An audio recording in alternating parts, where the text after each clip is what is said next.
Dance floor's waiting, go and get a taste. Take off the edge, go ahead, get loose. It's there for the taking, you got nothing to lose. The DJ's done, but I've only just started. You stole my heart with your curvy dancing. I found the person I've been dying to meet.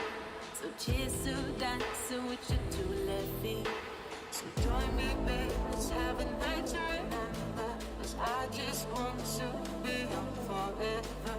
So join me, babe, let's have a night to remember. 'Cause I just want to be young forever.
rhythm, roll to the rhyme. Come on, two times, everybody move your behind. Come on, three times, rock to the rhythm, roll to the rhyme. Come on, four times, everybody move your behind. Quick is not to hold on, yo, it's to let go. Then it is to move on, everything improve on. Reach your goals and keep on, then you just say you motivate, collaborate like every single day. Educate, never hesitate, trust your inner self, love your giving wealth. Don't you ever quit when you're sick of it, or come around the bend again, then we conquer it.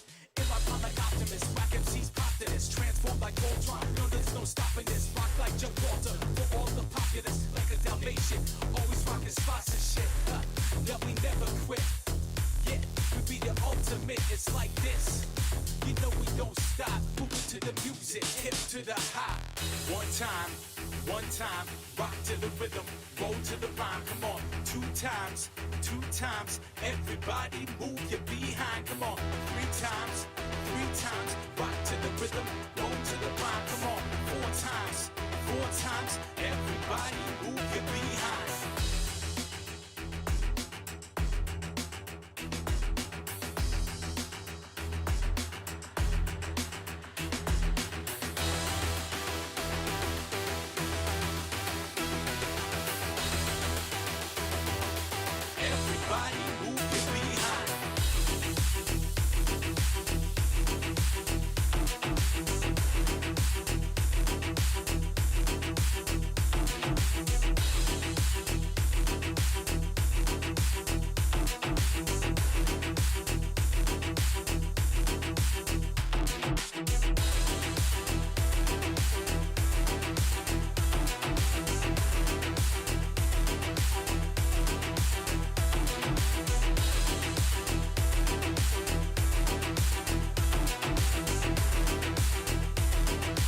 Everybody move your behind.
Untouchable.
Africa TV 프리고 스튜디오 라이브 2020 GSL 시즌 3 코리아's Last Stand.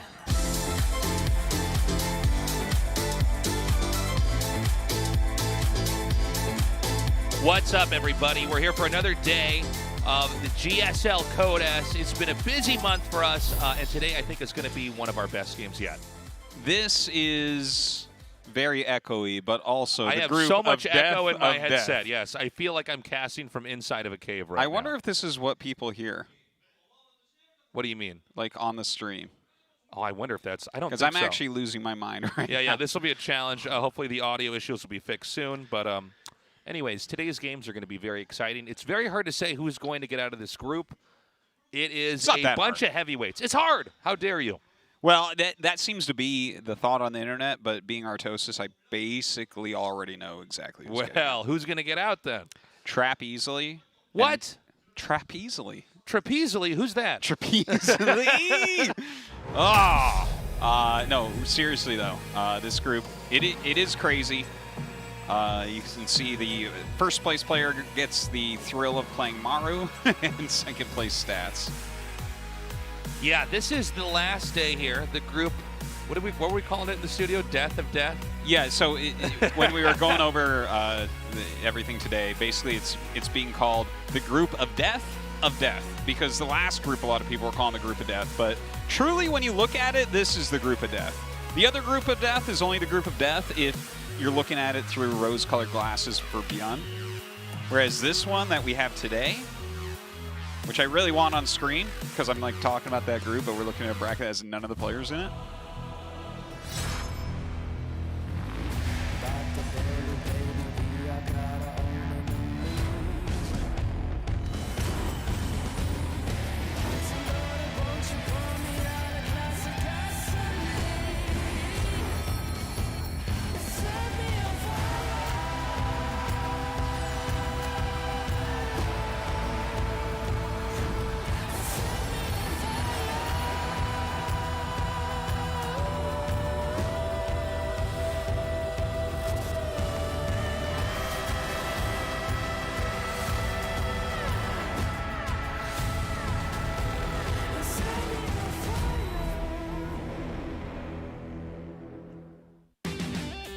Okay.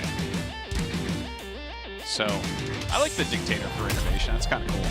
Yeah, I like that. But the Trap card for Trap, I'm like, we're not trying too hard on that one. Well, that's been around for quite some time now, Artosis. Yeah, but it's like a meme. It's not really him, you know? Yeah, no, I know. It's like, make a little funny statement with the word trap, you know? It's a trap. Trap card. I'm one of you, Pokemon gamers. It's not even for Pokemon. It's not? No! Well, now I proved I'm not a nerd. What's Trap card from? Yu-Gi-Oh? You have 50 girlfriends? What's going on here? You don't even know what game that's from? Is it Yu-Gi-Oh? Is it Yu-Gi-Oh? Yeah. All right. Jeez. Trap card in Pokemon. I don't know. Oh, my God. Tasteless. I don't know. Again, I missed out on Pokemon. I played a lot of different games, a lot of different franchises. Yeah. Pokemon was not one of them. Let's talk about this group just a little bit more.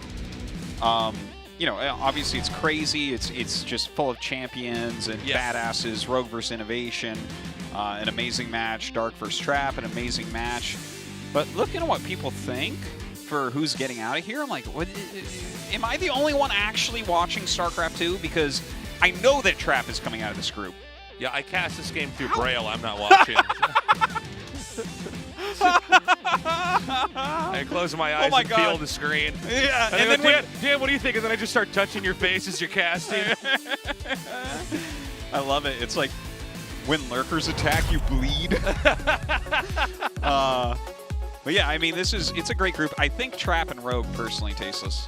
But let's see how Innovation does here. I think Rogue for sure. As hard as this group is to call, I think Rogue is a really safe bet. Okay.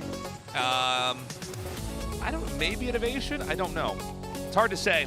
We're going to go to Death or for Game 1. This is Rogue versus Innovation in the last group of the round of 16. 영광의 전투가 펼쳐진다. GSL을 위하여.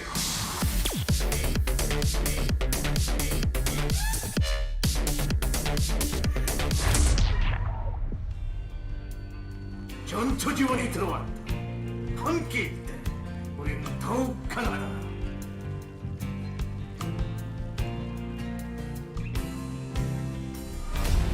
지리어 그리스 이병.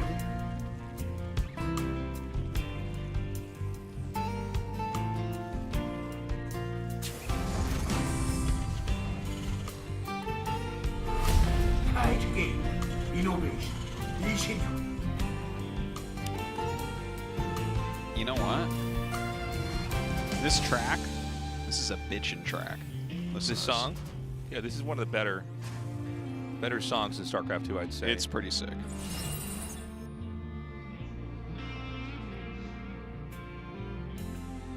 So going into this here today, again, it's so hard for any of these players to get out. I mean, I think Rogue, again, I think he's the safest bet, but he's going to have to work in order to advance here. I mean, this is a really, really tough set of opponents. I think there is a chance Innovation actually beats him here, and then Rogue gets out in the later part of the group. I think there is that chance. Innovation is, I think, one of the only players who can actually out-muscle Rogue. You know, Yeah. Well, I like, think Innovation's macro and pushing is like a 10. Rogue's is like a 9.5 as far as holding that. Oh, maybe. You know what I'm saying? Yeah, I think of Rogue, even though he's a late game player, or very, very good at the late game, not as a macro beast. I think of Sue as someone who's a macro beast who just produces so many units that you're caught off guard by it.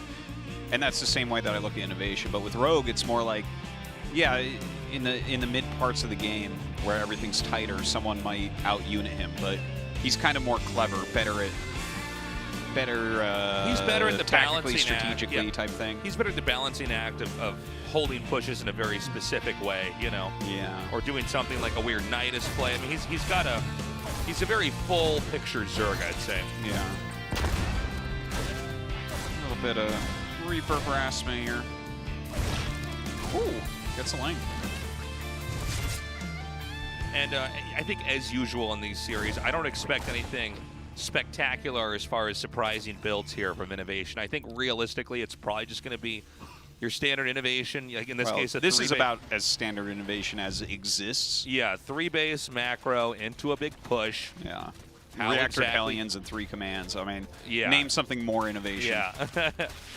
And Innovation, I think, in this case, rightfully so, has been, I think, typecasted by viewers as sort of the macro bot player, the guy that he wins via mechanics. He's already fine-tuned all of his builds, and what he wants to do later on is try to just out-muscle you, especially in this matchup, I would say, more so than the other matchups.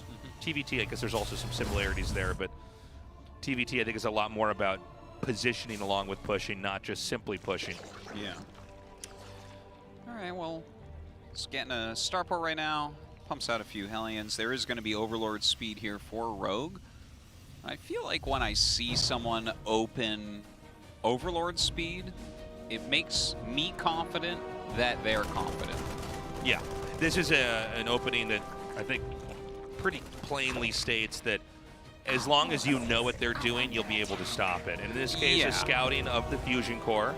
Yeah, I actually want to talk about that for a second, because Please. sometimes with Overlord speed, you'll get players that are like, if I get Overlord speed, and it's like, if you could ask them, are you going to lose because you got Overlord speed? And they're like, maybe.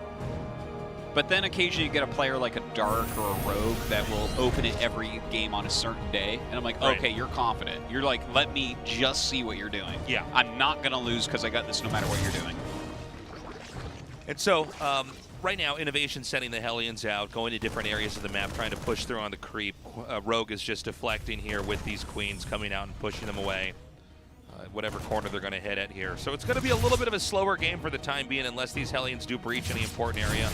I don't think they're going to. I don't think it's going to be worthwhile for Innovation to ever dive in there and sacrifice the Hellions in order to kill off drones. Yeah, and if he does, it should be lined up with the battlecruiser anyways. You Yeah. don't really want to like use these and then teleport, because Yeah, the idea is it'd be you have too to have easy the Zerg basically juggling to defend multiple areas at once. And so the Hellions will continue to increment out here until he has enough. And yeah, as you said, the battlecruiser will come in here, probably teleport into the main, maybe behind the natural. and then the Hellions will hit somewhere else. And what we really need to see is how many workers are going to be hit. Meanwhile, we have these Lings coming in here and just killing off a few of these SCVs. Not bad at all here by Rogue. Yeah. Not bad harass. So we'll continue to try to poke in. Doesn't get that many, but brings all the Hellions home. It's all right. And actually getting Stim right now with BC, with Yamato. So that's a little bit uncommon right there from Innovation. Most of the multiple BC openers with Yamato go into mech. Yeah, this is very cool to see him doing this right now. And I thought we were pretty much fleshed out a lot of these. Well, hold on a second. We have a lot of drones being attacked over here. How many have actually been killed? Almost 8 now. Now, this is not bad. Where's the battlecruiser at, though? He's just using that to try to chase away the roaches. Yeah. Should he have waited for these roaches to be chased away and then attack in, or is there some kind of unique timing where you basically have to get in there as the battlecruiser comes out? I was a little bit surprised to actually see him dive in with those. Maybe he saw the placement of the queens and thought he could get in and do some damage. And also the Hellions are not going to scale as well because he's not going mech, right? That is true. The Hellions, after you start to get bio out, they don't really have a lot of utility. Yeah, we see some people turn them into Hellbats and just kind of have them there. Yeah, but and then they push an expansion and the drones run away before they're killed because Hellbats are slow. Yeah, they absorb some Baneling hits or whatever. Yeah, that's a good point. Basically being able to attack in like that and try to kill some drones, it might have been the best bet. But again, had the battlecruiser been able to teleport across the map, maybe we have a different story where more damage is done everywhere. But maybe that's why the roaches are sent out in that small number early on, is that the Terran has to deal with that. I mean, this was a scouted build. Yeah. Yeah, that could be. There are actually mutas being made right now. Well, all of these situations are semi-new because we haven't seen a battlecruiser, like a multiple battlecruiser into bio opener in a long time. So I'm interested to see what the mutas are actually going to get done. So yeah, the mutas are going to be coming out here. The battlecruisers are coming across the map. I like the muta play to draw the battlecruisers away. You know, these battlecruisers have not really done what we generally expect them to be doing in a TVZ. Normally we have the drones being attacked here. Instead, it looks like the battlecruisers will be fished back over here, and they're going to have to defend here. Now, this is as all these reactors are finishing, so we don't really have any infantry out now. A lot of the SCVs are taking a ton of damage here. It looks like the mutas are going to flee the area, but this is a huge economic interruption here for the Terran. Yeah, that's a really nice move with those roaches. I think that's about as good a trade as you're really going to end up getting. A bunch of reactors, the turret, 14 SCVs going down. Looks like he will end up Yamatoing one of those mutas. That was all right, I think, from Rogue. So here's what I'm worried about right now, is that when you look at this game, Innovation's barely been on the map. I mean, I guess he had that one Hellion attack in here, but mostly this is actually Rogue just making Innovation obey his presence. And so, you know, from there, how strong is the push from Innovation really going to be? I don't know. Normally in a game like this, Innovation is already sending his second wave of reinforcements to meet up with his push to start really applying pressure. Right now, this is just a wrecking ball of Mutalisks coming through here. We already have 20 SCVs killed. Again, the Mutas can actually outpace the battlecruisers. They can run and hit other areas. I'm actually surprised he's going to go for that. Does he kill that? No, right? I think he actually may have been able to. But it had just started anyways, so it's not actually that big a deal to kill it right now. But look at how many SCVs he's actually killed. This is kind of crazy, the amount of damage he's done. And his Baneling speed is going to finish before he gets hit. Look at his creep spread. He's going up to a 6th base and just pop. He already has some drones at it. Rogue right now is completely manhandling Innovation. This game is not even close right now. Beautiful play here.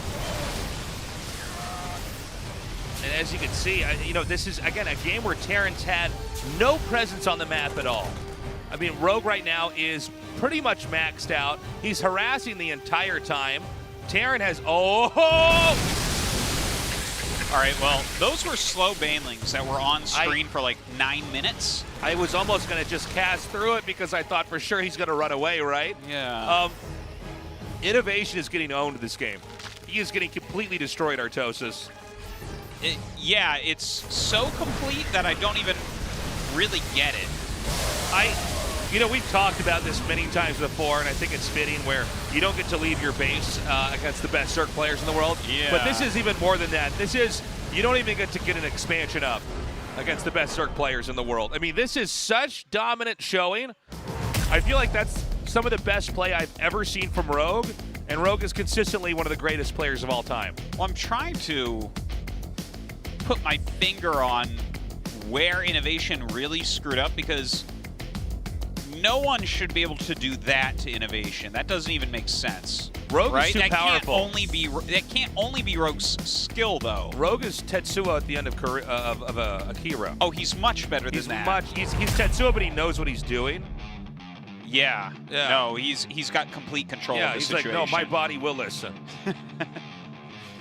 I mean, Innovation. That's a game where, like, if you had never seen a StarCraft game, you'd say, well, obviously the bugs are the strongest, right? There's no way to stop that. Yeah. That was insane. insane. And then also, if you've been watching StarCraft for 10 years, you'd be like, well, the bugs are the strongest. There's right? no way to stop that, right? Game 2 on Golden Wall. Let's go. 영광의 전투가 펼쳐진다. GSL을 위하여.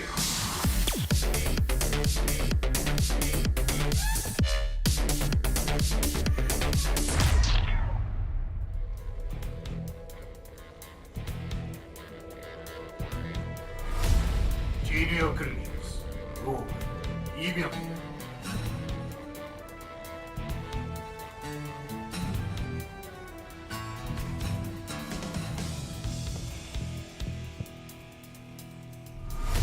카이트 게임 이노베이션 이신영.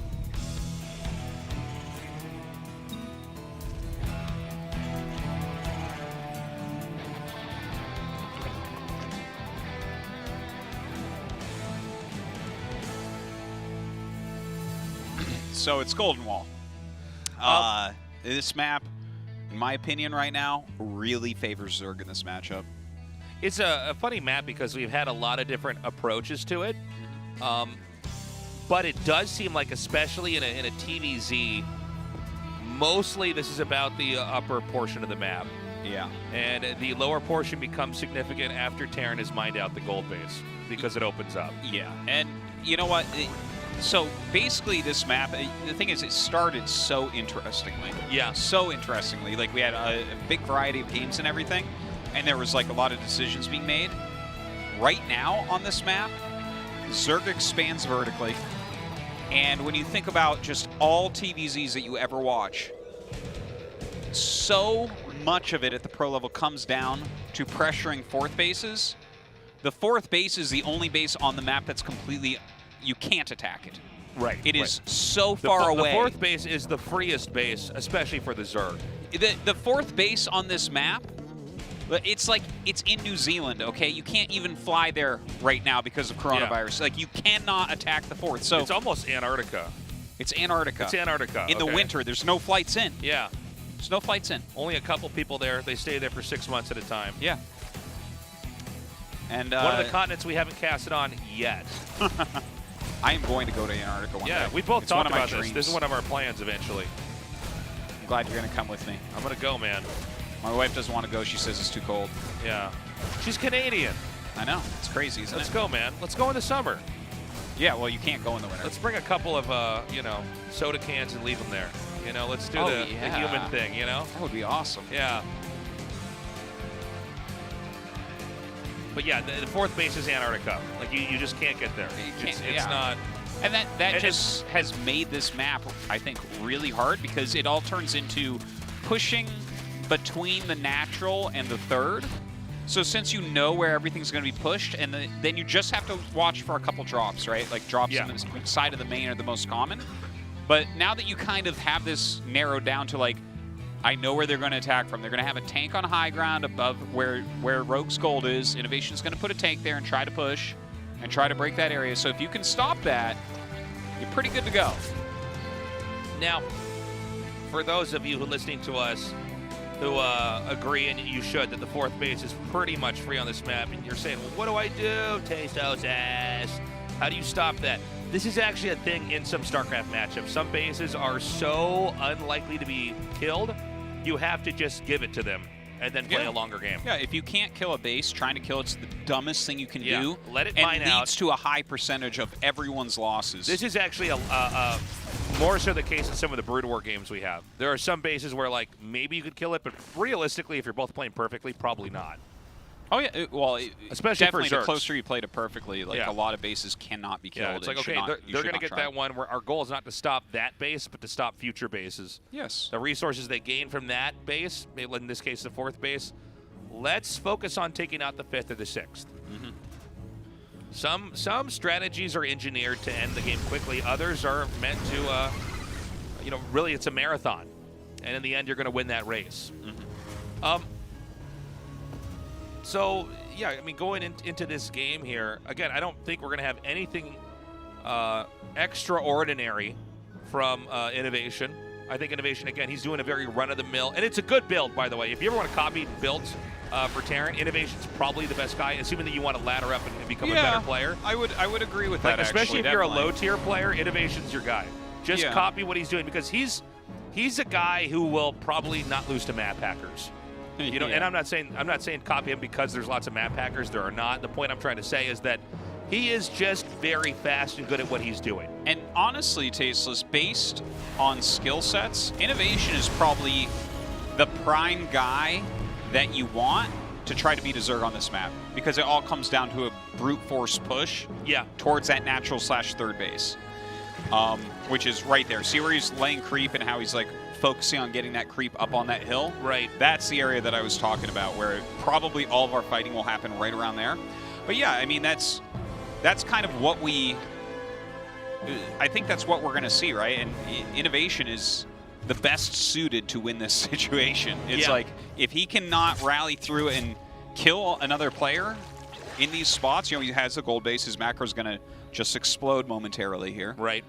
He'll have that clean rally, but if he can't break it, who can? And you know what? People don't need to worry, because this map is not on the ladder anymore. They just updated the map pool recently. And, I would like to see another map sort of like this. Absolutely. Like, I'd like to see like Golden Wall 2 or something. Yeah. Because it's just different geographical features. Not even like a redo of this map, but the idea of a Golden Wall platform being made again. I think that this was a beautifully made map. I had the maker on the pylon show and everything talking about it. Like, I think it's and I think we've learned a lot, actually. Yeah, no, this is a from map this map. I feel like it's actually solidified a lot of my thoughts about StarCraft. Like, it's kind of, I've watched it evolve, and now I'm like, oh, I feel like I kind of understand everything better because of Golden Wall. Okay, can I put a little request into the bloodstream of the internet for a second? Yeah. For all the people listening. You know what I'd really like to see on a map? What? Is a Golden Wall-like map, but the platforms are both even in expansions. Oh, that would be and cool. roughly sized. I'd be very curious to see what games would look like on that. Yeah, that would be neat. Or they're essentially symmetrical. You could take either one. Like, what does the game look like on that? I would be so excited to cast that. Yeah. Just putting that out there, map makers. Yeah, and I want to, while we're asking map makers to make certain maps for the pro scene for us, guys, I really want to see one where there's an easy-to-get gold base that has the slowing down field over it. Ooh. I really want to see that. It becomes actually a terrible base that you don't ever want to take. Like, maybe. Yeah. We'll never know, though, until we have it. Yeah. And then a blue mineral base with the speed up thing over it. The tanks can hit that, right? Yeah, he cancels it. Okay. I was going to say, that's actually an unfortunate location to take. I love him dropping mules here to get rid of this. By the way, this is totally not what I expected. This is Innovation actually doing one of the most clever bum rush attacks I've ever seen. Says, screw it. I'm not going through the creep. Yeah, he just lands the mules. The minerals, like, disappear. This is a great idea. And this is I'm actually surprised we haven't seen this exactly before. Yeah, we've seen parade pushes through the bottom, but what he did was just mine out the mineral and just rally into here instead of where Rogue already has creep. Yeah. Now, Rogue seems to have so much that this is going to be pushed away regardless. I wonder if maybe Innovation should have waited a little bit longer. I don't know. Well, I think it's all right? Like, you're forcing Rogue to battle this non-stop right now. Yeah. And he can just continue to rally in, because there's never going to be creep down there where he's fighting, right? And again, if you lose your hive, you're probably going to lose the game. You know what I would love to see in a situation like this is top left, you make a layer and a spawning pool. I totally agree. I think you just start the layer anyways. I think if you do that, you can feel a lot more comfortable about your battles here. Well, not only that, but it's like, It's not that many resources. Plus, No, it's not. you know, it's really not that it expensive. still allows you to keep going in the game. Keep in mind, Terran can't expand northward during this moment here, but Terran can probably take the bottom. By the way, this is so exciting to see. I'm so happy that we have a game that looks like this. Very different. Innovation holding tough right now. Stimming running back up into that main base. He has done some damage to that layer. Continuing to micro heavily. Second tank comes up once again. Got to be careful with these medevacs. They are very low on HP. This is kind of crazy. Rogue has taken another base. He's taken his 5th base up there. I really would like to see what he's put at some other bases, like if he has replaced any of his tech yet, because this feels like he should end up losing it. I don't think he can actually stop this. Like, you'd have to win the game to stop this, you know? Okay, great play here by Rogue. Killing off those SCVs will slow down the amount of Marines that are coming through here. The problem is, I think that Terran's actually going to kill this hive up here. And once he kills that, he can push to the natural as well, you know? And so I feel like Rogue has to already be ready for that. Like, trade here as best you can. But if he over-trades in this area... GG, Innovation takes it, and I got to say, that was him actually sticking to his ID there for once. I love the dropping of the mules. The minerals disappear. Yeah. They are gone so fast. It's amazing. It makes sense. I You love store it. up enough mules, suddenly it's like, oh my God. Well, he has a push position where there is literally an entryway the size of a Marine that I have to fit Lings and Banes through. Yeah, impossible to With to siege hit. tanks there. And the thing is, we've seen, like, for instance, Kira did a great push on that map a while back, where he used the back to push, but the Zerg was prepared way ahead of time, because you can see that coming. Here, it's like, Rogue was preparing for exactly what we were describing, and then Innovation just mined out some minerals and ran to the back and did it there. Yeah. And that was really smart. That was great. Kudos to Innovation there for mixing it up on that map. I like it, but he can't win again with that style. That is a map-specific victory. Yes. Let's see what happens when we go to Pillars of Gold, a much more run-of-the-mill macro map. 영광의 전투가 펼쳐진다. GSL을 위하여.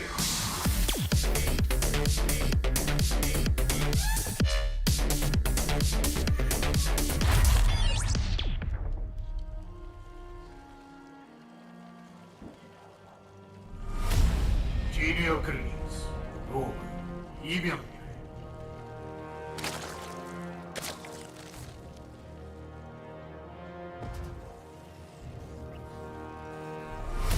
카이즈 게임, 이노베이션, 이신영.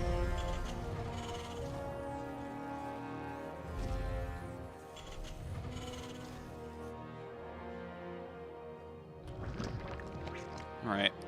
One thing I want to mention, just like we were talking about the way that Rogue was getting Overlord speed in Game 1, and that shows some level of confidence, he's been heavily drone scouting in the first 2 games. Right. Just looking for proxies, like really heavily drone scouting, pretty much through every location that's reasonable. So just another thing to mention that might show that he's very confident here. Now that being said, like I think he was approaching Golden Wall in the most standard Zerg way. You get your Baneling speed, you push your creep up onto that gold base area, you take the 4th and top left, all those things. But Innovation just like had something for him, but you're right, it was map specific. You can't take that and be like, oh, the whole series is gonna look like this. That Golden Wall is kind of the weird map out of this 3 set of maps, right? This map's pretty straightforward comparatively. I mean, there's some little things, right? The rocks around that area where you sometimes see the 4th base taken, you can put some tanks back there and do a push. We see the rocks right here on Innovation side, but, you know, the mirror of that on Rogue side, something like that could happen. Yeah, what's funny about the way this series goes is that I think I'm pretty much almost entirely correct about this. Innovation always just wins with straightforward attacks. You know what I mean? I can't remember a game where I'm like, oh, look at Innovation. He's just such a... He mixes it up sometimes. But his wins, his victories, his strongest plays are usually just straightforward pushes. So it was kind of cool to see him do something that was very, I think, unique to that map. I know we've seen pushes. Well, it was a mixture of the 2, right? Right. Well, it was his powerful push, but he had a little, he could pull a fast one on you. Yeah. That's like the best thing to do, isn't it? Yeah. Well, it was his skill set. So I guess what I was trying to get at is that a player like Innovation you'd expect to lose on Golden Wall and win on the other 2 maps. So let's see if this is going to be an inverse of that here today. So, triple command, reactor Hellion, standard stuff for innovation. Rogue, nothing out of the ordinary here. Gonna have his Zergling speed, taking his third base and all that. Really interested to see who actually wins this match, because I think this one between these two is really hard to predict. I think Rogue Dark and Rogue Innovation, those are two that those are the reason why I don't say Rogue is getting out 100%, you know? Because I could see either of those going either way.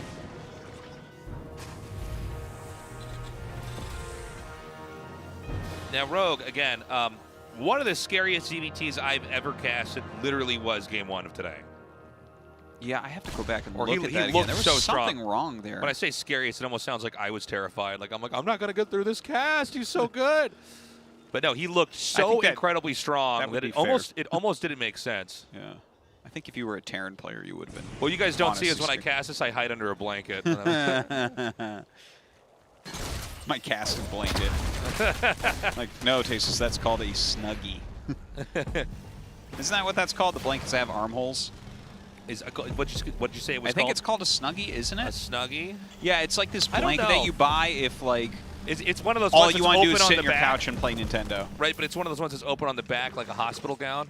Well, I think it's specifically it's just a blanket with armholes, isn't it? Or maybe you wear it. I'm not like that's called a sweater. Is it a blanket with armholes? I don't know. Let me check on my phone. A snuggie. A snuggie. I think that's what it is. That might be the brand though. Huh. Maybe. If not, we should make that brand. Are those actually comfortable? Oh, this thing where you look like you've got Grover's body. Type in Snuggie on Google. Tasteless, you don't need that blanket to look like you got Grover's body, my friend. Man, what is this? Yeah, look at this. Well, actually, it almost looks like it's kind of like a cultist robe. It is. Look at this. It's for the cult of Nintendo. You let me wear this thing, and then I put on my bird face mask, and we're ready to go, dude. That's amazing. Okay, this time actually Innovation going to dive in with the Hellions. They do end up having to bounce through the Zerglings, taking a lot of damage. Zerglings do reasonably there. The Hellions getting very, very low, but the drones line up here, and he is going to get some sick volleys. Huge kills. A dozen drones go down in flames. Yeah. And the Queen even being taken out here. 2 mineral patches. As you can see, you cannot mine from them. Oh, he's wrecking. Look at this. Now, this is the reason why this matters so much is that Innovation absolutely, good transfuse, can absolutely push from here. Well, not from here, but in a few minutes. And I think Zerg is going to have a much more difficult time defending this. Yeah, that was a really reasonable amount of damage right there, no doubt. Some of the Hellions got away. He killed a lot of Lings. He killed like 13 drones total and a Queen with that Liberator. Denied a bunch of mining time. Yeah, high quality. Innovation looking pretty good in game number 3. Now that was the kind of play that, again, lends itself to Innovation having a lot of muscle here. But let's see, one thing about Rogue is he's not just good at production. He's really got the full picture of all of the possible Zerg tactics to slow a Terran down in a push. And this is something I think goes, maybe it's our fault, we don't mention it enough, but there is an art form. You're right. It's actually the viewer's fault. No, but there's an art form to how many Lings you're going to counterattack with. You want to have the bare minimum that does the most damage. Easier said than done. Easier said than done, for sure. Yeah, no, definitely something you have to. But the way that we said it was very good. All right, let's once again praise ourselves for a second here. That's true. The viewers, when they don't understand that that can't be helped. That's on them. That's on them. They're very, very. How do I say this? Selfish and bad. Okay, hold on. Push coming in here. Now, he's got a little bit of a foothold here where he can try to launch attacks from. Good pickups. Wow. Yeah, I'm actually surprised Rogue committed there, but he does end up killing off both of the mines, and Terran is shoot away from the position. God, Innovation does like just making his command centers right out on the front. He should. I like that, too, because he's putting so much pressure on. I think that's pretty safe, to be honest. I know, it just... And you'd probably rather your command center get canceled than to have Lings get in, kill your reinforcements and the SCVs before you close your wall or something. Okay, so Innovation, I mean, the pressure he's put on is fantastic. I'm not a giant fan of the Lingbane Hydra that Rogue is going for, but it looks to me like it's actually going to be completely fine because right now Innovation is countering Lingbane Muta, right? He's getting Drilling Claws and he's making Mine Thor, which is not what you want against this. Like, you can get mines and I'll be like, okay, he's getting mines. Yeah. But I won't call it like a mistake. But when I see a Thor being made there, Innovation is just playing as if this is Spire, but it's not. Mine Thor, I thought Artosis was casting in German, but now I get it. It's, Mine Thor.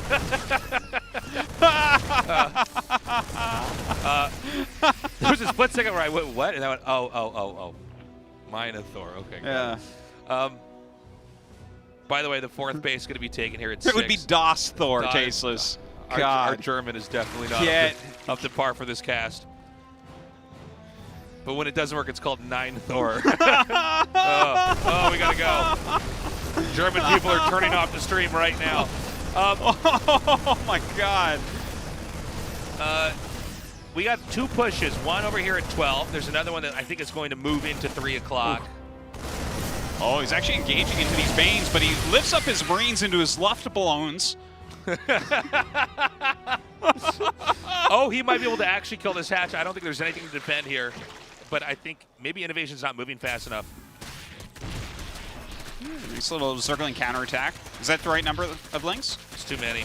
It's too many. The right yeah, number there's would like be 8 exact. extra that go around the command. Yeah. When it's perfectly surrounded as a command center, I'm like, that's why Rogue is number 1. Oh, I have to say, I'm really shocked some of these mines have not connected. So, looks like 3 o'clock will end up being destroyed here. The Lurkers, the Hydras, the Lings, and the Banes cannot get over here fast enough. Yeah, I like this. The fact that he's gotten into those Lurkers is going to add a lot to his defense. This is an interesting take on it as well. I like this a lot more than some of the things that we were talking about with Lurker before when it was like Ling Bane only into Lurker. I think we saw that out of DRG, and I was really critical of it. But here, where it was Ling Bane Hydra for a short time into Lurker, it gives you a little bit more muscle with that Lurker, right? The Hydras can do a bit more with it. So I think he'll be able to basically hold on everywhere for a little bit. But of course, the more bases you take, the harder it is to hold with something like Lurker. I'm sure he'll be wanting to get up to the seismic spines pretty quickly here, so that he can quickly reposition everything. Just to, it's worth pointing out, Terran has the same number of bases as Zerg does right now. And Terran has a lot more. Look at both sides of the map. There's the heavy push at the 3 o'clock. Again, here at 12. There's enough to poke in that makes him have to respect it. And look at this. This is like Artosis' Brood War stream right now. Those Lurkers just going down, dude. That was nice. That's why it's like really hard to take a lot of bases when you're going for this type of defense. You just didn't have anything on top of the Lurkers. And Lurkers alone, unless it's a really gigantic amount, have a hard time defending these areas. So he kills that off. Looks like he wants to do a drop in the main base. Only a couple units up there, so this could actually do a good job. And this is, I think, not a bad idea at all. It will be chased away, but again, it's just really leaning into Rogue. Rogue is actually shrinking. Rarely do we ever have a shrinking Zerg come back, especially against Innovation. Innovation usually, when he gets the lead, it's like watching someone slowly win an arm wrestling match. You know, the arm gets far enough down, and then he just closes it out. Sure, and yeah. I think that we're going to have something like that over here. Yeah, you might be right. It definitely feels like Innovation has good control of the game and is winning this. But I do want to mention that, you know, we always think about Zerg having some more bases than their opponents.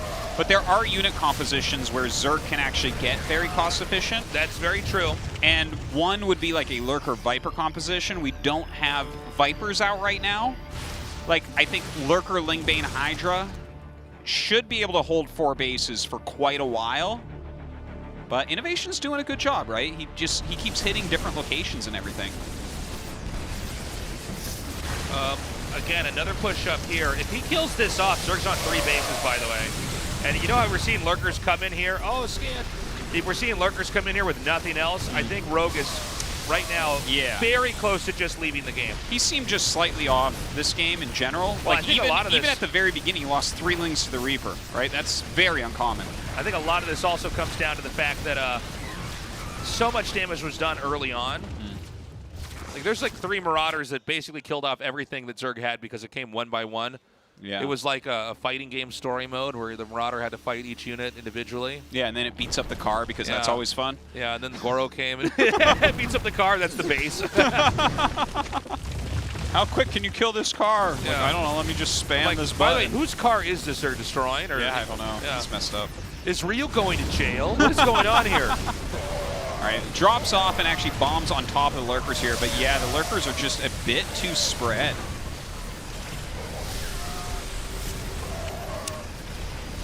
All right. Well, I think Rogue is like... GG. Innovation just killing it today. Rogue looked very good in Game 1. I think he looked completely fine in Game 2, but got caught off guard strategically by Innovation.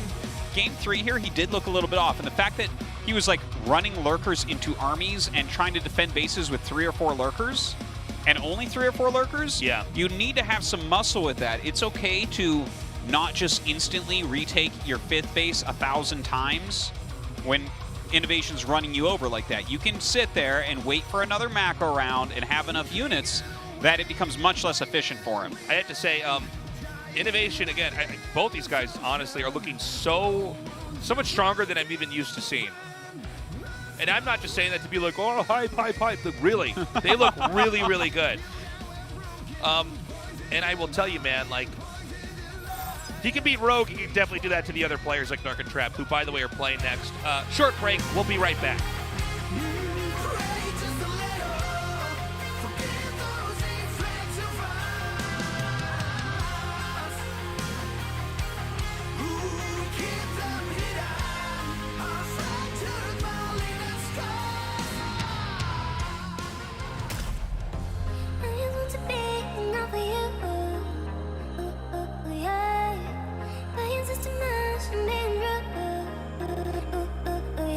Think about it, 'cause I'm dying, baby.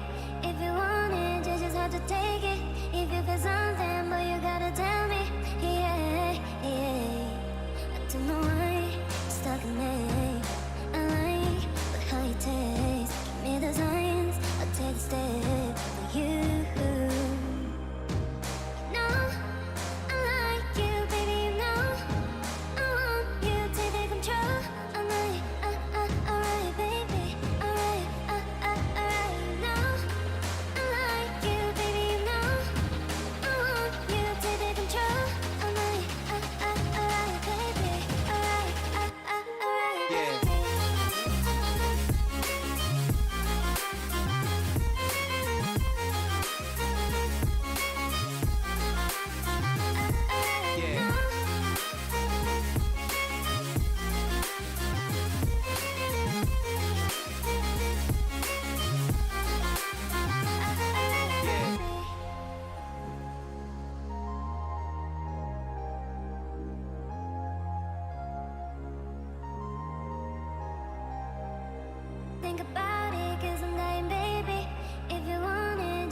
stop breathing.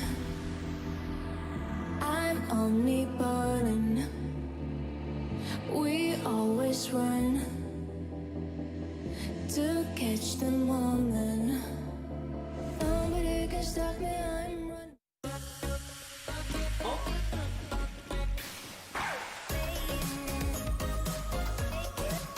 상큼한 복숭아가 사이다를 더 청량하게 새로움을 마시다.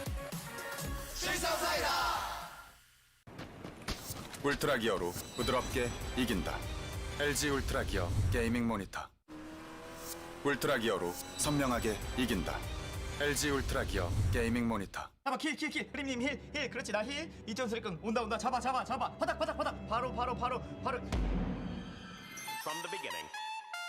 Hit it, boys.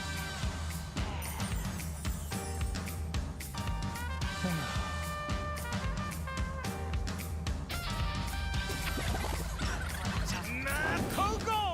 핫식스!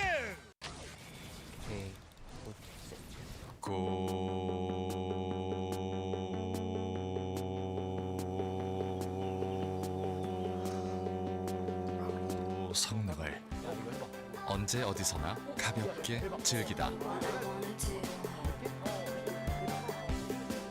지포스 GTX 1650 그래픽 최신 인텔 10세대 프로세서 탑재. 고성능 노트북의 새로운 기준 LG 울트라 기어.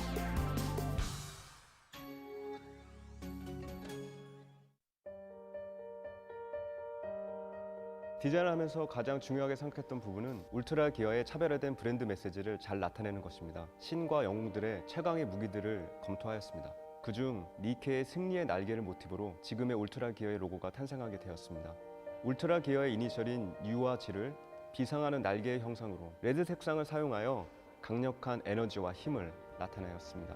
울트라 기어는 최상의 퍼포먼스로 진정한 게임의 즐거움, 승리의 기쁨을 여러분께 선사할 것입니다.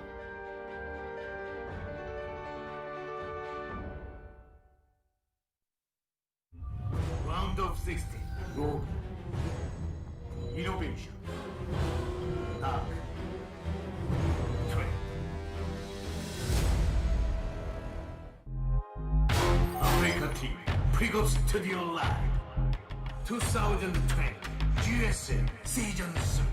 Code is Last Stand.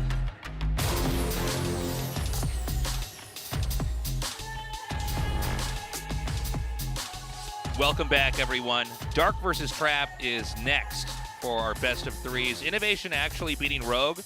I got to say, it was a pretty crazy series. Innovation really, maybe he is actually the best player in this group. Well, we're going to see, aren't we, in 2 more matches. That's right.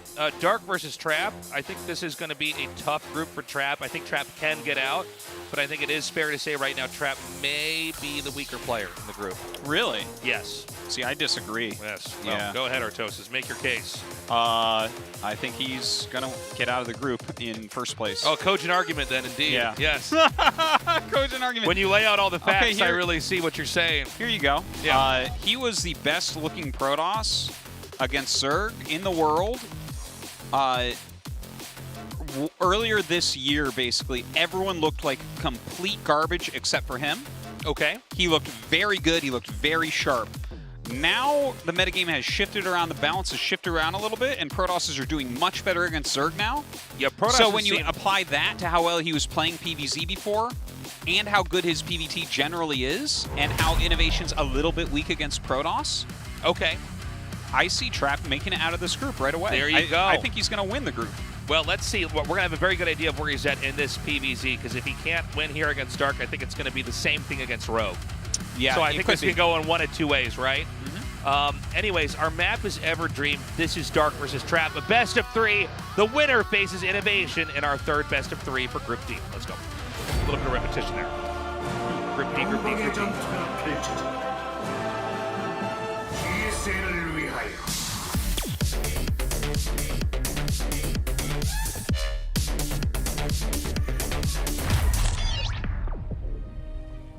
전투 지원이 들어왔다. 함께일 때 우리는 더욱 강하다.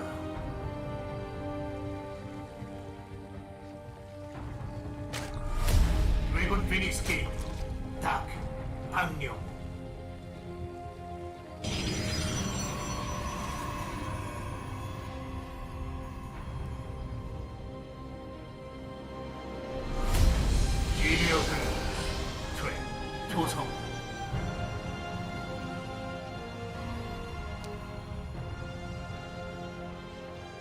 What? Well, yeah. What is he doing? I mean, is there some dirtiness? I think he's going to make a hatch in his third, maybe do it like an or does he all-in, want to wedge it in the? Oh, he might just go in and do a hatch block for the Nexus. Yeah, then? I don't know. Something dirty's happening. Yeah, it something has to be a hatch unclean is block. happening here. Oh my. Oh my. Yeah. Okay. Well, honestly, no pool I yet. don't think Trap is going to mind that much, because build order wise, he did a build that I think I would be happier than a lot of other builds to hit this. He went gas first for a no scout expansion. So he actually has banked more gas than you would normally have here. That's true. Which means he doesn't really need to throw up a second gas. He can get out the Zealot. He can go for a few adepts and put on counter pressure against this. Yeah. And just remove the hatchery naturally. So yeah, I think that this is, I mean, it's not going to be a terrible situation for Dark, I would say. Obviously, he's practiced what he wants to do with this, but I guess good. what I'm wondering is, like, okay, so what can this push Protoss into developmentally that maybe can be exploited here by the Zerg? Well, it slows down techs, right? Right. Like, pretty... Well, I guess it slows down the macro more than anything, actually. Sometimes it speeds up tech, depending on what your opponent wants to do. But the part that I like for Trap is the fact, because it was a gas first, it's... Look at this, right? He's getting Warp Gate and 2 Adepts, and it's like... I don't know, it feels like this all fits together reasonably well. Looks like the drone is pulling the probe. Yeah, it kind of does. He's on a little wagon. So the drone's finally killed off. Adepts, as Artosa said, coming out in pairs here. The starports come down, and there's not been a Nexus remade. Wow, a lot of Lings being produced. A lot of Lings. Like, he knows that these units are coming across the map, of course. If you see that your opponent is going 2-gate in this situation, you have to expect this. Let's see if he gets easy kills here. Okay, now I almost wonder if maybe this is an intent. He's intending for the Protoss to try to fight back doubly hard, and then you just kill it with Lings? I'm not sure. I think he wanted to kill it with Lings, but Trap was careful with his micro there, and it just did not happen. So now there's a lot of pressure on Dark right now. Look how many Lings he's forced to make. Really? Honestly, looking at this, Tasteless, this feels like Trap has, like, just easily gotten out of this, you know? It's like that Jason Bourne scene where he just disarms the gun in like a half second. That's what this feels like. Like, look at this. He's forced so many Lings. He's trading really reasonably against them. All these Lings are over here, so now his Adept Shade goes through. And a lot of these depths are getting surrounded. You want to be killing drones, ideally, not Lings. So, I mean, this is being cleaned up with ease, and I worry now here for Trap. Really? Yeah, I do a little bit. Okay. But I mean, he did lose a decent amount of units, but he kept the drone count down, like the amount of Lings that had to be produced. Dark was sitting on like 22 drones against 27 probes during that, you know? That's true. And that's like, that's not the economy he wants. Well, there's going to be a counterattack here. Oh, dude. He actually, this is going to be fatal, I think. Okay. Hold on, the Oracle's going to come in here. I for some reason forgot he had an Oracle. Oh. But he can keep sending Lings if he chooses to do so. But there drones being remade here. Oh, he has a second Oracle being greedy. I was wondering what the hell. Does he actually get that? I think he just gets it. I mean, if he's doing it, he must know, right? But you would hope. Seems like it's close. Well, with transfusion, I don't think so. Oh my God. This seems like a real waste. I was really scratching my head at that moment there. Because that was surprising to see him trying to get the hatch. It was a decision we basically have never seen done in a GSL, which is like, I'm going to get a hatchery with 1 Oracle. And I know that it's low, but it wasn't that low, man. It wasn't like at 4% health or something. Yeah, transfusion's not the craziest ability to be used to save a building in the early game. So, oh no, he might even lose the Oracle here. Oh, man. I really liked everything till those Lings got in and the Oracle didn't do anything. And he lost all of his probes. Like, before that, I was like, oh, man, my predictions look so good right now. I'm so smart. Tasteless. Give me a shoulder rub. And then he loses 7 probes, mining time, doesn't kill the hatch. Tries to come in to kill the hatch again and just takes tons of damage. Tries a third time and takes more damage. Let me give you a shoulder rub, Tasteless. Yeah, please. He's denied the third now. The third is critical for development here with the Protoss. Actually gets a decent surround here. Will kill off the weaker Adept. This game has become kind of a beatdown, Artosis. Things are going wrong. He's stepping on a lot of boards that have nails in them right now. He's got tetanus now. He's got gamer tetanus. That's the worst. Yeah. He's got lockjaw. Yeah. But he's going to have to crack that mouth open for a GG pretty soon here. Does that block? Yeah, that almost didn't block for a second with those lings. That's the new door right there. So, yeah, I mean, a lot of misfires here from Trap. Again, though, he's been playing a controlled game here. I mean, Dark really has been very much in control of the tempo and the way that the shape this game has made since the beginning. And we see this actually with Dark more than other Zergs, because he wants to do something early on that dictates the next set of steps. Yeah. So there is a counterattack, or there was, I should say. It looks like all the Protoss units are back home. He is going to kill off that Zealot, and he just runs away. This is forcing a lot of sort of wasted resources trying to sandbag the entryway for the Lings, and then he has to cancel that. And Banes are coming down here now, and this should be ready right as probes are going to be sent over here.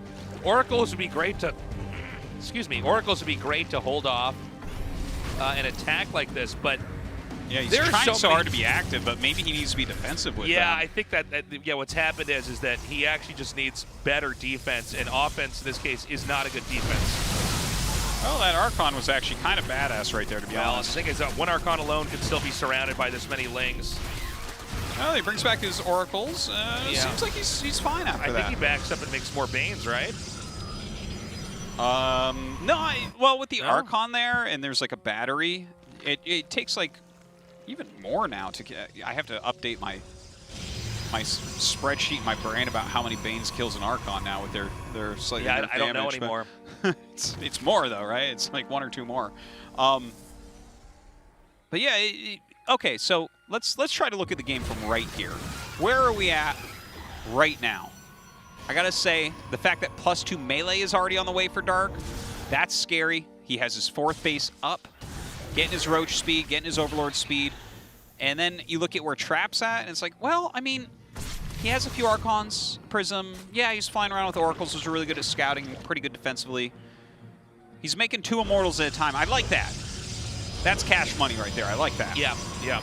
No, that's a good play, I think. There's no move out coming anytime soon from him. His upgrades are behind. And I don't know that the Archon Harass is going to do that much. We'll see. It should. But this is like your Archon Harassing because that's all you can do with what you have. Yeah. This is not the kind of Archon Harass you see oftentimes early on in a game where they're really coming out at a unique moment where Zerg is still deep into development. Yeah. We've got a Baneling drop over here. He might just park this over. He actually, Trap made a Phoenix. So that Phoenix should be coming over here. Where is it? I'm sure it'll be there in a second. Did he cancel it? Maybe he just canceled it. Like, maybe he was making it because he thought there were going to be mutas or something. I don't know. But I swear to God, there was a Phoenix making cases. Oh, yeah, I guess it's over there actually clearing that now. Nicely done, actually. Trap is pretty much defending everything. Those 3 different moments where Trap handled everything pretty much perfectly, actually. Yeah. See, he's cleaning it up now. It was a bumpy start. There's no doubt about that. But honestly, I guess Dark, in a way, forced that with the offensive hatchery. That's kind of a nice move. That's a very Dark-esque thing anyways.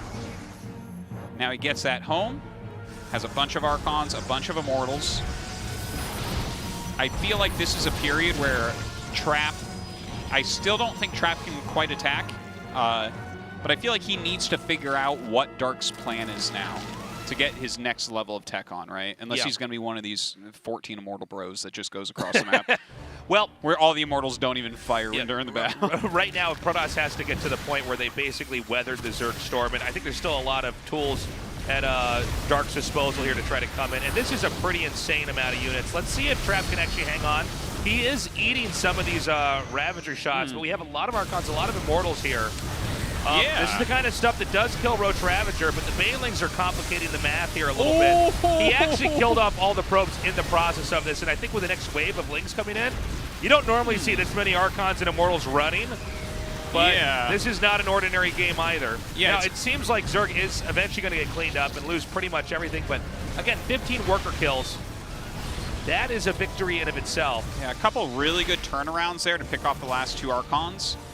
And yeah, the worker kills were good, but the worker count's still all right. What about 64 probes, 4 probes being made. He can't counter push right this second. I think that would be a bad move. I think he has to walk back. He needs more meat in his army, you think? Yeah, I think he needs 2 rounds before he moves out at least. And the fact that he's getting Psystorm and +2 in charge, I don't think you can hit before that. Zealots do have a funny role in StarCraft, is that they are basically just giant sponges for damage. I mean, they do damage themselves, but in big pushes, they're sort of just they're cannon fodder. In a lot of ways. And you need enough of that so that the Archons and the Immortals that really are the great damage dealers can continue to proliferate damage in the fight. Remember when the Zealots were both the Absorber and the Dealer with that 8 damage on impact charge? Yeah. That was, the good old days.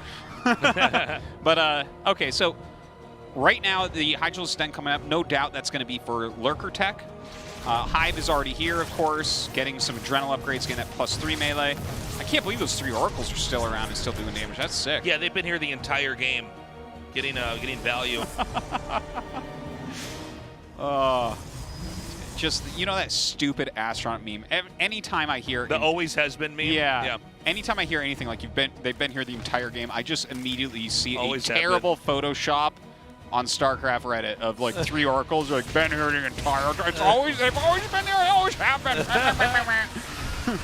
Anyways, a lot of Roaches, a lot of Ravagers, and I think seeing that army as Trap, he should be feeling all right here, right? His army is scaling like infinity better than this. Ooh, heal up that red one. There we go. Yeah, now he's just bashed through that entrance. He's not going to attack further, but there's opportunities later on for him to maybe hit that area. And I think in this position with Rogue, you take what you could get. Right now, Rogue is growing. He is getting bigger and bigger. And this has mostly been a game of Protoss trying to survive, which is not the wrong way to play. It's just that Rogue has had a pretty, sorry, not Rogue, why am I saying Rogue? Dark has had a pretty big tempo lead here. Yeah, he has had that tempo lead, but now he's stayed on this type of unit for a really long time. Now, he has had a good drone saturation, so it's not like he's dead for having done this. But that fleet beacon, in my opinion, is perfectly timed. And it does, like, he's going to just nail going into the next level of tech. And it does seem like there is carrier tech is very much a necessity as you get into the late game. That seems to be the final piece you want to lock in here. Yeah, it seems pretty good right now. Mothership now coming down here as well. Yeah, that's kind of an interesting first unit. I don't hate it, right? With this army, being invisible would probably help it. Well, it's just Mothership is always a great addition when you're about to max out. And don't forget, we've actually seen some offensive recalls lately. Yeah. And honestly, I think they're pretty darn good. So this is kind of hoping for that. The strongest the Trap has looked this game.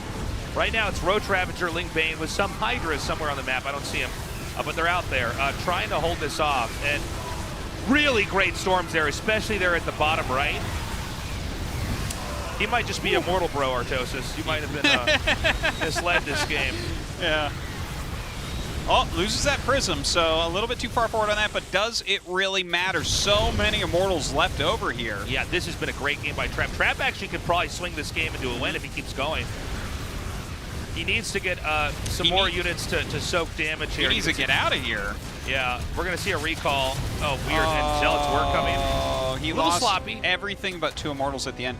When the Prism died, this is such a hard decision to make because it felt like he was wrecking. When that Prism died, if he had turned around, he would be the greatest e-gamer of all time. The problem is that Flash would ask him for tips if he had turned around Flash would ask him to sign his mouse pad. Yeah. So the problem is that he's winning the fight, but it's just Immortals and Archons. No Zealots and no reinforcements. And the problem is, Zerg is making Lings. Oh yeah, Lings are the most organic thing to make while you're being attacked because you need stuff to hatch fast. And Lings alone, oddly enough, do beat Immortal Archon. Even though Archons are pretty good against Lings. Yeah. Lings alone can beat Archons. Put a little bit of other stuff in there too, man. And yeah. suddenly, you know, Roaches do well against Archons. Yeah, you need Zealots. Yeah. But yeah, losing that Prism and then losing that much of that army, it's like a lot of what he's been building this whole game is now gone. And we're kind of reset. It felt like he was going in for the kill, and if the Prism hadn't died, I think he would have won the game. But the Prism did die, and then he lost his army. And Dark is like, he's completing his tech, right? We do have the switch from Trap, but he's got no actual pressure right now. Right. Right? He had all the pressure in the world. He was walking around killing stuff. He was forcing Dark into hard situations, hard choices, hard engagements. Yep. But here he's like, he sends 3 Zealots and it doesn't do anything. A Prism's flying across the map. Okay, cool story. But like he has to wait for his units to rebuild. Cool story. I like that. Well, it's too bad because he played, like, the beginning of the game was rough, and then he was absolutely magnificent, and then he lost the Prism and stayed too long. But can we always cast like that, like failed attacks? We just say cool story. Cool story, bro. Yeah. No, that's neat. Yeah. Wow, you won that fight? Yeah. You gonna tell your mom? Yeah, you won that fight. Hey, go! Don't forget to tell all your friends. Yeah, that's how things should be casted, honestly. Yeah. We're just insulting both sides. Yeah. We're too cool for the cast and the game itself. Yeah. Look at this. It's like Dark wants to win so badly. Get a life, kid. LOL. It's just a game. It's just a game, man. Yeah. Why do you take it so seriously? Yeah. That's like not very cool. Yeah. Isn't everybody playing Fortnite right now? What are you doing? Yeah. Does anyone even play this game? It doesn't even look very hard. Yeah. Do you use the PlayStation controller or the Xbox controller? By the way, Dark's got good control at the bottom of the map here. Creep spread pretty good. There's probably one more convenient base to take here for Dark, which would be the, what is that on a clock? Is that like 10 o'clock there, basically? He could try taking, but from there on out, it's going to be kind of hard for Zerg to get additional bases. Both the upper left and the bottom right are pretty far away. Yeah, Creep is not close to that. I mean, you could take it, but it's not going to be easy. That being said, Trap is really approaching the game in sort of this death ball way, which Zerg can exploit like we just saw there with the Nexus being forced to cancel. Yeah. The death ball, you kind of, it's hard to kill, but nobody said you had to kill it now. You can always try to just attack stuff later on. I think it's, again, a lot of this does come back to the amount of units he lost. He's rebuilt it now, you know? He's got this big kind of scary army, but he is forced to just walk around with it mostly together. And that does make it a lot harder. Pathogen Glands on the way here for Dark. I appreciate that he's actually getting into that Infestor tech just in case he needs it. Yeah. A lot of carriers are being made. The upgrades for carriers, you know, not far along. You know, we had a very active Roach-filled mid-game, so it's not surprising to see that +1 is not done yet. Dark Shrine on the way, the second Cybernetics core, so he's definitely planning on staying on that for a long time. And yeah, now we got to see, like, is he going to play this kind of roaming death ball game? I don't think that's the optimal way to play a situation like this, especially as lurkers come in. I think you have to break your army off into multiple pieces. I think you need like a prism and 2 chunks of army. You know what I mean? Yeah, I think you might be right. Where it's, yeah, you got like your air-based army, then you have like an army that's ready to run in and do something somewhere, and then you also have a prism. I think that like that 3-prongedness is very important. The 3-prongery? I call it the Triceratops attack. Oh my god. Oh god. 22 kills on the probes. That was insane. Right now, Trap is down to 48 workers, but, you know, he's made the army he needed to get. You can lose a lot of workers then, but it's not... Dude, he just, out of nowhere, it's like, hey, do you like your economy? Not anymore! Get out of here! Oh my god, like 4 banelings. He's remaking the probes too. I was wondering if he might make 4 carriers or something like that. Just get an even stronger death ball. You ready? Hey, you like your economy? Hey, you like your cannons? Not anymore! Because they're blown up. And your economy? Not anymore! So, where does Protoss want to attack? Is 6 a thing that can work? It doesn't seem like there's that much there. Yeah, he can kill that. That's easy. Well, the thing is, wherever you walk to, the lurkers are going to move over, right? And this is why you need that second chunk of army, because there's probably a position right now that can be attacked with all those units walking down the field with your main army. So that is the one thing I really want to see Trap do a little bit differently here. And of course, you know, just having a prism out somewhere. That's always good in every match, but Prism's a pretty all-right unit. Trap is now taking the last 2 bases that are, I mean, somewhat accessible for him. It's hard for Protoss to stretch out too far here. And we may get to the point where it's going to be up to the bottom left or the upper left base and the bottom right base. I don't know. Yeah, it could end up getting there. Thing is, I'm getting a little bit nervous for Trap right now. We'll see how his endgame air toss army really, like his air toss army play looks. Haven't really seen him do this too much. A lot of times Zergs just die to him earlier on, and you know, he almost had Dark into that position. But now that he's got this big army, how is he going to utilize it? I actually, like, I wonder if he should break off the Immortals at this point. Like, I know I see Hydras there, but... Yeah, the Immortals might not have as much utility with the Carriers and the Tempest. Yeah, yeah, they kind of all do the same thing in a lot of ways. Yeah. Like, the Immortals don't actually... The best way that they support the Carriers would be to suck up Hydra hits and help kill Hydras more quickly, but I feel like an additional High Templar will do almost as much, you know? Yeah. Throw in enough storms and everything. Maybe actually use that Time Warp spell that no one's ever used. This game is really grinded to a halt here. Yeah. It certainly has. Well, they're both very hard to attack into each other's armies. Yeah. Do want to mention Double Spire, of course. He wants to get those upgrades going, and the Ultra Scabbard, which I actually really do like as an ad very late game against Protoss. I think it can be a very interesting thing to have in there. Because, like we were just talking about how the Immortals are maybe not super premium units right now, if you lose these Immortals, you're not going to remake them, you know? Like, the game would have to go so weird for you to remake them. So once those are gone, the Ultras with their fully upgraded carapace can actually be these hilarious units to help clear High Templars that are under a carrier-based army. I know it sounds weird, but it's something that we've seen just very occasionally. It's not a super common thing, but I like that he's preparing it. Air weapons level 2 is done. We'll probably have level 3 coming here in a little bit. And yeah, nobody's really moving right now. And I actually don't know where the game is supposed to go from here. This is the very modern PvZ that we have here. This is, this matchup's no longer about trying to get a depths out and then losing the game. So it doesn't seem like either side is, you guys know what I'm talking about. You guys remember those games. Well, how could we forget? It was most of the year. Yeah. But, yeah, I don't even know what the game plan is. Maybe, he forces a recall there. Do you then try to attack somewhere like 12 o'clock? I don't know. Yeah, well, that is something you need to take into consideration, like recall cooldowns and everything. That is very important. It's one of the big tools that Protoss has at their disposal. Oh, this is a great move. What a nice move. No air weapons level 3. Denied. Bam, bam, bam, bam. No armor level 2. Denied. Bam, bam, bam, bam. No stalkers anymore either. Bam, bam, bam, bam. Well, that's a pretty big interruption. Yeah, that's well, look, very they're just not moving, Artosis. Now this is what I call StarCraft. All right, Lurker's coming up to siege this base. It's interesting to see Protoss actually taking the corner base before the Zerg. We don't ever see that. Normally Zerg would be taking one of these corners and Protoss is trying to play catch-up. Well, I think the reason for that is just unit compositions. Yeah. The Lurker composition doesn't have as big a range as some of these other ones for how it runs around. It's like when you get the burrow speed and the range and everything for them.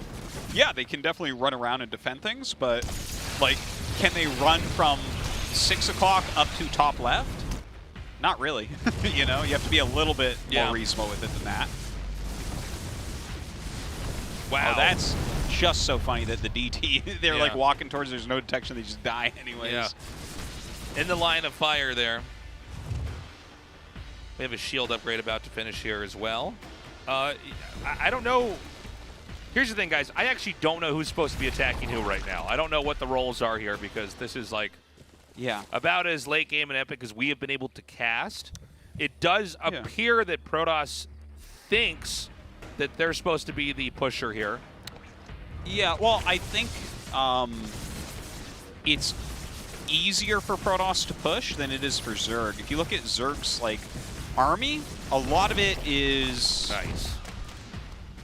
It's almost reactionary, the Zerg army, right? Because you have to burrow, unburrow lurkers. You have your spores, which are a giant part of your defense, and you have quite a few spellcasters in there, and you have quite a few corruptors in there. So when you look at all these, like, what here is actually 4 attacking buildings?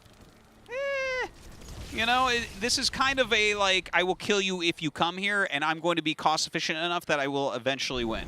That's kind of what the Zerg army is now.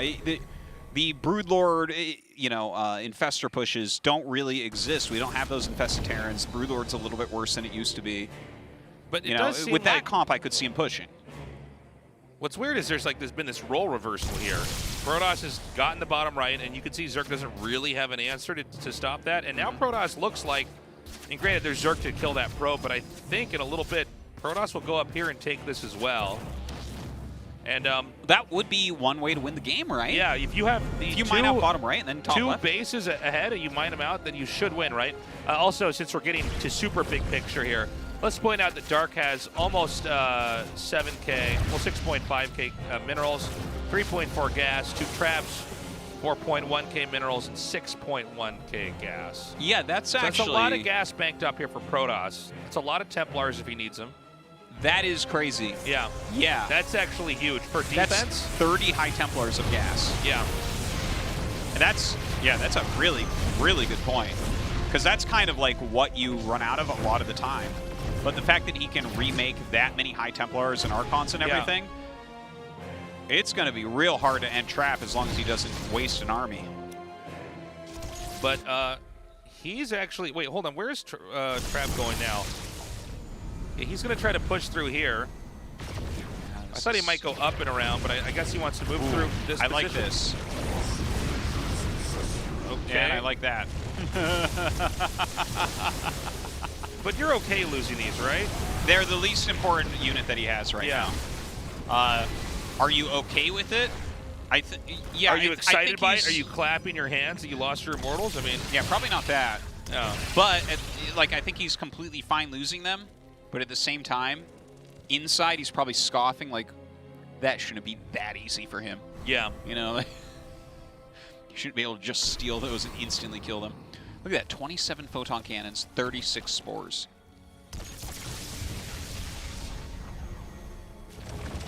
Well, I don't know that Protoss can actually push us. Hey, that's pretty nice. Well, yeah, that is cool. I do like the fact that he's added in the Tempest now. As long as he's tagging things with Oracles, I mean, he's going to basically outrange everything, and he's got just the right number that he can easily kill spores. It's like 4-shot, right? So 1 volley. Is that right? What? Oh, okay. So I think what we just saw there was he was going to neural, but then the units went under the mothership. Okay, that was very confusing looking. The cloak made it so that the tentacle just was like, nah. It's like he finds that his tentacle just isn't quite long enough. He's going to kill this hatchery, and if he takes this out, which he does, he can push north and smash this. I think Protoss is going to win this game. Trap showing the greatest late game PvZ like ever, man. Like, this is insane. Yeah, he's playing it really nicely, the way he's moving his army around. Okay, there we go. These are the types of moves that I think we really need out of Dark. Like, he has enough Corruptors that he should be able to actually pick off some of these expensive air units.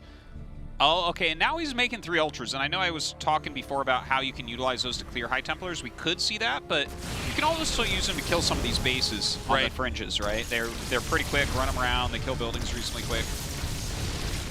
I want to see what he's going to use them for, though. I think he might actually just go, like, Corruptors and Archons, or and Ultras in at the same time. So can he just warp some more stuff in over here? I guess not. Trap's pretty much maxed out. 2 more carriers coming here, so there's nothing you can do unless you're going to recall to save these units over here. Oh, so let's get warped in. Didn't his cannons actually kill the Overseer that was there? Yeah, I thought it had been GTs, yeah. Things are moving pretty quick. It's hard to look at the screen and really take in absolutely everything. Keep in mind that Trap has soaked up a decent amount of resources from the bottom right, and Zerg is going to mine out, by the way. In fact, Zerg is mined out. Look at the mini map. Yeah, Zerg's actually mined out. Mined out. I thought there was There's one base at the bottom with, I think, 2 patches that are about to dry up. So this, I believe, is getting close to checkmate. Like, how are you going to fight back, kill everything, and win? And I think Trap is... If I'm Trap, I stall. Yeah. No, I think you're right that Trap should not be attacking. He should be falling back and defending some bases. Yeah, and I think you have modest defense everywhere. Enough where they really have to work to get in there. Yeah. A couple cannons at least, a couple shield batteries at least, especially so you can overcharge one of those. I think that's really important. Yeah, I'm actually excited about this unit comp, though, that Dark has made.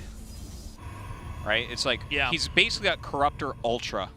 So if the Ultras, right, because the Corruptors can actually beat, in the right numbers, the Protoss Air Army, they can actually snipe it down pretty quickly. Right. So if you have enough Ultras to deal with Archon High Templar, that might end up working out. Let's see. Okay, here he's going to go for it. Well, hold on. Here we go. Lots of storms down here on those Corruptors. Oh, my God. The Parasitics as well. Oh, the damage output, just madness. Actually going to go ahead and neural a whole bunch of this as well. The Ultras do their job, and the Corruptors starting to clean up.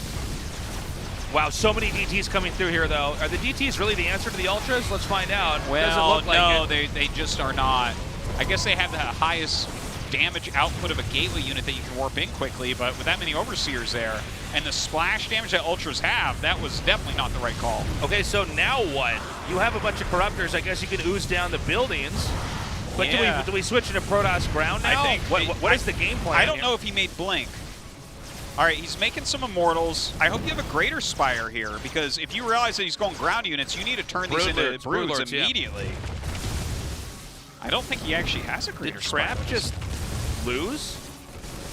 Keep in mind, it took the entire game to get that army that Protoss had. You know, I do want to mention, Void Rays. We see sometimes Protoss players get Blink late game when they didn't have it. I think it's for situations like this generally, where you lose your entire army, and sometimes you can look and be like, oh, maybe some Stalkers would be useful here, right? If he had 12 Stalkers right now, you know how much value you could get out of those? Oh, yeah. Really, truly. But by the way, I don't think he actually has Blink. Zerg is mining again in the bottom right. So this is no longer as a player that just doesn't have any resources here. Some big side storms down here on these Corruptors, but is it really enough? Mostly it just damages them and they fly away. He's actually adding a lot of Void Rays. He needs to kill this now. Dude, the Void Rays might be really excellent here. They could be, but he needs a lot of them. Yeah, but the Void Rays are going to counter the Ultras and the Corruptors. Yeah. Really, you need Vipers against Void Rays, or, you know, lots of Hydras, but then the Storm is good against that. We can't have lots of Hydras, because Protoss will just kill it with everything else. Yeah. So maybe... So the Void Rays I actually really like. When he joins the Void Rays with this army... Couple things, too, here I want to point out. Dark has now spent all his money. The money that he's getting now is from the new expansion. Trap has spent all of his gas, which is important. Oh, he can fill it in with some more Zealots, but there's not much else. He could also make a Nexus and Cannons. That's a possibility as well. That's probably more what we'll see. Yeah, I think so. But only those two things.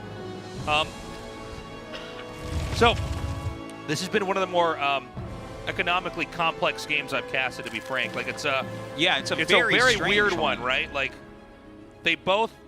Well, Zerg basically did a dump of all of the supply and resources into one big attack. One is expanding now. Killed off all of Trap's bases that he was slowly soaking resources from. But now Dark is this is a pretty scrappy game. I mean, Zerg never want to be mining from one base in a late game, right? You know what I really wonder here? The way he's not showing Voids, I wonder if he's waiting for them to be Broodlords or to show themselves somewhere. Like, well, I mean, because you don't want to fight them yet. This is a technique in StarCraft, is pocketing an insane, unusual tech. Yeah. And then showing it at the last second. Absolutely. And I mean, look, Zerg's not going to be able to tech out of that. Or I shouldn't say tech. You're not going to spend your money out of that. You can't pay it like it's a fine or something. Pay it to fix that. But again, there's so many Corruptors. Well, if you made them all into Broodlords. Well, no, I guess that would not counter the Voids. Okay, see, yeah, he's actually running from them. Oh my God. Like, these Corruptors are actually going to kill buildings so quickly here. Yeah, this base is no more. Really good play here by Dark. This looks so strange. Look at this. It's like a very dirty, expensive water fountain. Okay, here we go. That's a lot of damage. Oh. And I think from here he has to actually go all the way to the bottom, right? You just keep attacking here, right? Maybe. Okay, he's outplaying those voids. I think the void should turn around, right? No, I don't. Can you actually kite here, Zerg? What is he trying to do? Yeah, he's trying to like. He's winning this battle. Is he? Yeah. Yeah, I think you're right. There's actually just it's too like much. he spent $1 million on void rays and then let the corruptors that were nearly useless, other than hitting the buildings, kill them all. I think Dark's gonna probably win now. I don't know. I don't know because he has top left still, and the ground army doesn't have an answer from Dark. Dark doesn't have an answer to that. I think he should still be flying around killing buildings with the corruptors, though, that's for sure. Okay, Lurker's coming around and kind of flanking that army. I think that that's a good idea. If he can maybe like punish and kill the High Templars, that would definitely be a victory.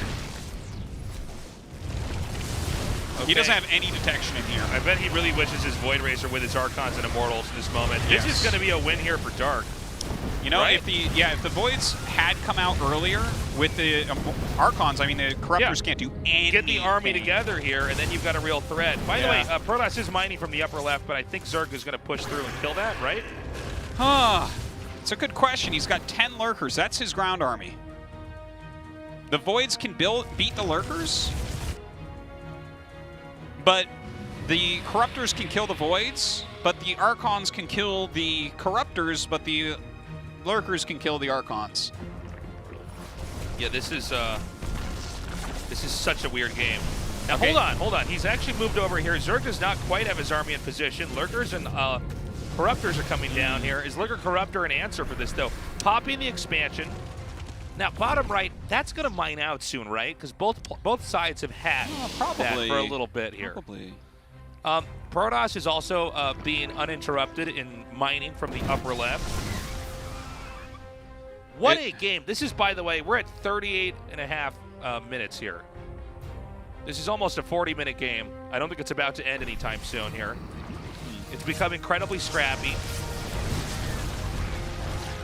Yeah, it seems to me that I think because he's making some more Voids in here, it feels like Trap's going to kill him. Because his army altogether is getting too strong.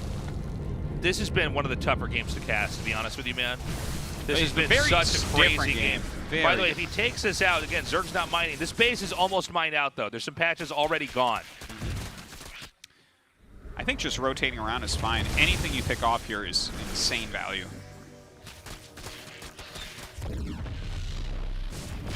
right, Link's getting a cancel over there, but still Trap with that top left base is allowing him to make more. Okay, another attack in here. These Lurkers are going to do a lot of damage. The Celts are getting on top here. Archon shooting this down. Is Trap going to win this game? Here come the Corruptors. GG, Trap takes it. What an insane, epic PvZ. That is modern 2020 late game PvZ, my friends. That's how you do it. And I think, like, Dark played a very good game, I think, throughout. I was very impressed. I think that his Ultra Corruptor was the best thing he could use to deal with what he was against. I think that was really a brilliant move, to be honest. You know how the Native Americans used every part of the buffalo when they hunted it? Yeah. Trap used every part of the Protoss. Yeah, I guess. No part of the Protoss went to waste. Well, we had the entire tech tree. Every unit was used. No, Disruptor and Colossus. Every unit was used. You can't make those in that matchup. I forgot about those. I was so excited to see the Void Ray. You're totally right. Yeah. But look, the thing is, I think that Trap made mistakes. Like, quite a few that could be fixed and make him even stronger. We're going to Death Orb for Game 2. Right now, Trap with a 1-0 lead. GSL을 위하여.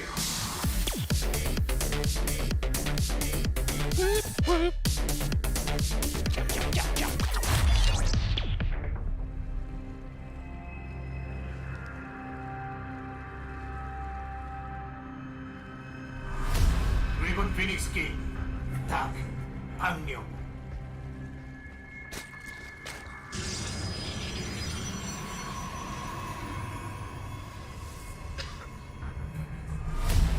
지리어 그르니.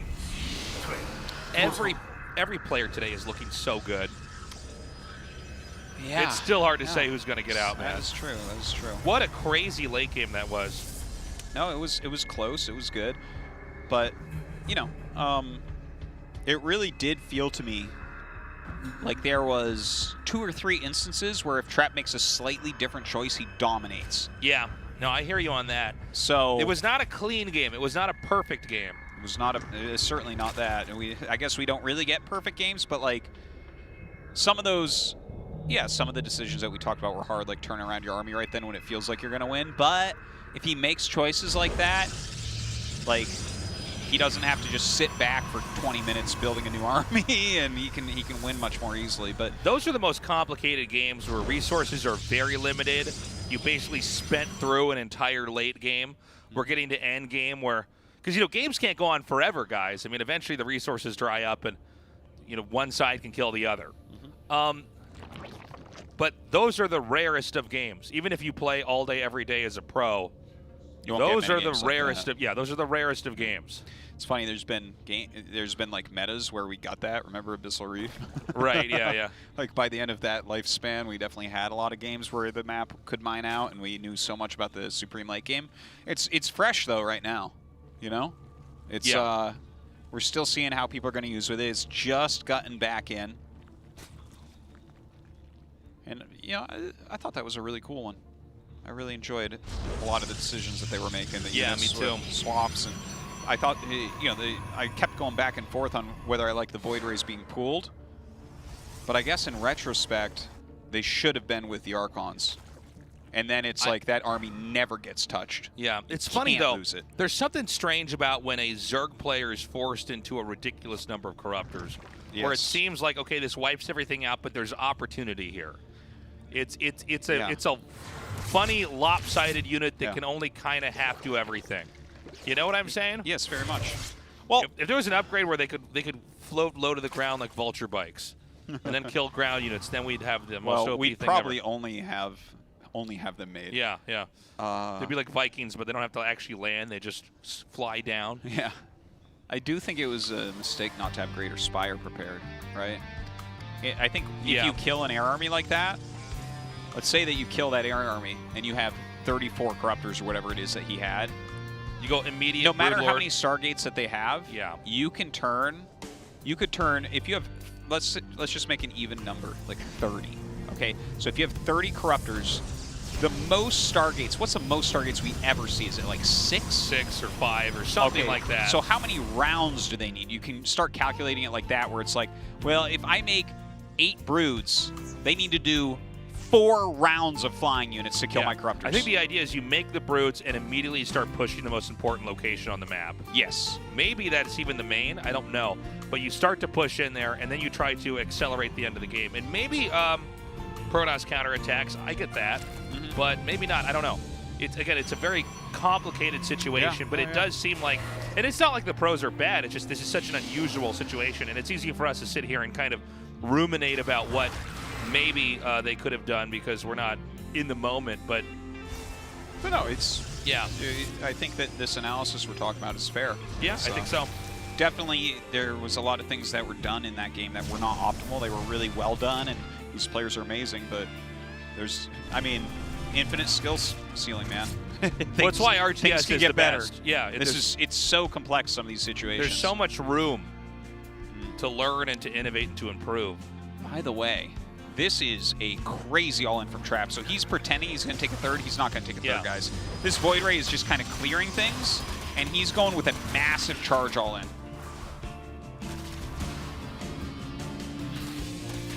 Dark sees the probe there, the pylon there. Those are left as bait. Okay, Spine's being made. I think Dark has started to figure out what might be going on here. Now this has to work, and it has to hit very hard and basically knock Dark off of his feet here. Now, the Lings are going to maybe, I guess not, I was going to say maybe kill the Cybernetics Core, but really it's going to be all Zealots here, so it's actually inconsequential. The push is coming. Charge is 5 seconds out. Here we go. Yeah, let's see if he's going to have enough. He does have the Void Ray in here as well. Charge is done. Charge is ready. The Lings come up. He brings them back into a choke on that ramp, but there's too many Lings here, and he does have to turn around for now. Yeah, it just was never going to work, it appears. Oh my God, Charge through that. Oh my, did you see that? Yeah. I didn't. Got better eyes than me. So now, Does Protoss try to dive in again? We see a Templar Archives coming here, a Forge, and now probes are started, so he's going to try to just switch into a normal game. Yeah, I think he has to. Dark defended this a bit too well. Yeah, Dark was completely ready. Well, you know, Trap took a little bit of a risk here, trying to finish the game really quickly with an all-in, and it didn't quite work, but he pulled the brakes, so we'll see if he can actually get into something else. I love hitting the cybernetics core. Yeah. 2 adepts is not something you ever have to respect here. So he takes that out. It's not the biggest deal in the world, but it does slow down all the tech here. A counterattack coming in here, but this can actually get blocked by Roaches very easily. Yeah. Really, Dark is slamming everything that Trap is trying, and I think the way he's trying to come out of this is a good and intelligent way, but you can definitely tell Dark has the edge here. He has the lead. It's really up to Trap to make something happen right now. So, the third base is being taken now. And, I mean, Protosses can win from here, and we've seen this before, but it's not the ideal game, right? You try to do your time and attack. You try to, not exactly, I mean, sort of all in, I guess you could say, but you see that Zerg's got enough, and you go back into standard play. Yeah. Hydralisk Den is coming up right now. Mm-hmm. I want to suggest that we see Roach Hydra, which is a composition that we don't really see anymore, and even when we saw it, we didn't really see it because it wasn't all that good. Even when we saw it, we didn't really see it. That's true. It was like occasionally there, and it was sort of weird, but... Well, that was the Ogre Zerg gamer of StarCraft 2, where it's like, Sue's like, look at this army, and it's like, this shouldn't beat anything, but sometimes it does. Yeah. In this weird situation where it's heavy charge lot, and like, he's trying to get into Immortals and Archons, I think Roach Hydra actually can roll through him. Maybe, actually. I would really like to see that. The thing is, if he goes into Lurker from here, that's a very slow composition. It's like he gives Trap a lot of time to recover. I guess we'll see. He's making Hydras. We don't see the Lurker Den, so I think he is going to do it. So, I like watching this Void Ray. Pew, pew, pew. Might throw down that Creep Tumor. There you go. He wants to win so bad. Oh, how embarrassing. He put the work into that one, didn't he? That's his Rocky montage scene, killing that Creep Tumor. Yeah, put that in his highlight video right there. Along with all the great plays of just stuff being destroyed. One Void Ray. Pew, pew, pew.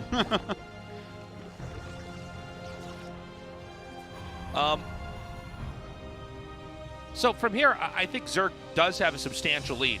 Zerg is going to peak and max out pretty quickly. I think he has a perfect attack timing right now. Yeah, if he goes right now, I think he might just win. Yeah, and I think we'll be right in game 3 then. Again, I think I get why Trap did what he did, which is like he won a long epic macro game. Why not do a kind of crazy all-in and see if you could just catch the Zerg off guard? Zerg is definitely going to be scarred from the loss of the insanely long game. They both played so well that sometimes it's kind of a smart move. Totally. Good catch there. Nice little group of Roaches picked off. The rest of the army, though, coming around towards the natural. Oh, there is actually a little group over here. Look at this. I don't know about splitting his army like this. I guess this group is doing all right. Uh-oh. Let's do it again. Let's take that Cybernetics core out. He's going to come back and try to fight here. I don't know that this will work. We'll see. Again, Protoss is hanging on right now. They're far from maxed out. There's much more tech that needs to be developed, many more upgrades that need to be had. But Zerg is looking for a win. Yeah, he may have missed any kill timings here when he split up his army. It felt like he was in a decent spot, but now that Trap is sitting quite defensively with this many Immortals, and now Storm has finished, I think he can hold on everywhere. Well, let's see. The Hydras are starting to push up here. Now, it's mostly Immortals up here at the top. And, you know, Immortals are not, again, they're kind of not bad against anything, but they're not great against Hydras either. Yeah, Hydras can definitely kill them. Okay, we're about to see the Zerg actually end this game. This has been a great game here by Dark. Let's see if Protoss can hang on, but, I mean, when that many Immortals go down, there's plenty more links coming through. GG, Dark takes it. Yeah, very nice kill move there. It felt like for a moment he might not be able to actually finish him, but that's what happens when you try.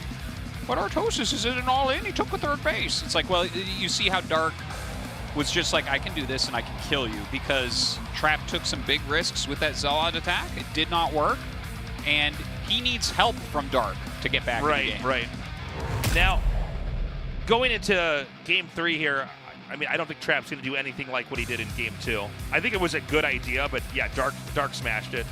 Yeah. Dark handled it very well. I don't mind the idea at all. Truly. I think it's it can be really nice after a game like that to try to do an all-in, and yeah, that's a personal preference thing when you're planning out your series, but it doesn't work for Trap this time. I wouldn't mind to see him like open with a Void Ray on this next map just to make it look similar. Okay. To use this idea. loss in that way. Yeah, to take he might have something like that planned. The information from Game 2 and then maybe try to do something sneaky with that. I really don't know what to expect here, honestly, in Game 3 because these are both very unusual games. I mean, Game 1, you will probably never replicate that. Oh, yeah, probably not. One of our players, by the way, has requested a small break, so we do allow that, and then we'll be hopping into Game 3 here. Let's not forget that Innovation is waiting in the winner's match to face off against whoever's going to win here. Yeah. And I think this one is a very tough series to call. This one here? Yeah. Yes. Yeah. I mean, it's definitely close. I think that if Trap just plays his normal play, that's his best shot. I think that in just a very standard game right now, he can beat Dark. I think we really did see that in Game 1 because there were those mistakes that he shouldn't have made that could have allowed him to win more easily, especially after the damage he took early. But then also I think about who's waiting in the winner match, right? I think if Dark makes it up, Innovation can kill him and win the group. I think if Trap makes it up, I'm not so sure. Trap is going to be a real toss-up. We mentioned earlier, Innovation really does have a harder time against Protoss, especially as of late. I mean, this is his words, not ours. So Trap could end up just stealing the group entirely. But, yeah, I don't know how to call this one. It could go either way. Yeah, Dark probably loses to Innovation, right? I mean, Rogue got smashed pretty handedly. I feel like he would. I think feel like right now he would. I think if Rogue can't stop Innovation's push, then it's not unreasonable to say that Dark could not either, right? I mean, I think both Dark and Rogue have some of the best defense, but if Rogue can not only bleed but be killed, yeah, Dark could too. Maybe we're getting ahead of ourselves. Let's see what's going to happen in the third game between these two players. Oh, never mind. Now Trap's requested for his break to be used, so hold on. I lied. Let's milk that camera shot. Okay. Trap really having to go to the bathroom, I guess.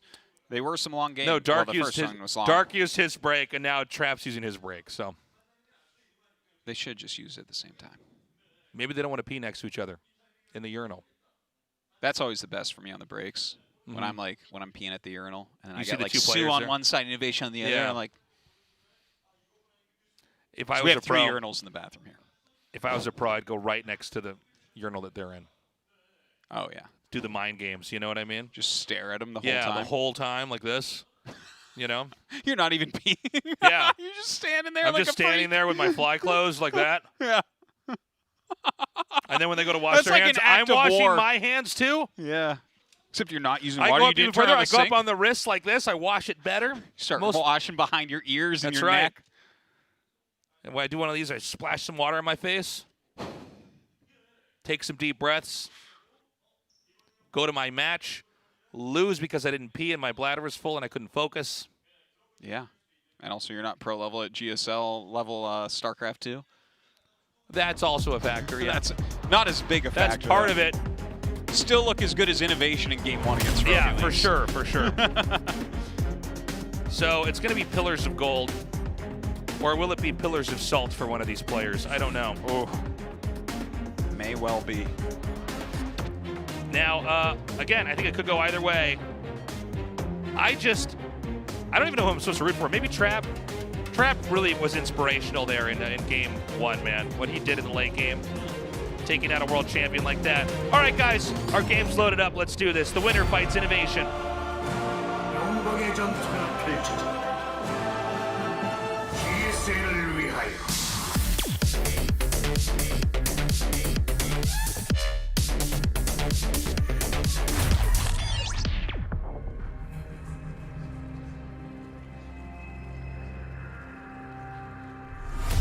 드래곤 피닉스 게임 다크 박명.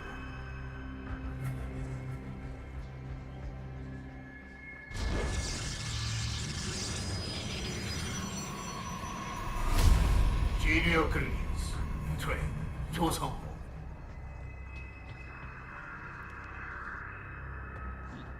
Another scoutless expand here.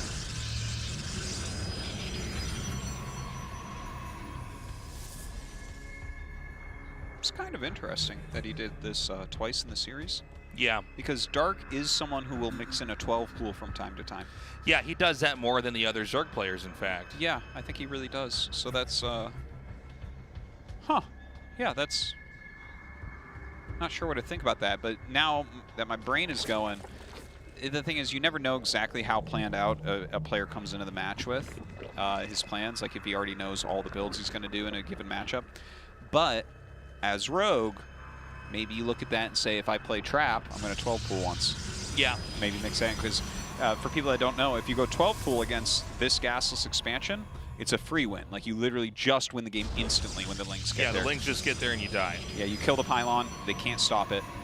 They didn't know it was coming or anything, and that's it. But if you do a probe scout and you see a 12 pool, you laugh. Milk comes out of your nose and you hold it easily, and Zerg has less drones. You know, it's also the question of, like, how much do you want to chalk up a GSL victory to chance when you're this mechanically gifted? Yeah. But, you know, the build definitely has some upside to it, too, right? Sure. It's like you have a better economy. You get more gas earlier on. You're able to kind of push those tech advantages a bit. So, you know, it's kind of the beauty of RTS in a lot of ways as well, though. You get to decide which types of risks you want to take. Yeah. So now we have the Citadel coming down here, Twilight Council, excuse me, coming down here. And again, it could be any kind of game here. I think you did make a good point, not just about the Lings, the possible quick pull here from Dark, but Dark also does like to occasionally just end games very fast. You know. Yeah. He likes to rush. Not really seeing that so far here today. No, not yet, at least.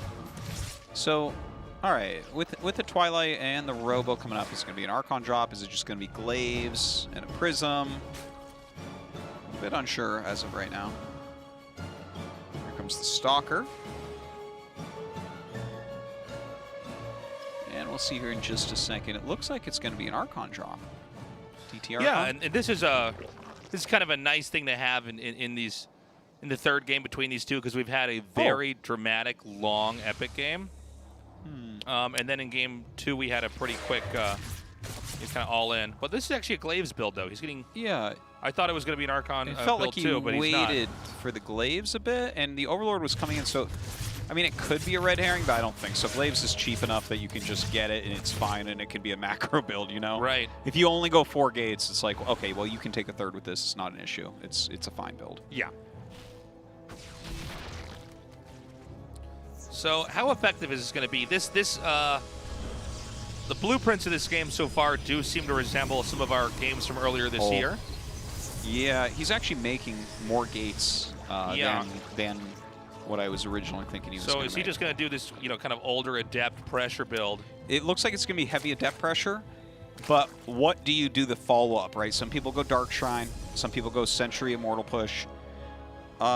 We don't see the third as often when it's this many gates, because it's kind of like doesn't make sense. It doesn't actually. It doesn't enhance the work rush with the build at all. It doesn't make it more strong. And if it works, then why did you do that? And if it doesn't work, then why did you do that? It's like it's like a chandelier, like to the build. Like it doesn't actually add, and you know, it's something that costs more. Yeah, it's not going to enhance it. Why do you have a chandelier? It's on a your decoration. boat? Yeah, it's like okay. Let's see what he gets done. So again, this is an older technique, and one of the reasons why it's had less success in months and months is because Zergs are just better and better at dealing with it. You can see the Lings are already on the ramp. The Queens are ready to try to ghost behind the Adept Shades. And here we even see these good micro. These Ravagers just driving this back. I like that. Ooh, and he actually commits to kill off the Ravagers. Yeah, he kills off the Ravagers, so he can actually do a warp in here. Great micro here with the Warp Prism. Actually, 2 of the Ravagers do end up living. Very nice micro, though, from Trap. This is very interesting. I want to see if he's going to make the robotic support. I feel like that's what the follow-up's going to be, but I also almost feel like he's waiting, right? He's only seen Lings and like 3 Ravagers. Okay, now he's going to start seeing Roaches. Because when they start making a lot of Roach Ravager, the speed disruptor drops can go very well with this. Yeah. Like we saw, of course, from Zaun. Yeah. Now, no, with only 2 Ravagers, you can't actually target down the Warp Prism and get a kill. So he hits it there. Actually, now it doesn't matter because now if 2 Ravagers shoot it again, even with full shields, it dies. But it seems like Trap's starting to really do some damage here. Coming in here for the drones. The drones are being pulled away, but this is actually a lot of kills here, man. Yeah, he's doing all right. Did he cancel the shade there? Yeah. Those have 4 over here. Those are going to get cleaned up as well. He's just making Immortals behind. I haven't seen him do any Sentry Warpins as of yet, which I feel like would be a very important Warpin. Warps in 6 more Adepts. Huh. So you can see, actually... so, I mean, he's not teching out of this almost at all, just the Immortal. No. Well, he got a 3rd gas, and now he's getting a 4th. So I'm kind of like... I'm waiting to see some sentries, right? If you're going to make Immortals with this, generally you're going to throw down at least a couple sentries to build some energy. Yeah. But, yeah, maybe it's just like pure power? Just get a sentry for Guardian Shield later and try to punch a hole through this. But it feels like Dark has a pretty decent army. Well, I mean, on paper, a lot of times when the Zerg holds this off, they're usually okay, but the number of workers that were killed makes me wonder if it might be harder for Dark to actually catch up. You know, it really just does oftentimes come down to how many workers are actually available, right? How many are mining? Can you grow back out of this? That being said, Protoss doesn't have a 3rd. Protoss's tech is very hiccuped and staggered. Dude, I feel like there's maybe a couple mind games going on here. I think you're right. Because Dark is making very heavy Zergling. And we don't see things like Disruptor. We don't see things like Dark Templar tech, which could get you some Archons, right? Like, Trap is just making Adepts and a few Immortals. It is a lot of Adepts. Okay, he's shading forward. This is a lot, man. Oh. He's going for it. The Immortal's in the back. Good dodges on the Biles. Queen going for the 1 Warp Prism. The Warp Prism is going to be picked up if he can't save it now. Drones pulled in the fight. 3 Immortals still alive, and I think pretty rich as far as HP goes. And the Zerg is now getting disjointed. I don't know where the Warp Prism is. I think it's not been killed. Yeah, Warp Prism might have been killed off. Oh, maybe it was. I'm not sure. Like, Queens were really chasing it very deep. If he can keep the Warp Prism alive, he can definitely keep pushing this. I think he can probably anyways, but you need reinforcements. All Lings are coming out here. This is going to be a great moment to Bile here. You cannot move your army. Yeah, he's going to end up picking some of these off. Oh, tries to throw the Biles down and finish him off, but he does get him out. The finished shade here from the Adepts, bring them into the main base. Only getting 3 drones before Dark pulls, though. Okay, but he's not done yet. Another shade over here. He can keep getting drone kills. Beautifully done. It's 27 workers right now, Artosis. Yeah. 20. Dude, I think the follow-up push may be devastating. Keep in mind, Robo units coming out 1 at a time here, right? So he had 3 Immortals last time. He's got 1 coming and another one about to finish. I'm sorry, 2 coming. He'll have the same as before. Wow. Never mind. Well, yeah, he recalled 2, and now he's making some more. Right. And I forgot about that. He is getting into that Disruptor tech that we mentioned a little bit before. By the way, now he's coming up. He needs to finish the hatch. The fact that he didn't get the hatch is really painful. 3 Adepts coming in here to start killing drones, to draw the screen away. We need to have another warp in here. This hatch very low on HP.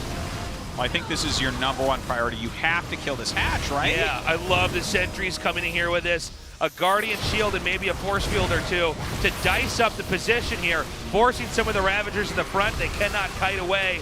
But again, this is so much muscle here from Dark. Dark is really hanging on. Oh, but that shade through, actually. I wasn't sure if he was going to let that one finish, but he does, in fact, getting to the natural. This is going to draw some more of the units off to try to defend. Oh, if he's looking, he's got to maybe cancel it. No, he does let it finish, but Lings and a Ravager on top of it. Going for drones again, though. Right now, it's 24 workers, Artosis. It's not enough. This is wild. Look at this. Dark has no economy just about, but he still has his hatches. He still has a reasonable standing army. He's battered and bruised, but he still has the economic tools, although he is short on workers, but he's got expansions. He's got fighting units.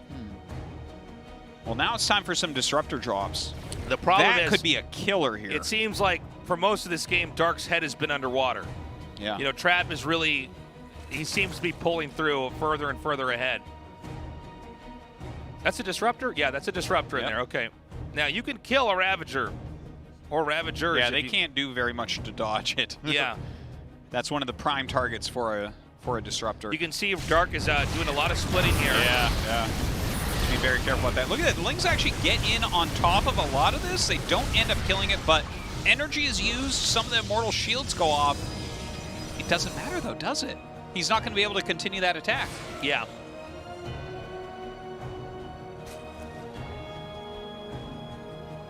How low is that? Okay, still at about half HP.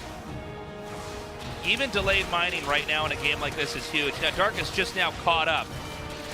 But catching up might not cut it, because the third base is going to finish here for Protoss. And, of course, the looming question for Zerg is, when am I going to get my fourth? He's a ways away from that. Yeah, certainly you're right about that. He's making some queens. I like the blink upgrade. He doesn't even have the workers for a fourth yet. No, he does not. Oh, my God. Moments like this are huge. I'd love to see him split those some in the main. Yeah, perfect. Your wish comes true, Artosis. Killing off some of these workers is definitely a great way to play. Any little bits of damage you can get done. I mean, both of them. Trap has kind of hobbled himself and Dark. Yeah. No, they're both limping through this game. He's a hobble Great toss. shot! Whoa! That was so cool. That was an insane disruptor shot. Yeah, like an old school Reaver drop there. Takes out 11 drones. And I think we're going to have a counter push here. Zerga's having to re-drone as a push is inbound here. And it's going to be 4 disruptors total, along with 4 immortals. That's going to be hard to hold for Dark. That's going to be a really tough one. Trap actually has a lot more army right now. Look at this. Keep in mind that the Warp Prism is more used to try to micro the disruptors than it is for warping rounds here. Beautiful split there by Dark, I do have to say. He actually dodged wonderfully on the disruptor shot. Okay, he shoos him away. Again, the disruptors can kind of ignore the force fields. Yeah, this fight just looks too hard. He needs his biles to connect like every time to win this. Oh, a nice disruptor shot there as well.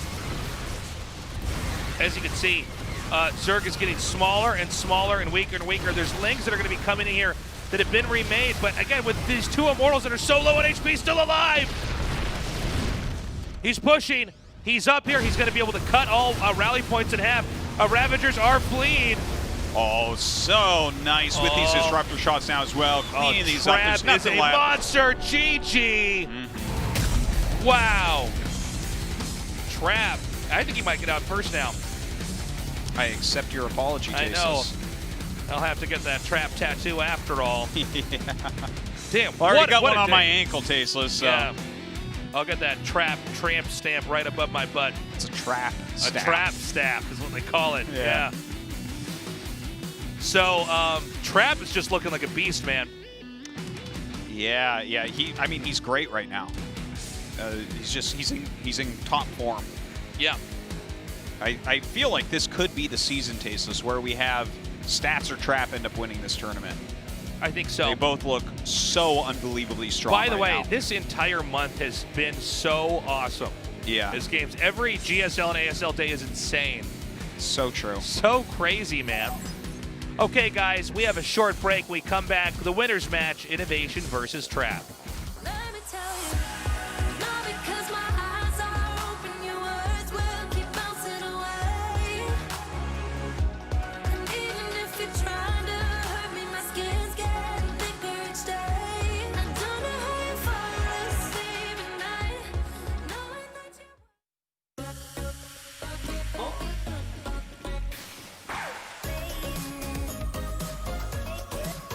상큼한 복숭아가 사이다를 더 청량하게 새로움을 마시다. 울트라 기어로 부드럽게 이긴다. LG 울트라 기어 게이밍 모니터. 울트라 기어로 선명하게 이긴다. LG 울트라 기어 게이밍 모니터. 잡아 킬 흐림님 힐 그렇지 나 힐 2점 수리끈 온다 잡아 바닥 바로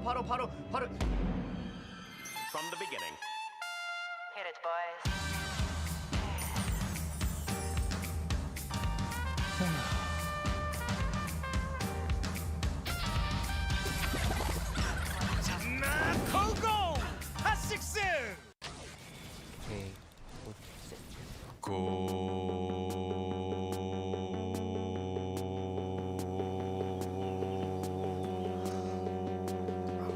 성능을 언제 어디서나 가볍게 즐기다. 지포스 GTX 1650 그래픽 최신 인텔 10세대 프로세서 탑재. 고성능 노트북의 새로운 기준 LG 울트라 기어.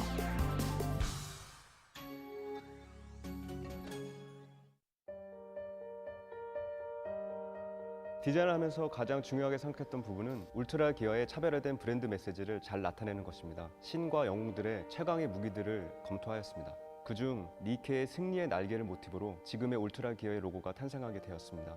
울트라 기어의 이니셜인 U와 G를 비상하는 날개의 형상으로 레드 색상을 사용하여 강력한 에너지와 힘을 나타내었습니다. 울트라 기어는 최상의 퍼포먼스로 진정한 게임의 즐거움, 승리의 기쁨을 여러분께 선사할 것입니다.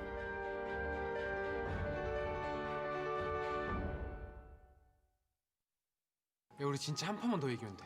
야, 그럼 나 화장실 좀 갔다 올게. 야, 어디가? 금방. 자, 이 정도. 20여 명의 학생들이 컴퓨터 게임에 몰입하고 있는 또 다른 PC방. PC방의 전원을 꺼보겠습니다. From the beginning. Hit it, boys.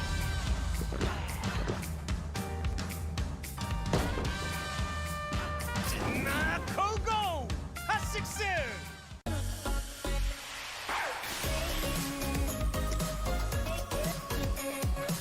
싱그러운 청귤이 사이다를 더 청량하게. 새로움을 마시다. 실성 사이다!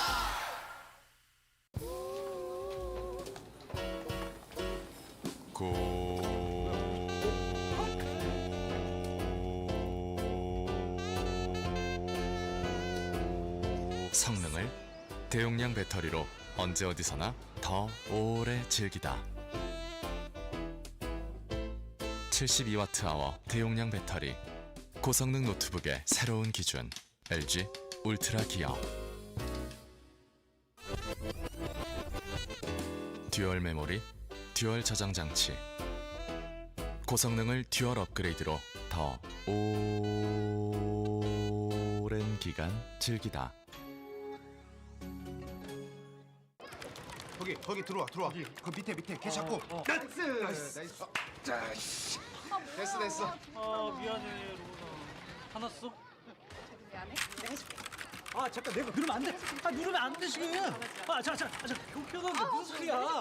좋은 시간 되세요. From the beginning. Hit it, boys. 고고! 핫식스! 여기 열었습니다. 이상한데? 그렇게 작아. 너무 안 보이는데? 보이지가 않잖아. 쓸 수가 없는데? 저 키워보라고.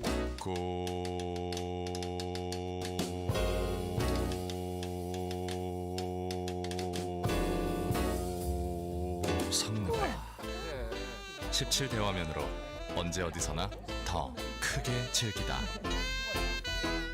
WQXGA 초고화질의 17대 화면, 16대10 최적의 화면비. 고성능 노트북의 새로운 기준 LG 울트라 기어.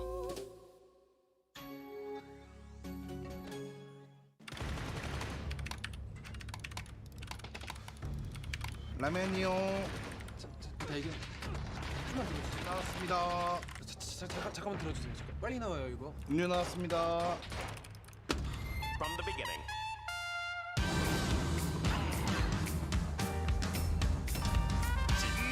고고! 핫식스!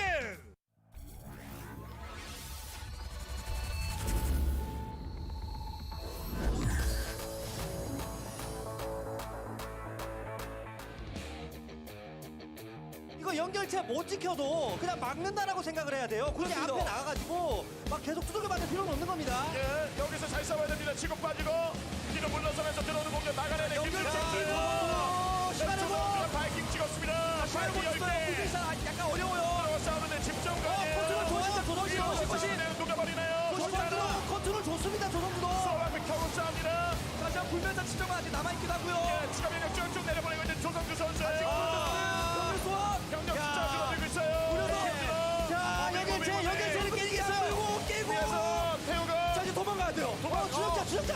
야, 와, 조성주. 자, 엘리전. 치즈러시 프로토스 치즈러시 조성주는 엘리전 조성주 이거 무승부를 어떻게든 최소화 만들 수 있습니다. 프로토스 거의 손에 잡았던 경기였는데 조성주 선수의 움직임으로 1%의 가능성을 50%까지 끌어올립니다. 자 여기서 자 막으러 가죠. 막아야죠. 버티기 위해서 사냥을 지키러 왔어요. 내 집은 내가 지킨다. 이거 조성주 무승부가 아니라 이기고 싶은 거예요. 예, 이병력 숫자만 좀 줄여주면 탐사선 지금까지 무시받았는데 내려서 가서 코너보다 훨씬 잘 싸워요. 가스 끝이에요.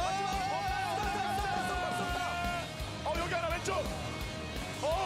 이거 하나 이거. 자 왼쪽 탑. 프로토스도 그렇다면 여기.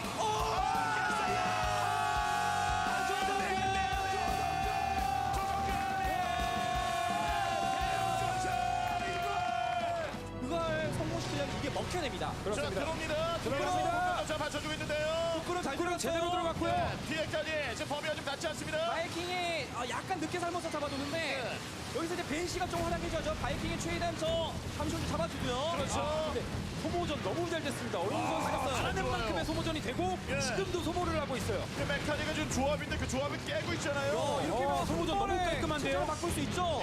다시 한번 들어가요. 근데 이번에 벤시 많아요. 다시 한번 벤시 일단 벤시 많아요. 잠시 군주가 좀 있습니다만 자 바이킹 정리해주고 지원은 있고요. 없고요. 복구름 지원은 없고. 자 벤시 밀어붙이는데요. 일단 이거 양으로 찍어 누르고 있는 거예요. 물량으로 분명히 손익은 테란이 훨씬 챙기긴 했습니다. 정명은 진짜 잘 싸웠습니다. 여기서 흑구름 쓰기 전에 쿡박 근데 타나키보다 바이킹이 많습니다. 자 바이킹이 버티면 벤시가 버텨요. 벤시 버텨요. 벤시 버티고 자 이거 밀려 테란의 공군병력들이 정리가 안 되고 있어요. 자원 갑자기 자원 찾습니다. 시간 지면 이거 몰라요 진짜. 이거 진짜 모릅니다. 아직 봐야 돼요. 엘리 시켜버릴 수 있어요. 무리군주의 기동성이 테란의 기동성을 못 따라잡고 있어요. 자 시간 여기 벤시 한칸 세상에서 가장 중요한 벤시. 정말 벤시 오늘의 왕은 벤시. 나에게 남은 건 벤시해야 된다. 정명훈 깨고 촉수 찾아야 돼요. 깨고 촉수. 미스 촉수 찾아야 돼요. 촉수 찾아 빨리. 빠져야 됩니다. 촉수 도망가죠. 깨나요. 깨져. 일단 이거 깹니다. 깨고 도망가겠습니다. 벤시 만화 없습니다. 벤시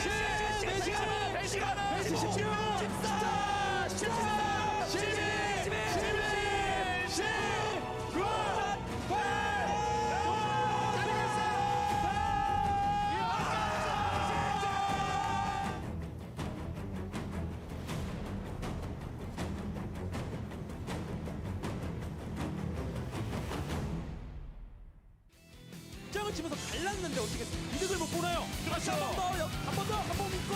잡폭과 기현이 완성이 됐기 때문에 지금 아직까지 넓은 곳에서 여기서 뒤로 정면 뒤로 돌아갑니다. 뒤를 치고 자 이병렬의 전술 역전. 시간 내고 진짜 잘해요. 기네 이번에 편을 끊어먹어야죠. 이대골을 잡아야 돼요. 지금 원희사 선수가 불면차수 유지하면서 그래서 한방 이거 미나요 원희사. 자 원희사 공굴리 되고 있고 물량을 점점 늘어나고 있어요. 밀어 들어옵니다. 이번에 뒤로 전면 역장 없고 불멸자 두 개 남았어요. 자 한 개 잡히고 두 개 남았습니다. 국병이요. 자 이멸자 자 버티나요. 자 잡히는 겁니다. 미치 컨트롤 나오나요. 그러면 이병렬 황금벨트 포기해야죠. 예 여기 자 여기서 자 위에서 정치 이용해서 컨트롤러. 일본에 동원해서 또 와요. 이게 공격수였잖아. 예 25, 25피에요. 내 추적자는 혼이 실렸다. 홀리자의 혼이 추적자에게 실렸습니다. 앞전면 나오네요. 자 홀리지는 앞전면이 나오고 있습니다. 이거 진짜 말도 안 돼요. 말도 안 되는 거 확정이 없거든요. 그냥 9개 이거 막아내야 되는 바퀴 7개. 아니 100대 200이었는데. 그렇죠. 야 이거 무슨 선수 나갑니다. 지금까지 경기 중계하면서 확장 털리고 빠져놓지 말은 프로토스가 컨트롤로 극복한 적이 없었어요. 원희상 선수 앞에 숫자일 뿐입니다. 잡는 너무 이거 거의 다 잡히. 재미 보는데요. 이거 잡혀도 사실 전투 순양함 찍을 거라서 이어지는 거죠. 선수 지키죠. 아직 나왔네요. 오래 살아남아요? 이영호 선수. 이영호 선수. 철옹성이 5시까지 먹기는 어려운 모자라서 장기전이 좀 어렵다고 말씀드리고 있는데 끊기지 않는 이 미사일 포탑. 네, 이럴 생각이 있었네요. 라고 생각을 해봤고. 그래요. 플래시. 자, 위에서 끌어버리고 싸우는 B2차 라인이 있죠. 일단 한번 서로 규모 보자는 거죠. 여기서 한번 강 보기 들어갔는데요. 수현이 못 따라가는데요. 예, 뒤에 전순이 이제 버텨주고 있고요. 적으로만 인구수 확 줄었어요 지금. 예, 이제 기계가 노동자 필요 없는 세상. 예. 테란 지금 자원 쌓이기 시작했어요. 자, 이런 거 다 잡아먹어야죠. 잡아도 이게 자, 투캐논. 안 잡혀요. 아, 근데 저우도 비싸게 소비되면 안 되거든요. 자, 이렇게 터트려도 인구순이 200 가까이. 테란 그대로 쭉 가나요? 자, 밀고 들어가는데요. 저우이 기회라면 이거 쭉 들어왔을 때 그걸 잡아먹는 것밖에 없습니다. 압도하러 가죠. 박지방옥이 데미지 없고.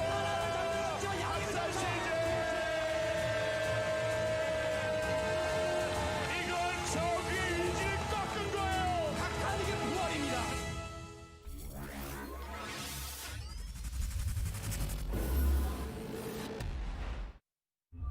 Round of 16. Rogue. Innovation. Dark. Trend.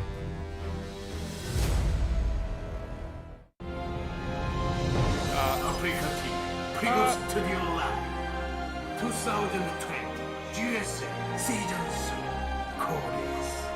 Last Stand.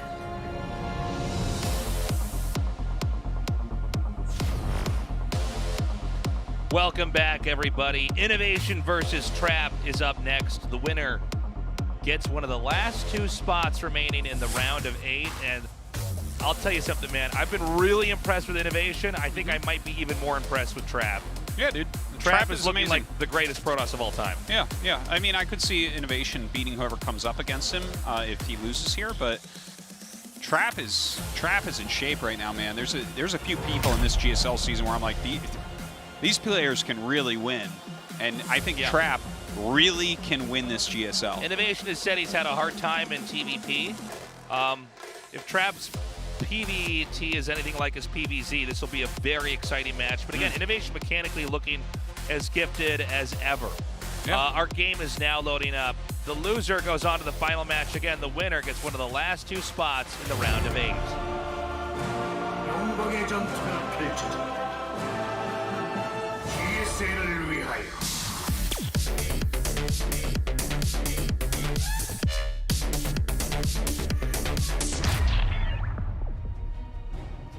전투 지원이 들어왔다. 함께일 때 우린 더욱 강하다.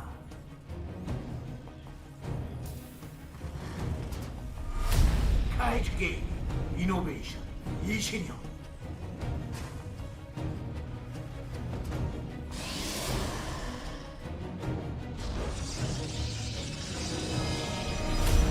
지리어 클리, 트랙, 조성.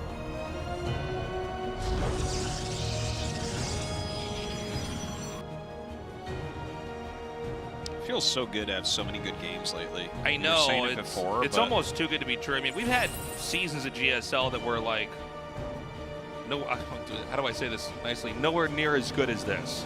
Yeah. And we've had states of the game where it just was not as exciting, but right now this is like amazing. It's an exciting, still somewhat fresh meta. Yes. It feels like at this point Protoss has really recovered a lot of what they were missing in the past, couple of years almost.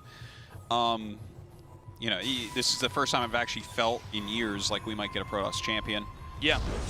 Which is super cool. I mean, Terrans are looking strong. The Zergs are still looking good. Right. It's feeling a lot healthier than it has in a while, basically. And I do want to point out also, the round of 24, we definitely had some good stuff in there, but this round of 16 is like, it's a whole different thing. I feel like the round of 24 compared to, like this round of 24, this is some tip-top GSL action. Absolutely. And the round of 24 compared to how good this round of 16 has been going so far is like a public tournament, Yeah. Like one of the ones you sign up for in Battle.net where I'm like, who's in it? No, I get you, man. But yeah, just the game quality has been out of control this round. Just so nice. I'm just like enjoying it thoroughly. And my enjoyment is like very important. Better to believe me. it. Yeah. To me. No, I mean, the game is just in such a good state, and it's cool because we're seeing really exciting short games, and we're seeing fresh and new strategies, but we're also having really cool end games, like the PVZ we already casted here today with Trap. That PBT the other day with Maru and Parting. Oh, that was something else, man. That was so cool. Now, I do want to point out, and I don't normally point this stuff out, but Trap did just have a really exhausting series. That was about an hour and a half, almost, of a series that Trap just played. So, yeah, I'm not saying that Trap right. will be tired, That was but I long. mean, Innovation definitely had some downtime, some time to rest and reflect. Trap, just due to the nature of the way that the group is structured, is going to have to come up with something here. You know, they're pros. I think they'll be all right. I think towards the end of a day, if you get multiple series like that, like if you're playing the last match, you've had multiple series that were over an hour, I think that starts to really get you, though. So triplet depth pressure coming up right now. There is a RoboBait coming here. On the Terran side of things, the Tech Lab is finishing for the factory. Oh my God! That's not supposed to happen. That was a mechanical error from the best mechanical player ever. And now he's going to lose a lot of SCVs. Now there's also a Hellion that slipped through here, but I think right now these Adepts can do even more damage. Pretty cool move to see that he just goes right for the natural. Dude, he's done so much damage. It's crazy. And unfortunately for Trap, I mean, he just had a unit misplaced, very similar to how we saw with Innovation, so he takes a bunch of damage as well. Yeah, but 8 kills here. Yeah, it's not done. And I think it's done at 8? Oh, tasteless. 10 now. Can he get one more? Nah. 10 kills on 2 bases, Artosis. 21 SCVs to 35 probes. Yeah, it's quite a difference. That is, oh, what an advantage right now for Trap. And look at this, gonna go into Blink Colossus. So basically he can't die. Right. As safe as can be. Cyclone coming across the map. There is a Raven that's being teched into as well. This looks pretty good for Trap right now. It definitely does. Tech-wise, but also just he got that many kills. Everything is ruined right now for Innovation. His tempo is really off. Not to say he can't recover, but I think Trap is really going to play into exploiting this. Yeah. You know, the one thing that he, of course, has to look out for is some of these disable pushes that we see with the Raven. Maybe that's going to be something that Innovation tries to pull off. But if he can slow that down at all, you know, meet it in the middle, make it fight. Yeah. Should be good. I mean, to kill that many SCVs and go into a build like this, feels like best case for Innovation here. Most of the time, the best case is just going to be the game goes long. Which, you know, a lot of Terrans are not as comfortable doing as Protoss. Yeah, no, it's funny. You know, taking damage like that at this level of play, I mean, it doesn't, it's not fatal, and it might not look fatal, but I mean, it will only add up in the long run. How funny, he targeted the one that had all the HP and the shield. The tank finished off the other one, so I guess it's all good. So the Forge is coming down. Salad legs, again, this is natural for PvT. Protoss gets the third before the Terran gets his third. And Protoss will continue to grow and proliferate. And again, we're having, you know, Innovation remake his workers to try to catch up. But Trap hasn't missed a beat. It's 39 probes. I'm sorry, 39 SCVs to 53 probes. Yeah, and just look at the production tab here for Trap. Everything is going just swimmingly right now. Innovation, though, he's getting his production going. Starting to add in some Marauders here as well. Trap going to try to slow this down a little bit. Can't do too much with 4 Stalkers, but, you know, a few units here and there. Ooh, a little miscontrol there. And so now Innovation's going to come out. Now the Colossus will probably meet up with the rest of the army somewhere in the middle of the map here. You know, one of the early techniques we saw with the Raven here, I guess he's not going to move out, but Terran's also not pushing. But what I was going to say is one of the earlier techniques we saw in years past was to have the Raven disable the Colossus, and then you know, the Terran will come in with the kill move, basically. Yeah. Because the Colossus is disabled, the other units can't defend themselves without the protection of the Colossus. No, the Colossus is really the linchpin of your army in these situations. So it looks like he wants to take down the rocks. Kind of funny, because Trap actually took the other third base, so this attack route he's going on is actually, like, it's not even leading to the third, you know? That's kind of interesting, because we do see the other base taken as the third really quite often. Okay, he's just coming in. The Raven is just not doing anything. I think what is the Raven doing? Well, I mean, that was terrible. This is like that's 2 big losses now. Is this what Innovation does? Game 1, he just gets bullied, and then he comes back and wins. Is map 2 Golden Wall here? Like what? I don't know. He's gonna look for a drop, but at least idea-wise, Trap is prepared. I don't know if positionally it's gonna be sound, but let's see. His third command is not even ready. Oh my God! Here we go. Oh. Sorry guys, I got a little excited there. No, Innovation is getting owned in this game. Yeah, no, he's getting super completely duper owned. owned. He's super duper owned. Like, slow reactions, just a little bit lackluster. Oh my God. Well, no, I mean, you can't do anything here. You can disable some costs. Okay, throw down some force fields. See you later, alligator. Good force field. It's funny, too. He's going to chase him with this because it's like, well, those are going to run out, and that was your chance. Now my Colossus are going to be stronger in the attack, you idiot. It's coming across now. Oh, could he catch that? Getting that Raven, actually, that's pretty big. Yeah, that's nice. Dude, I don't know. I thought this was going to be more of a clean game from Innovation, but honestly, Trap's kind of slapping him around the map. He's slapping him. And it's not just the Adepts. Like that, he could have open fist punched him, but he's slapping him. He is a little bit. Yeah. He's hitting him with a ping pong paddle, truly. Yeah. Look at this army from Trap. He's just going to kill him. I don't think. Yeah, I don't think this is going to be. He's got one tank and 2 Vikings. He's going to get trampled here by this. He may as well have no tanks and no Vikings and no medevacs and nothing. Oh my God. Okay, let's go. Can Terran do anything to recover from this? A 4th Colossus will come into the fray. 15 SCVs down, and now the rest of the Terran army is going to fall. The splash is too much. Let's go into game 2. Trap is just dominating. GG. Beautifully played. But by Trap, but I'll tell you what, man. You know, that was obviously a big win for Trap, and he played well, but Innovation was messing up.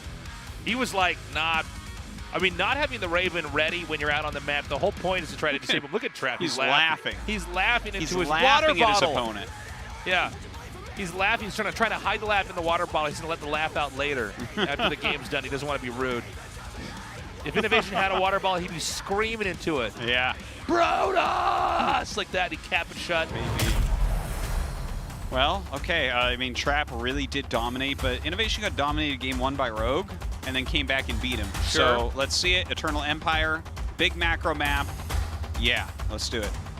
Right now, if Trap wins, he goes on to the round of 8. If Innovation wins, we're down 1-1, and we'll go to game 3 on Everdream. Again, Trap, frankly, looking better than I'm used to seeing him play, and I am usually pretty impressed with him, so that's saying a lot. Let's go. 영광의 전투가 펼쳐진다. GSL을 위하여. Now's the part where we fly into the pores of the nose of the players and go into the game.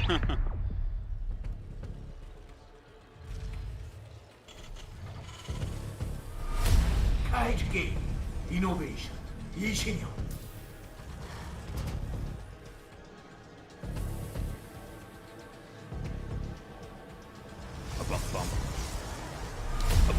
이혁은 조성.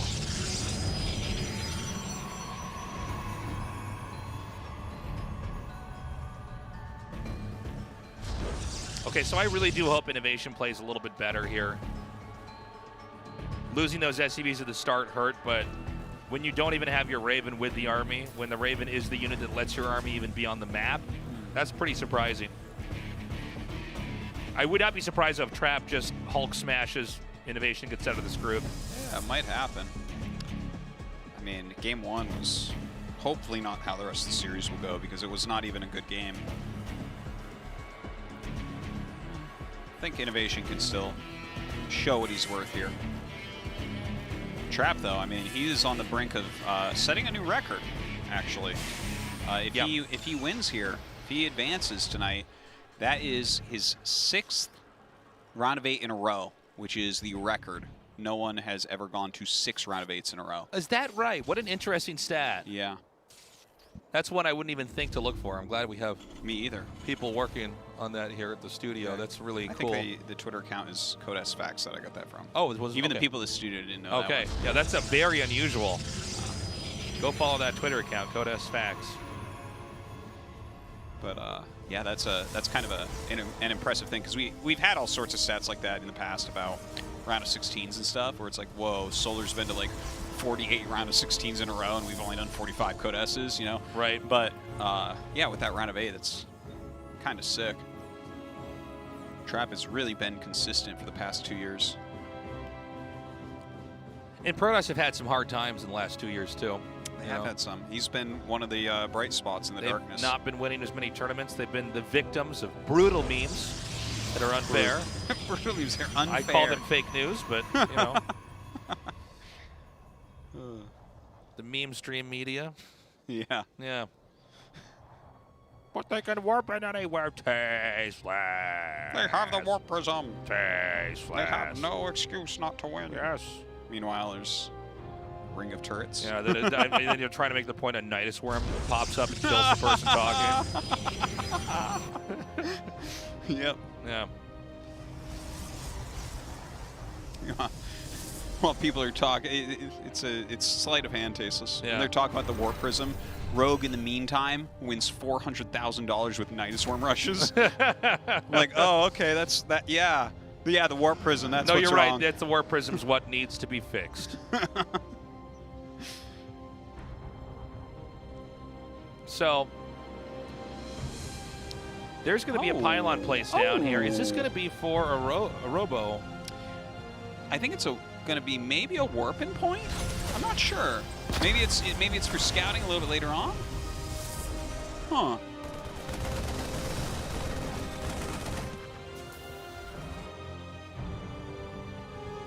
Yeah, I'm not so sure. That's a lot of gates.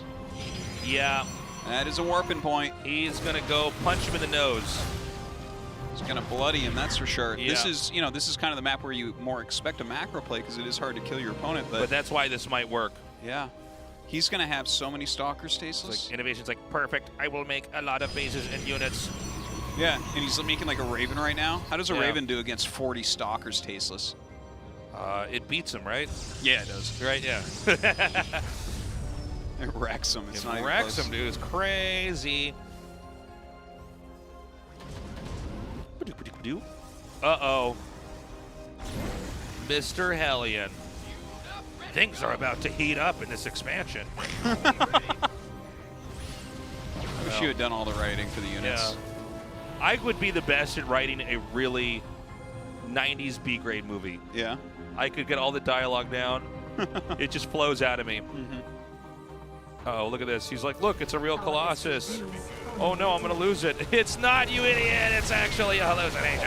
What an interesting way to do it. I like that it. That is so cool.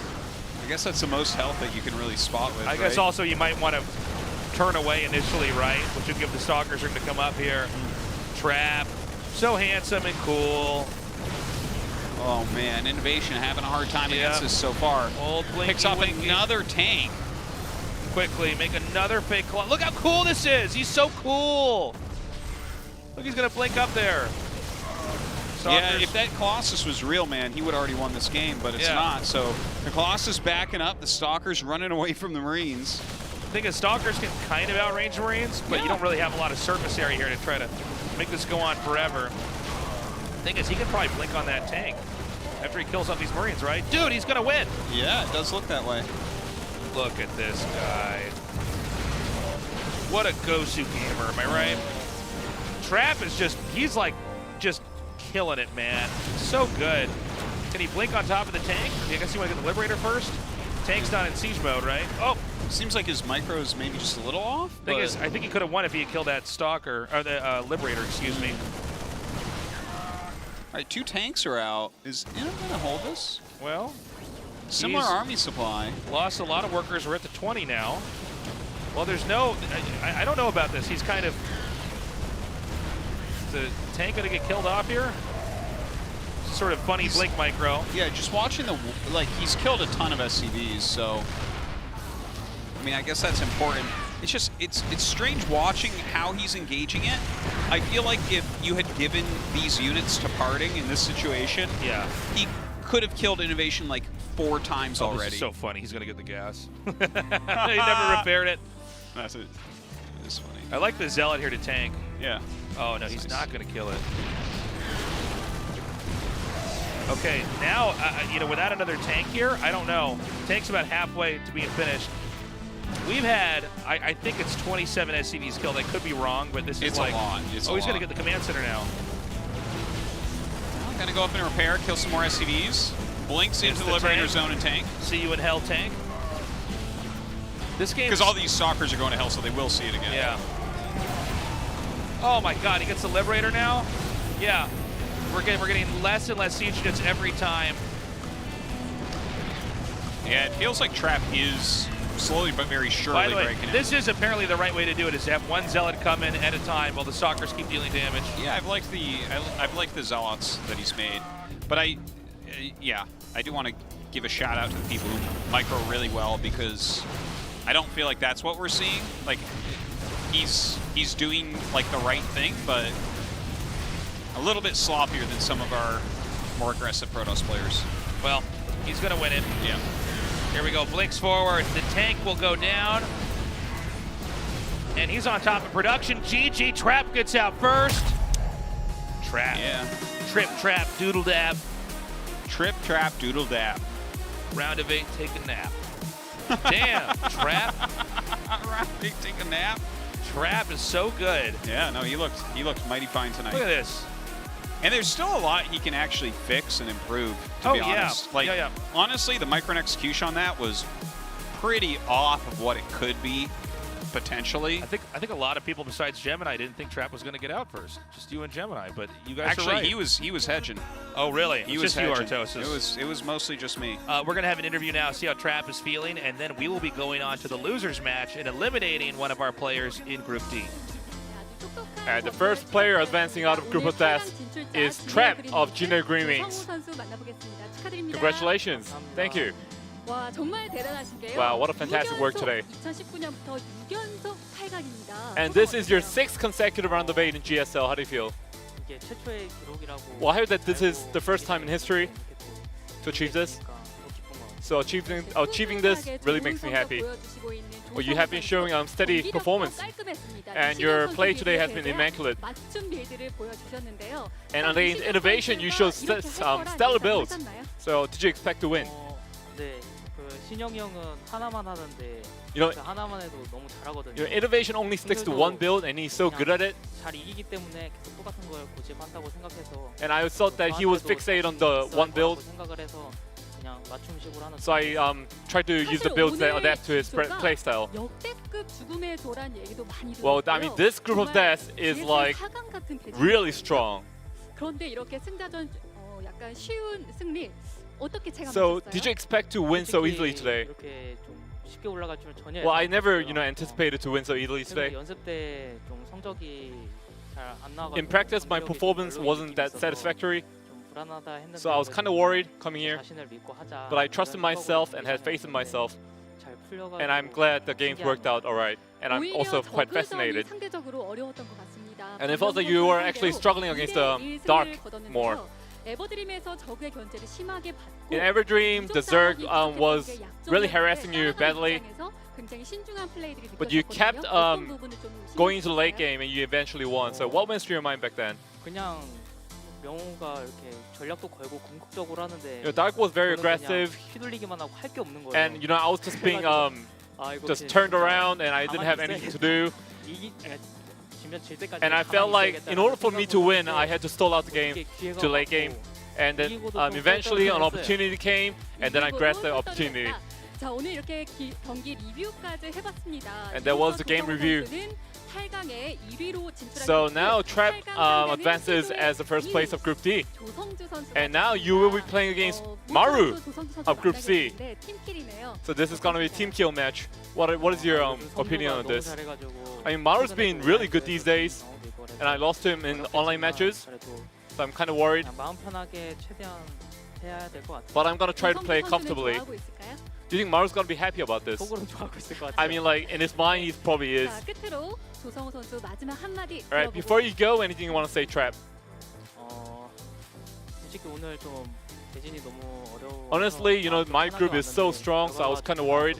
But I'm glad that the results turned out to be good. 이번 시즌에는 꼭 우승하고 싶습니다. But this season, I want to raise the trophy. We will continue to look forward to your matches. Thank you. Okay, very cool. Trap advancing here. This is like just so exciting. Yeah, I don't know, man. Who gets out now? I think nobody has the answer to that. Oh, that is so hard. It's really hard to predict who comes out second. We've got a ZVZ up next here. Dark or Rogue gets eliminated. And then the winner fights Innovation. It's kind of crazy. It's the current world champion, aka Champion BlizzCon, versus the champion of IM Katowice, the two biggest tournaments of the year. They won the last two biggest tournaments. We've got a short break. We come back. More StarCraft 2. Don't go away.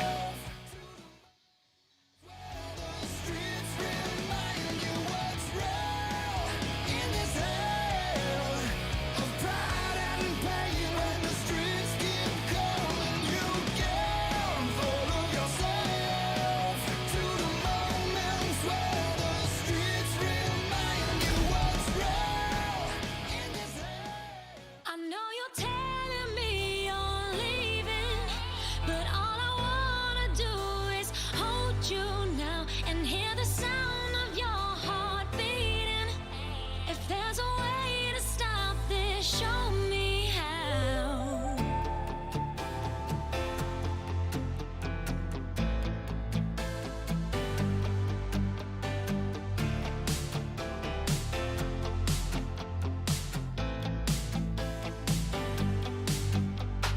You, me, will never make it through if we go on this way. I see all that's to do is fix our own mistakes. I can't let you do this. I don't know if I'm ever gonna be the same. Oh boy, there's gotta be more to this. Just tell me that I'll hold you in my arms again. Giving up on,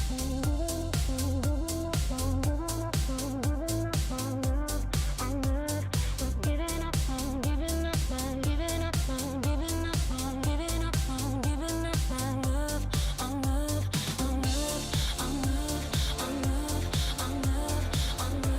on love, on love, on love, on love, giving up on love, on love. We're giving up on love, on love. We're giving up on love, on love. We're giving up on love.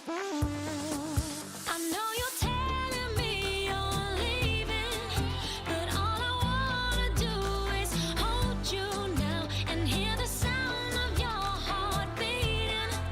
If there's a way to stop this, show me how. I know you're telling me you're leaving, but all I wanna do is hold you now and hear the sound of your heart beating. If there's a way to stop this, show me how.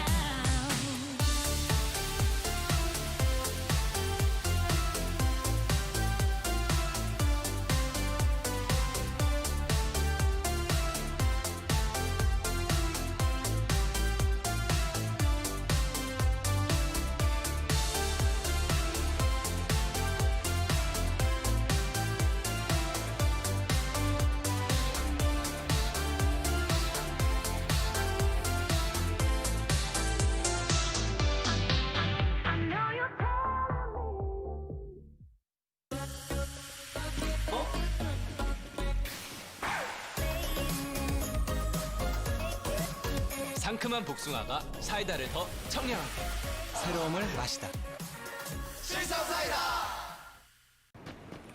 울트라 기어로 부드럽게 이긴다. LG 울트라 기어 게이밍 모니터. 울트라 기어로 선명하게 이긴다. LG 울트라 기어 게이밍 모니터. 잡아 킬 흐림님 힐 그렇지 나 힐. 이점 수리끈 온다 잡아 바닥 바로 From the beginning. Hit it, boys.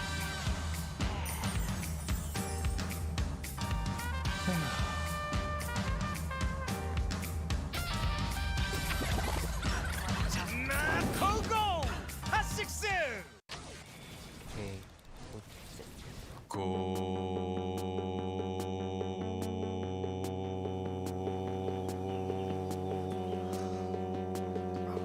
성능을 언제 어디서나 가볍게 즐기다. 지포스 GTX 1650 그래픽 최신 인텔 10세대 프로세서 탑재. 고성능 노트북의 새로운 기준 LG 울트라 기어.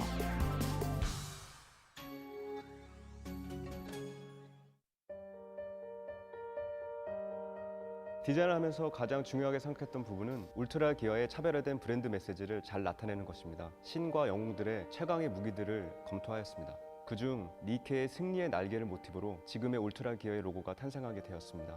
울트라 기어의 이니셜인 U와 G를 비상하는 날개의 형상으로 레드 색상을 사용하여 강력한 에너지와 힘을 나타내었습니다. 울트라 기어는 최상의 퍼포먼스로 진정한 게임의 즐거움, 승리의 기쁨을 여러분께 선사할 것입니다.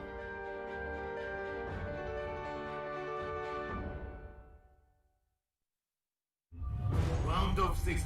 Rogue. Innovation. Dark. Trend.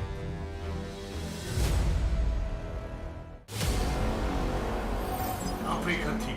Prego Studio Live. 2020 GSL Season 3. Codis. Codis. Okay, guys, we have 3 players remaining in the round of 16 as this is the last group, Group D. One of the players is about to be eliminated. They're both Zergs, Dark and Rogue. 2 of the greatest Zergs of all time. Maybe the 2 greatest Zergs of all time in StarCraft 2. With Cyril. You gotta. And so, hold on, just don't mess up my thing. Actually tasteless. Artosis, back down, all right? I'm trying to hype this up. Go ahead. Actually tasteless. There's lots of good Zergs in Europe. Thanks. No, thanks. You're helping. You're helping me so much right now, Artosis. Yeah, Thank you're you. welcome, dude. No problem, bro. Yeah. I'm like, it should be a pretty good server, Zerg. Actually, tasteless, it might not be that good. You don't know that No, I for think sure. it'll be good. I think You don't it'll have be to good. say that until the game just started, and then we'll actually know. Dark versus Rogue coming up. It's going to be on Death Aura. One of these guys is eliminated. That's crazy. And our game, excuse me, has now started. Let's go. 영광의 전투가 펼쳐진다. GSL을 위하여.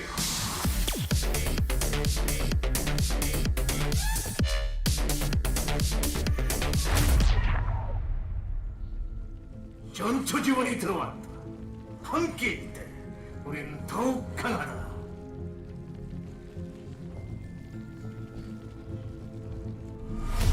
드래곤 피닉스 게임, 다크, 박령.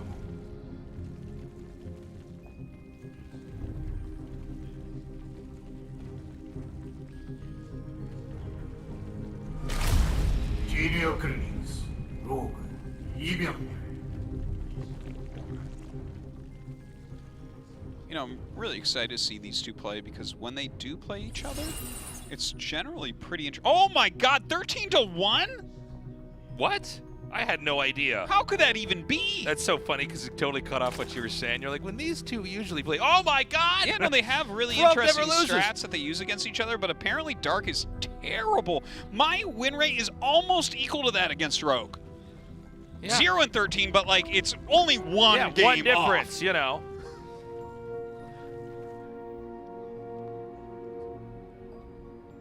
Wow. That's crazy. I don't even want to commentate this anymore. I already know who's going to win.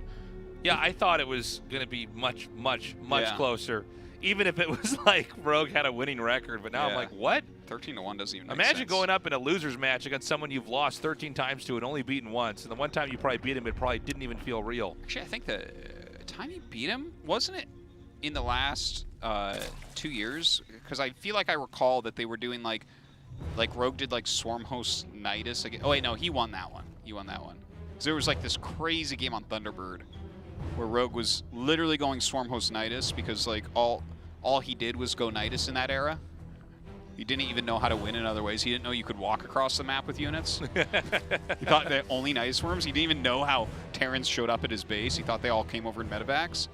But yeah, I don't know. I guess we just wait and see what Dark has up his sleeve here to try to upset this crazy balance. Well, Dark has been known to do aggro stuff more often than not. Yeah. Rogue really has quite a wide range. I do think Rogue is going to be better than Dark in a long game. And ZVZs can go to very long games. Oh, end game? I think Rogue is right at the top of the world, right? Like, he's better than Dark at Lurker Viper, because that's generally the end game. Yeah. He's definitely better than Dark at that. Dark's the type of guy that will be trying to play against Lurkers with Ravagers. Yeah. He'll be running and be like, I don't know, like, Biles can't hit them. And just nothing works for him forever, and then he dies. Right now, the build orders have completely mirrored each other. We're going to wait and see if there will be a fork in the two players' builds. What do you think about those translucent claws on the Zerg right there? Oh, on that queen? These queens look like they have keyboard gamer lights on them. Yeah, they kind of do. Yeah. It's a cool skin. I just watched, I don't know if you've seen this movie. It's old. Somebody recommended it to me. The Abyss. The Abyss. James Cameron. One of his earlier films. What was it about? As people go underwater and there's like a to try to save a submarine that crashed or something, and then there's like an alien life force down there. Oh, I think I saw that way back, like when it came out. I don't really remember. The stuff but inside the bottom, that looked like a gamer setup down there. Those aliens, they had like a gamer setup at the bottom of the ocean. You know it's gamer when it's got like a lot of glittery lights on it. Yeah, you know? You can't game unless you got like glowing keyboards and purple and pink lights and you know. when keyboards pulsate with like colors, I feel like that's how you can tell someone's not actually good. Yeah, no, that's how you know they're really good. I'm like, is this a keyboard that lights up? I'm like, hello, you want to join my clan? Yeah. You got one of those, normal-looking membrane keyboards. It's like, okay, cool, office guy. You would know a thing or two about gamers, huh? No, I'm way far behind on that. No. By the way, this is a lot of roaches being made from Dark. Yes. He is pulling the trigger. And I thought Dark would do something like this. Well, he is doing something like this. In fact, he's doing exactly what he's doing. Yes. Now Queen's going to use her gamer claws to try to fight back, but you know what? Not as good as normal claws, you know? Turns out. Your claws are translucent? Is that what they are? Okay, that's cool. Why don't you put a spoiler on the back of your Queen? We got another Queen going to get surrounded here. The Lings are going to come through here, but I will tell you this. Dark is not turned around with his roaches. This is going to be a battering ram of damage that could come through here. 2 Banelings here saved in case more Lings come. Try to help defend. This Baneling's pretty important there. I feel like Dark needs to find a bit of damage, but he's not going to. Dark lost 3 Queens during this, so his production going to falter a bit. He's down 7 drones this entire time. +1 Carapace about to finish for Rogue as well. So, excuse me, very congested today. We have Rogue pushing back now, but this is a hard area to push up into. He might try to loop around and hit the third over here to the right. Yeah, looks like he's going to make a bunch of Banes. He already has a good amount of Banes with him as well. It's funny, the Banes sort of get in the way of the other attacking units here. Oh, Bane's coming up. He has to pull his Banes back there, and actually the Bane connections don't go that well for Dark. Rogue might have too much here. This is a lot of Banelings coming through. Oh, good connections there by Dark, but he needs more than that. He has to hold on to the space. Okay, more Lings coming up here. I don't see Banelings over here for Dark right now. Yeah, it's going to be a little bit rough. He brings up his forces now with the Lings coming in. Makes a few Ravagers as well. Don't forget, guys, Ravagers get full HP after they morph, so it's like, it gives you a lot of momentum if you can take the weaker Roaches and just Ravage egg them. Yeah, That's the technical term, is Ravage egging. Well, he's not ravaging any of his roaches during this fight, so it looks like Dark might end up just holding this. Well, let's see how these gamer claws do on the translucent queen hands, you know? Yeah. Gonna push him back for now. Oh, man, more there's links a coming lot in, of though. links, some what do you call? Transfusion. Transfusion, thank you. I was like, some translucents go down. I couldn't remember that. Yeah. I've Using messed too up. many words like that. Too much. Okay, so right now they're both even on workers. I mean, it almost seems like things kind of go back to normal. Now Dark is making more and more links. Actually, I'm sorry, he's gone back into drones now. Well, I really like Rogue's position much, much more. His layer's already done. He's got +1 carapace. He's getting +1 range attack. It's too and hard he's to getting hit roach that. speed. So if he just sits tight, because he was on higher drone count the entire time. This is the best part of the whole game, is watch this Overlord in the speed, just dodge. That's where you got to put him so you can dodge everything. Bet you wish you were in the speed. This poor Rogue. Look at this. Throws them all around. Dark steers it away. Yeah, this is a real epic gamer moment here. Rogue is getting shown up.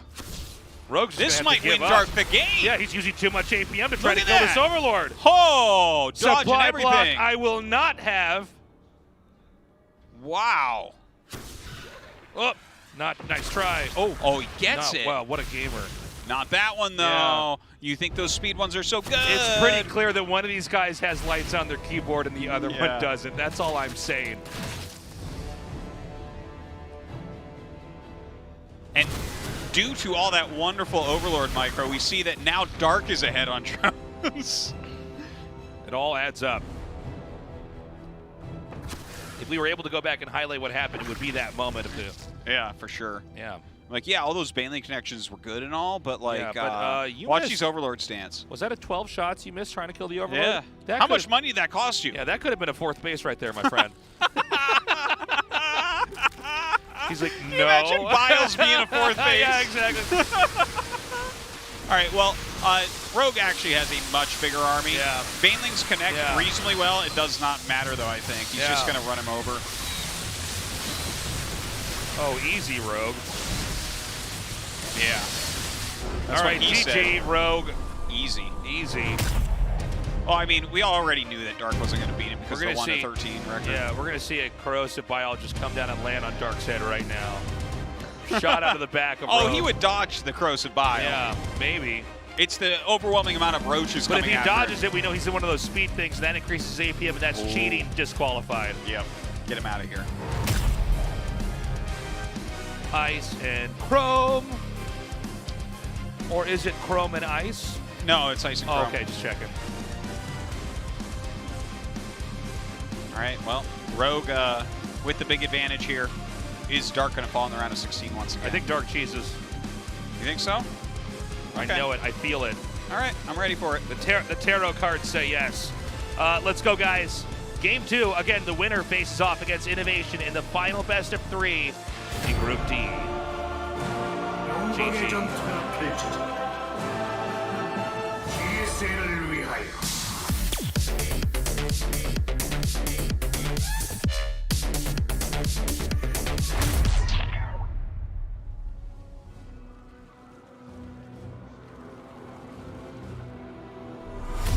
드래곤 피닉스 게임 다크 악령.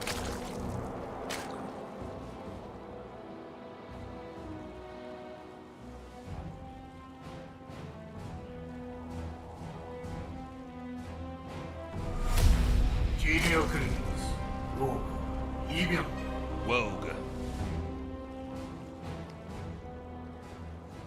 All right. I still can't believe that the record is this different with these two. I did not. I had no idea. For two top-of-the-world players, that's the most one-sided record, I bet you, in the whole world for two top-of-the-world players. And we were talking about this, before we saw the stat where, we were saying, gosh, who the hell's going to win this? Nobody really knows, right? And you look at it, it's My like, impression, hey, the thing is, out of those 14 matches, we must have commentated 12 of them. Yeah, that's those definitely have true. to have mostly happened. We were definitely there for it every time. Or wherever we were. We don't learn. That's the problem. Is we. Well, the thing is, the impression wasn't that Rogue wrecks Dark. No. So the series must be good, right? They must look good, and then it just doesn't work for Dark. Yeah, I'll go with that. I don't know. I'll tell you what, though. I did see that Overlord dodge those biles, and I'm thinking, you know what? Watch out game 2. Dark. If there's anything that comes down to Overlords and a speed thing, dodging biles, I think Dark's going to win. Well, funny you should mention, Ice and Chrome generally comes down to Overlords and a speed thing, dodging How many times have we biles. seen that? You probably can't even keep track because it's like every game. Just about.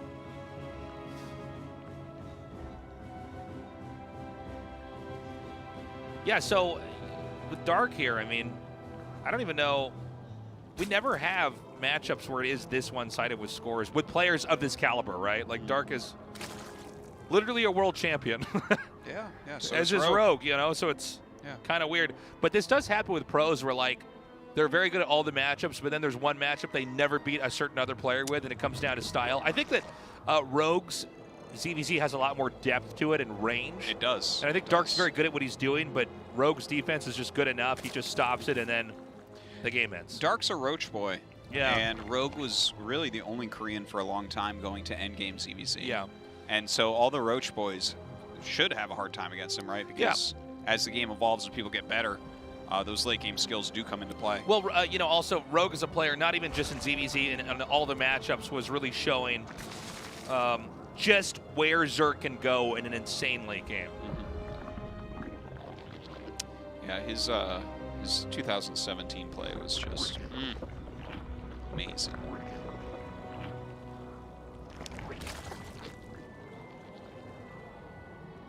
So for now, very similar builds, although we have the... Oh, let's see, actually, there's no Evo chamber, right, for Dark? He didn't make one, he right? got one. Oh, he did. I'm sorry. Okay. No upgrade yet, then. There it is. Oh. Okay. Sorry, that was a Baneling nest.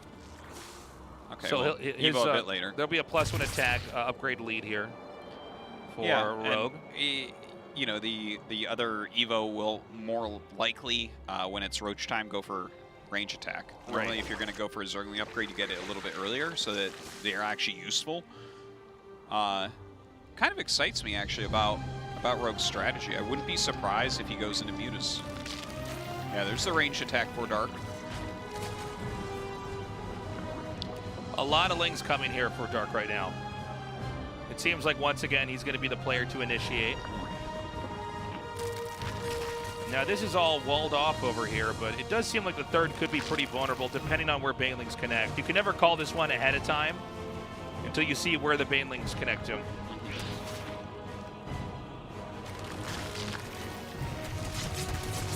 A little bit of harassment here, trying to take down some of the Banes. Yeah. Gets one there. 2 Lings is always worth it to kill a Bane. Yeah.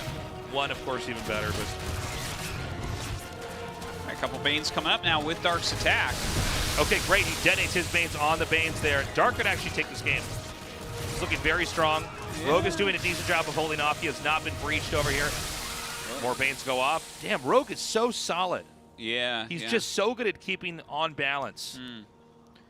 And now his +1's about to finish. He starts his Spire as well. I like his position here. Dark didn't really get anything done. And with that +1, it really makes a difference when you're trying to kill stuff. Like, you surround some roaches, you go after that hatchery, it dies just so much faster. +1 attack is +20% damage to Zerglings. Yeah. Think about that. That is actually one of the biggest upgrades in the game. People are like, oh, +5 damage for a siege tank in siege mode. Uh-oh. Well, that percentage-wise is nowhere near, you know, what we see with the Zergling attack upgrade. Nice counterattack here by Rogue. Now going for this hatchery. These roaches should chase it away. 6 kills on Rogue's drones, 4 on Dark's. But overall, Dark is in a lead here as far as workers go, 47 to 43. Yeah, he saw a lot of spines starting. That telegraphs Spire to me. It does, 100%. You would never make those if you're going Roach, ever. So let's see what Dark ends up doing. Sometimes we see Nidus as a counterplay. Sometimes we'll see a more turtled approach. You can go into Hydra and, you know, Fester against this. Honestly, I like the Muta play. I'm a fan. I think it's smart. Yeah, there's the Hydralisk Den coming down. So very different tech trees right here. The question is going to be how much damage can Rogue do? What other opportunities is he going to make for himself with this? Dark is going to be staying back and trying to get a much more robust army here. What's in that Overlord? Is that Banelings? Yeah. How hilarious is that? Slow baneling Slow drop. baneling drop. Main. I him think right he's going to there. wait for the Mutas to come, right? Yeah. Nope, No. Just going to go. Let's Swap see if him Dark's right. actually watching. You probably don't expect this so much. Wow. 11 kills, and you just saw Dark That's- shake his head like, man. Yeah, he's like, well, I guess I'm not winning 2 GSLs. So much of this game is, you know, just hitting them when the screen is not in the right place at the right time. Yeah, that is a yeah. very StarCraft 2 problem to have. Indeed. Things are going so fast, and it's just not a point in the game where you're devoting attention to that idea. The Baneling's blowing that up. He wasn't watching. Now 11 workers down. Yeah, And this is just as the Muta harass is going to start. I mean, it is something you could come back from. You know, you're on different unit comps, so there's like ways that you can make yourself stay alive. It's not like he's just going to have more roaches than you now. He is going up to the lurker tech. He is going up into infestor tech. So, you know, you put those two things together. Dark's approaching, you know, the end game. All right. The Mutas probably won't just kill him. Yeah, these Mutas haven't done much, but there is another Ling drop coming in here. I like this idea of plugging the entrance with the Evo chambers here. Creep is now being pushed towards the 4th base. Rogue is getting his 4th here, though, before Dark is. Yeah. All right, Ling's going to drop out into that main. We'll see what he gets done.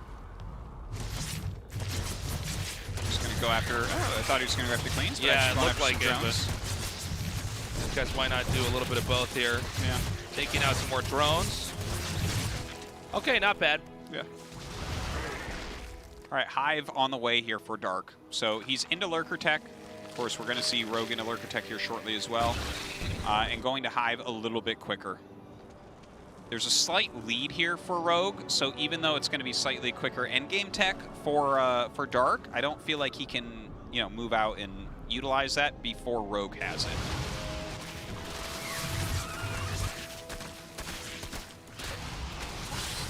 Okay. Takes out those roaches. What do you think the game plan is here for Dark? Just eventually get enough Hydras, try to push out across the map? I mean, the Mutas don't seem to be really much of a threat at all anymore. Yeah. Honestly, I think he just is going to get a group of Vipers and use Hydra Lurker Viper. That's the end game of the matchup, Yeah, you know? basically just push with it. Yeah, run around. You know, you can throw it on Parasitics if he sells Mutas. If not, you're just abducting and trying to utilize your army as best you can together. Yeah, I mean, this endgame is... I feel like it's pretty high skill to play. You got to be really strategic with how you're moving and what you're picking off and how you're gaining value and how you're preventing your opponent from gaining value. Oh, this is fun. And yeah, Rogue is just better at that portion of the game, in my opinion. Yeah, well, I think he has more experience in it. I mean, Dark is very good at a lot of these aggro builds, but the problem is whenever you rely too much on aggro, eventually somebody figures out how to survive it all, and they're better at this later part of the game that you haven't even learned yet. Exactly. And I think that's kind of the story with these guys here. Muta's still getting a bit of value done. Meanwhile, Rogue's Lurkers cleaning house on these Evos. Prevent that +1 carapace. Now, he can't get any further in there, but he's boxed in that position. He could also rely on this location as a launching pad, excuse me, for a counterattack. Yeah, that's how fast Lings are. Some of them will actually live through that. How many Lurkers are there? Okay, let's try it. Now, again, Rogue is taking a 5th base here. 6 o'clock is now Rogue's here. Rogue just seems to have a faster rate of growth. Yeah. Well, you know, he did a good job with some of those early pressures. He got out the Mutalisks as well, which kind of make you sit on less bases a little bit longer. But the thing is, there's a lot of play in these positions. You know, like even if you get ahead like this, if your opponent is on Lurker Viper, you can't just attack in. It just doesn't work. Right. Because the Lurkers are kind of like the ultimate siege unit. And you can't, like, Vipers counter air so well, you can't kill them with air. So it's like, it really does turn into Lurker Viper with, you know, some static DE, some Hydras in there. And so, yeah, I mean, it does seem like Rogue is going to have a little bit more of the initiative with a faster rate of growth here, but here's Dark now taking 12 o'clock, albeit a little bit later. This is kind of interesting. We have Corruptors being made from Rogue and a Greater Spire. So it looks like he's going to do some Broodlords. But of course, the Broodlords can get countered pretty heavily from your opponent's Vipers. It's just how many Vipers does Dark have? Yeah. You know, and the thing is, people are a little bit stylistic, to be honest, on how many Vipers they like to make. Like, you know, obviously Sue is in the military now, but Sue's the type of player that won't really get over 3 Vipers, right? So maybe the Broodlords would be really good in a situation like that. I'm not sure exactly how many that Dark has right now, though. Well, we see 2. Would definitely like to see more, though. I think it's appropriate to make, like, a lot of Vipers. Look at this, picking off the lurkers one by one. It's just so efficient. Yeah, very cost efficient here. 12 o'clock is still being taken. I love this. The lurkers burrowing down over here. Yeah, very annoying stuff. 8 broods being made. I'm excited to see what he does with broods. Like, I think he's just going to break a base with them real quick. I think he's going to push the bottom here. Yeah. And I guess if you break the base... By the way, I love these links just running through. Look at this how many... can actually do a lot of damage here. Look how many broods he's actually making. He's making like 11 Broodlords. So if you only have two Vipers, you're going to be able to abduct 4? It's definitely not enough time. Yeah. I'm sorry, where are these Broodlords? I thought they were at the bottom. Are they not? I thought they were below these lurkers. I thought they were around 6, but I'm not 100%. We didn't see where they're being marked. Okay, this is a lot of kills on these lurkers. Yeah. Dark has taken a very substantial lead supply-wise. As far as tech goes, I don't know. We got to see where the game leads us to. Look at this. He's actually making a lot of links and lurkers. This is very odd what Rogue is doing right now. He's going to have to use it pretty soon. 3 more Vipers being made. So we're going to be on 5 Vipers, right? So we're talking you can abduct 10 things. Yeah. That's enough. Very quickly. That's enough to get any high-tech unit group. Yeah. And get it eliminated here. Oh, now he's got 7. So it's like, oh, what are we doing with these broods? What are we doing with these broods? I don't know. Well, we're going to find out, man. He's got to do something with them soon. He's still making more. You know what? Like, I guess... Well, does he see it coming is No, another he question. has no idea that it's So these coming. are going to come out of nowhere. Is it just you make so many broods that they kill everything? Like, your opponent just doesn't have what they need? They just run out of time, and the damage is already done, and they just saw through everything that's there to defend? I've not actually seen anyone do anything quite like this. I'm very interested. Well, what's weird is this: the win rate is so much higher for Rogue with these two that I feel like he has to know exactly what he's doing, right? Rogue is great at CVZ. We'll see what this does, though. I mean, that is a ton of broods. Here come the flappy flaps.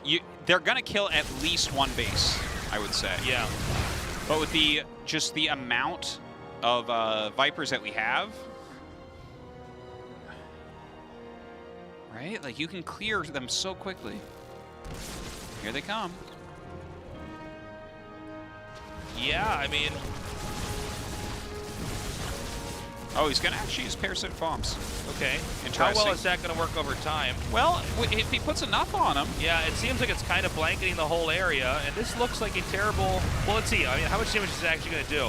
Well, they're all very low on really HP. yet. The problem is that they have to be dead in order to work, and this is so many Broodlords. Well, he's going to bring back his Vipers in just a second. We expect at least 1 base to die to this.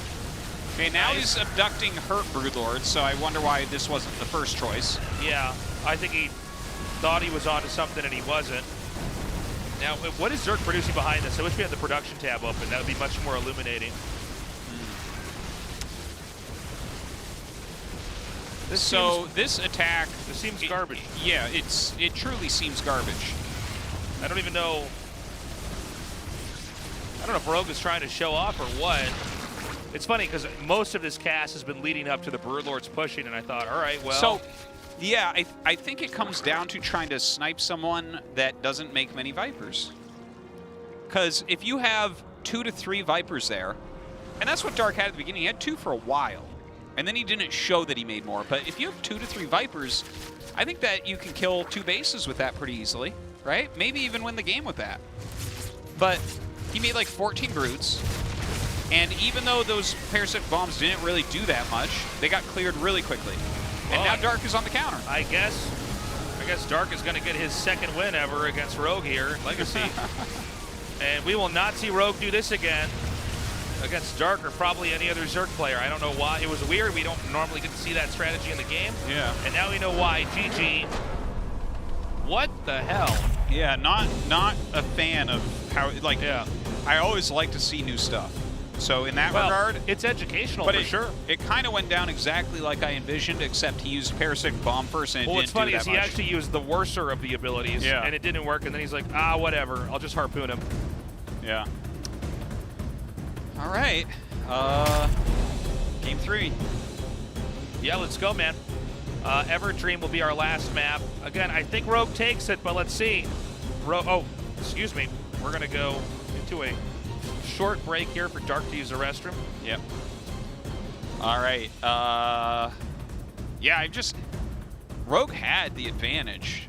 Like, and the thing is, he's very good at Viper Lurkers, so why are we even doing this? Like, if you're better than someone in a situation, you're leading 1-0, and you have the advantage because of your original player. Like, the tech was a little bit quicker for Dark, but Rogue had the advantage. So why are you going into a bunch of Broodlords, and then he didn't even kill one base? That's pretty bad. I think it's that he beats him so much, he wanted to do something.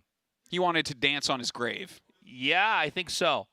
You know when you've beaten somebody so many times, you start to do weird stuff because you're like, well, I can't lose to this guy. Why don't I try this? I think that might have been that moment. Okay. He thought, you know what? I mean, dude, if you're going into a match 13-1 against somebody, you pretty much think this person's garbage. You're probably going to try. Yeah. Well, here's the thing that gets me. How do you win basically more premier tournaments than anyone in the history of the game as Rogue has with that type of mentality and then use that here against the defending world champion? I think that this is a very rare moment where he actually tried to do it and it didn't work, and he's going to go into a very normal game and probably win. It happens, man. Dude, these guys are in so many tournaments all the time. Yeah. And I think if you dominate this much, you might as well. Look, if you're somebody who wins tournaments all the time like Rogue, why would you not try to humiliate the other best Zerg? Why would you ever not try to humiliate the other best Zerg in the world, the world champion? Yeah, do it. Make him feel like an idiot. More in fear of you. Yeah. Oh, totally tasteless. You guys are lucky I'm casting her. I'd be winning this GSL right now. Yeah, you might, and you'd make everyone look like a fool, that's for sure. We're going to go now into our third game. And I promise you this, Rogue will not make Broodlords. Hopefully not. That was... But maybe Dark can be a sneaky snake and squeeze out a win. His aggro builds are very good. Maybe Rogue isn't ready. Maybe Rogue is going to go to build order hell for being a bad person and trying to make Broodlords. Let's find out. Our game is now loading up, guys. The winner goes on to face off against Innovation. The loser's out of Season 3 of the GSL. GSL을 위하여.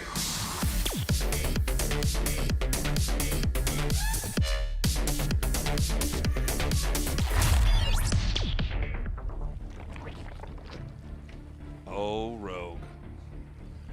Oh, Rogue. Good old 12 ball. Rog UE. Rock UE. Rog UE. Rock U. Rog U, it's a school. He graduated from Rog U with honors. Rock U, I thought that was a pasta sauce. Rog U. Is it? Ragu.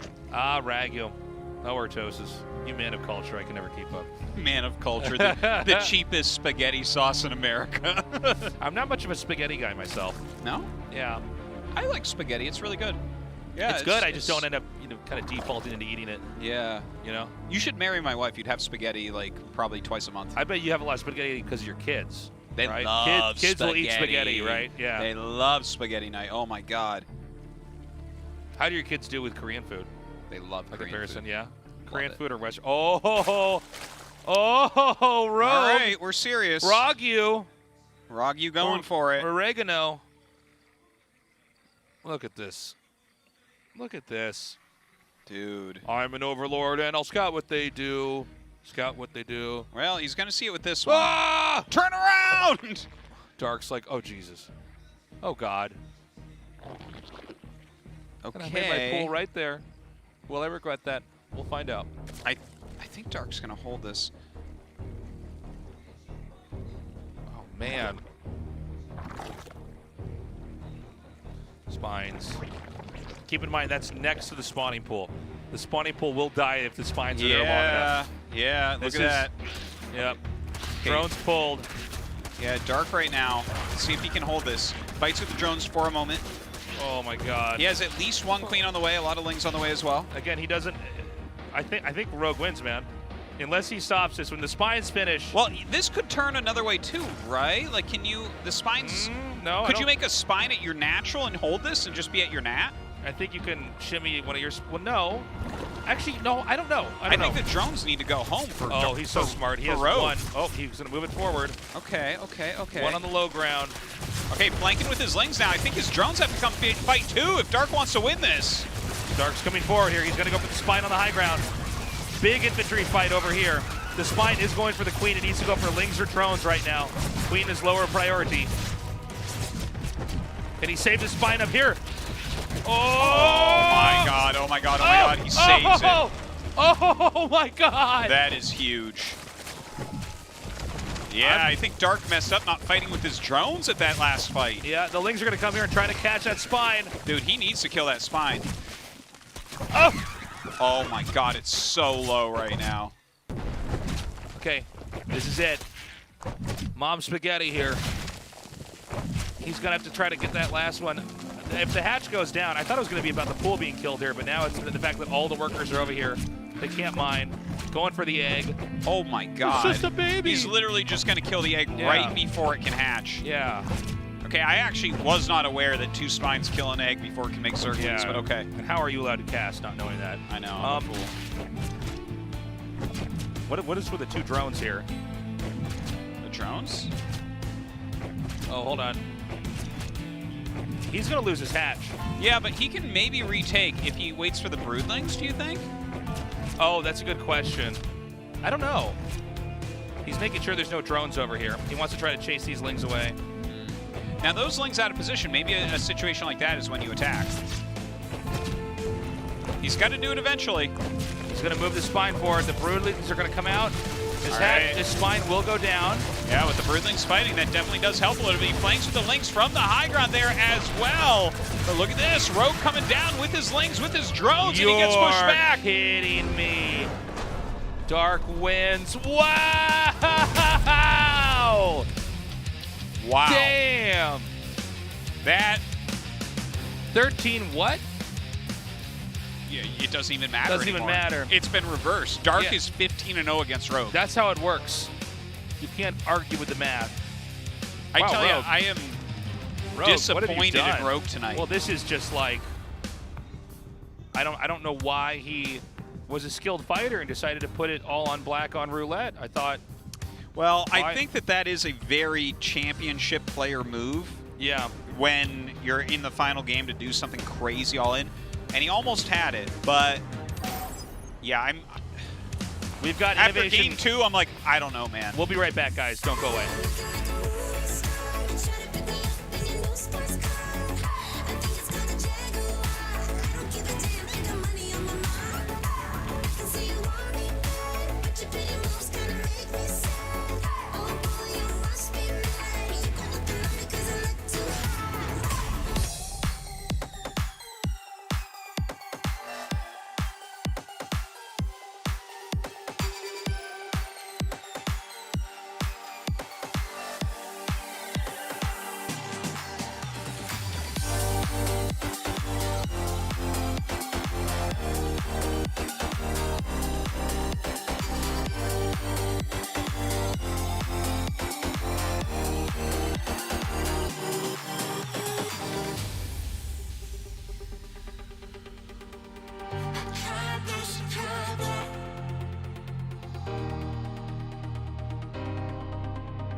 Coming right away.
상큼한 복숭아가 사이다를 더 청량하게.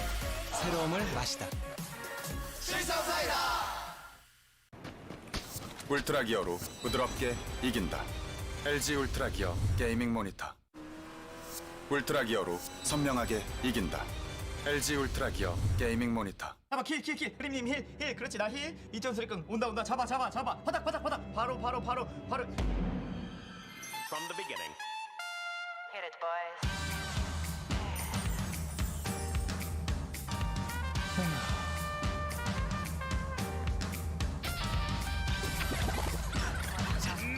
고고 핫식스.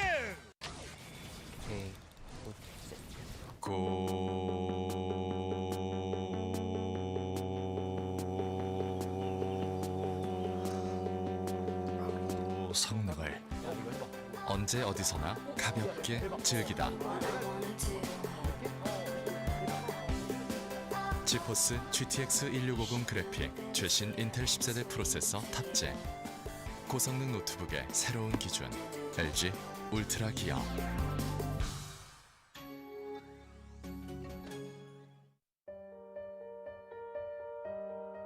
디자인을 하면서 가장 중요하게 생각했던 부분은 울트라 기어의 차별화된 브랜드 메시지를 잘 나타내는 것입니다. 신과 영웅들의 최강의 무기들을 검토하였습니다. 그중 니케의 승리의 날개를 모티브로 지금의 울트라 기어의 로고가 탄생하게 되었습니다. 울트라 기어의 이니셜인 U와 G를 비상하는 날개의 형상으로 레드 색상을 사용하여 강력한 에너지와 힘을 나타내었습니다. 울트라 기어는 최상의 퍼포먼스로 진정한 게임의 즐거움, 승리의 기쁨을 여러분께 선사할 것입니다.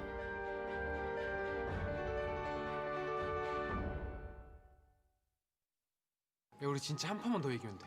야 그럼 나 화장실 좀 갔다 올게. 야, 어디가? 금방 와. 자, 이 정도. 20여 명의 학생들이 컴퓨터 게임에 몰입하고 있는 또 다른 PC방.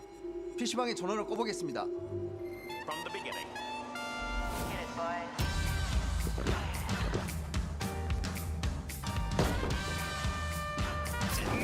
고고 핫식스.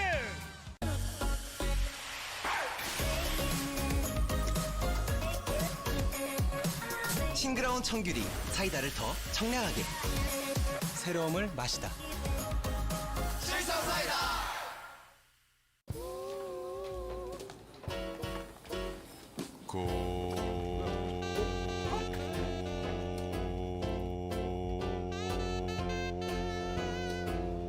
성능을 대용량 배터리로 언제 어디서나 더 오래 즐기다.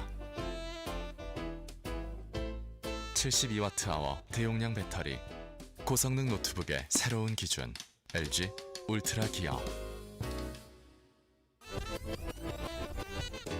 듀얼 메모리, 듀얼 저장 장치.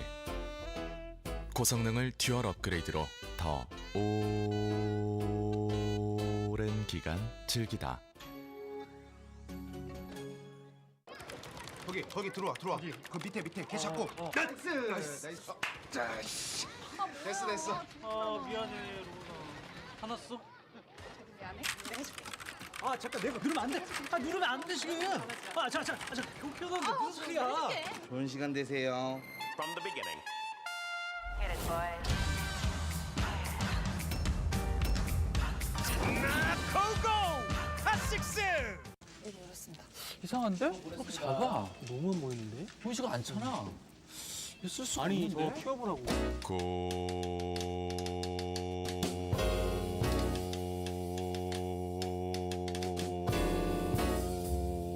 성능을 17대 화면으로 언제 어디서나 더 크게 즐기다. WQXGA 초고화질의 17대 화면, 16대10 최적의 화면비. 고성능 노트북의 새로운 기준 LG 울트라 기어.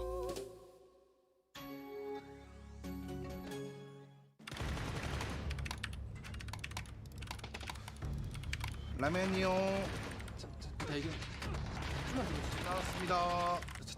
잠깐만 들어주세요. 빨리 나와요 이거. 음료 나왔습니다. From the beginning.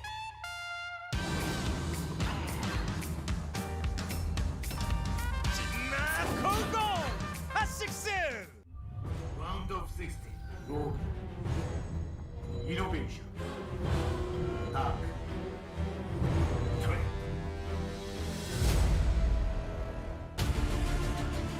America team, Prego Studio Live, 2020 GSL Season 2, Korea's Last Stand. And this really is the last stand. It's just 2 more players left. Dark and Innovation. I think it goes to Innovation, but I don't know. That last series was weird. I feel like Rogue is actually an amazingly good player, but is not selecting the right strats. I think he's almost getting garbage ahead of himself. It just didn't make sense. Game 1 he was great, and then he was complete. You're and utter 13-1 garbage. against this guy. You're gonna pull all your drones. That one I'm much more fine with than Game 2. Yeah, Game 2 was a calculated tech to Brood. It was so slow. It was like he made like 8, then he made 4 more, and then he made 1 more, and then he attacked. It was just garbage, man. Okay, Dark versus Innovation. It all comes down to this. There's just 1 more spot remaining in the round of 8. Will it be Dark or will it be Innovation? It's weird. It's crazy, man. This group is so stacked. Let's see who is our last survivor. 영광의 전투가 펼쳐진다. GSL을 위하여.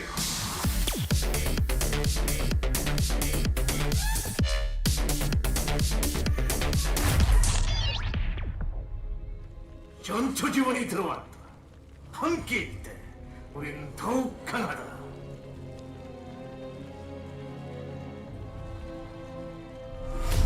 드래곤 피닉스 게임, 다크, 악령.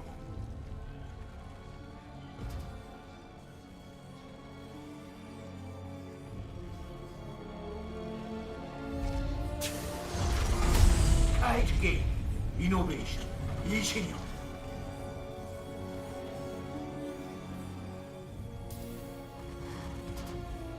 All right. I think Dark's going to take this, Tasteless. Yeah? I just want you to know. Well, we'll see about that, because I'll tell you what, I think Innovation's going to take this, and we might have to get in a fight about it. Damn. Yeah. It's not what I wanted, but I know, but here we are. No, I think Dark, he might. I don't know, man. It was a little bit weird. The games, yeah, he looked very good against Trap, but you know it's a different matchup. Yeah. Rogue, I feel like Rogue could have beaten Dark, but then he's like, I don't know. Clown Town. Clown Town. What if I flip a coin instead? It's like, what? Why would you do that? Yeah. Yeah. Because if it's heads up, I win. La la la la la la la. Okay.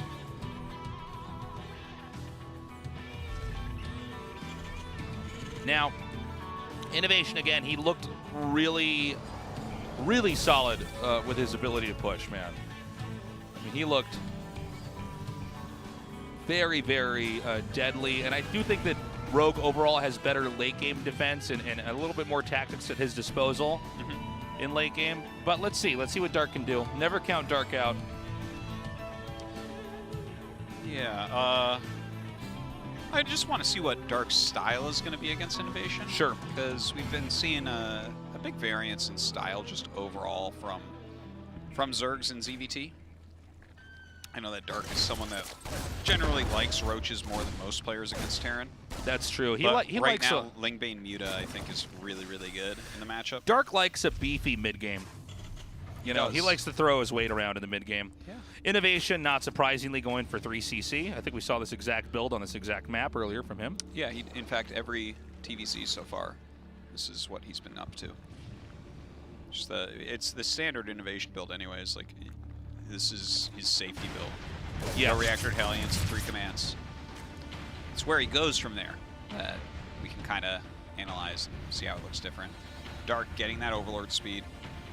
I think he saw the command, so that's actually really helpful if he did.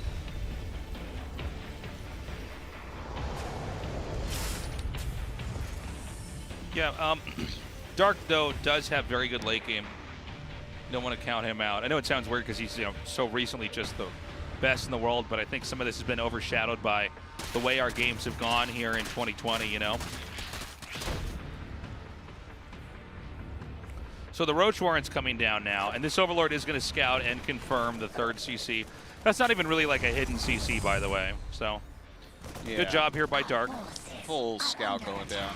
The one thing he might be wondering is there a fusion core somewhere? It takes a right turn here. Yeah, and let's see if there is going to be a fusion core later on. We don't have one yet. Yeah. That is one of the big defining differences, is that Innovation earlier today went for a fusion core and then went for infantry. And he sees no fusion core. But the Banshee that was started actually got canceled and turned into a Raven. So I think this might be kind of a neat creep clearing tool that he's going to use, but he also, you can use the Raven for harassment in this matchup as well. You can also use it a little bit against Queens. Well, I don't see that as likely. Anyways, kind of cool. I'm excited. And we're going to have a slower start here, but Terran is going to be pushed down eventually here on those 3 bases, massing up.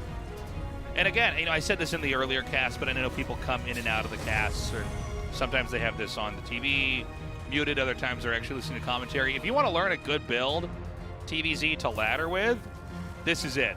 Innovation, if you could just macro well with this build and push, you'll get really high rank. Well, yeah, the Raven is a little bit different than his more normal builds, but overall it's I mean the 3-base build idea. Yeah. I mean, if you can get pretty much any 3-base build down, and there's different variants, and you can try to pick and choose and see which one's easier for you or which one gels with your style.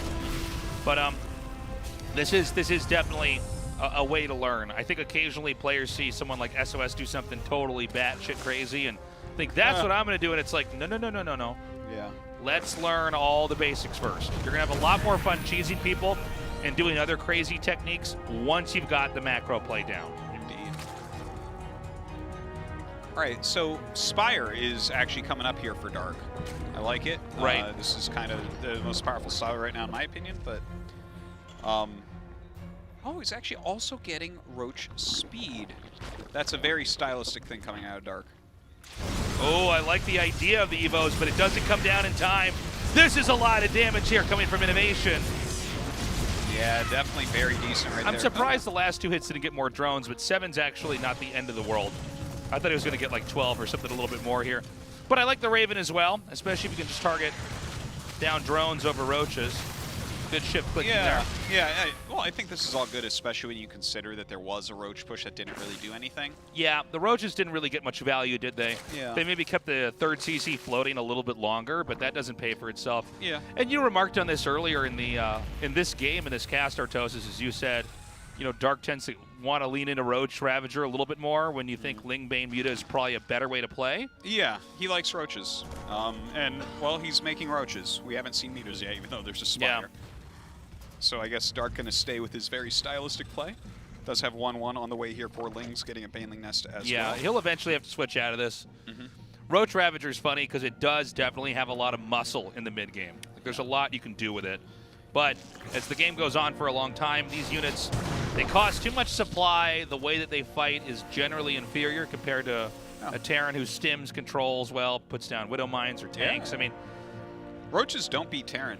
I mean, you can do things with them, but it's not really a long-term solution to everything anything. else that Terran has in fights automates damage. That makes sense. Like Ravagers, you can try to spam out Biles, but the Terran can micro away and they'll still be doing damage. So 4 Mutas were made. That's an interesting number. Maybe it's an anti-drop thing. Maybe it's a I want you to react to Mutas now thing. Yeah, the thing is,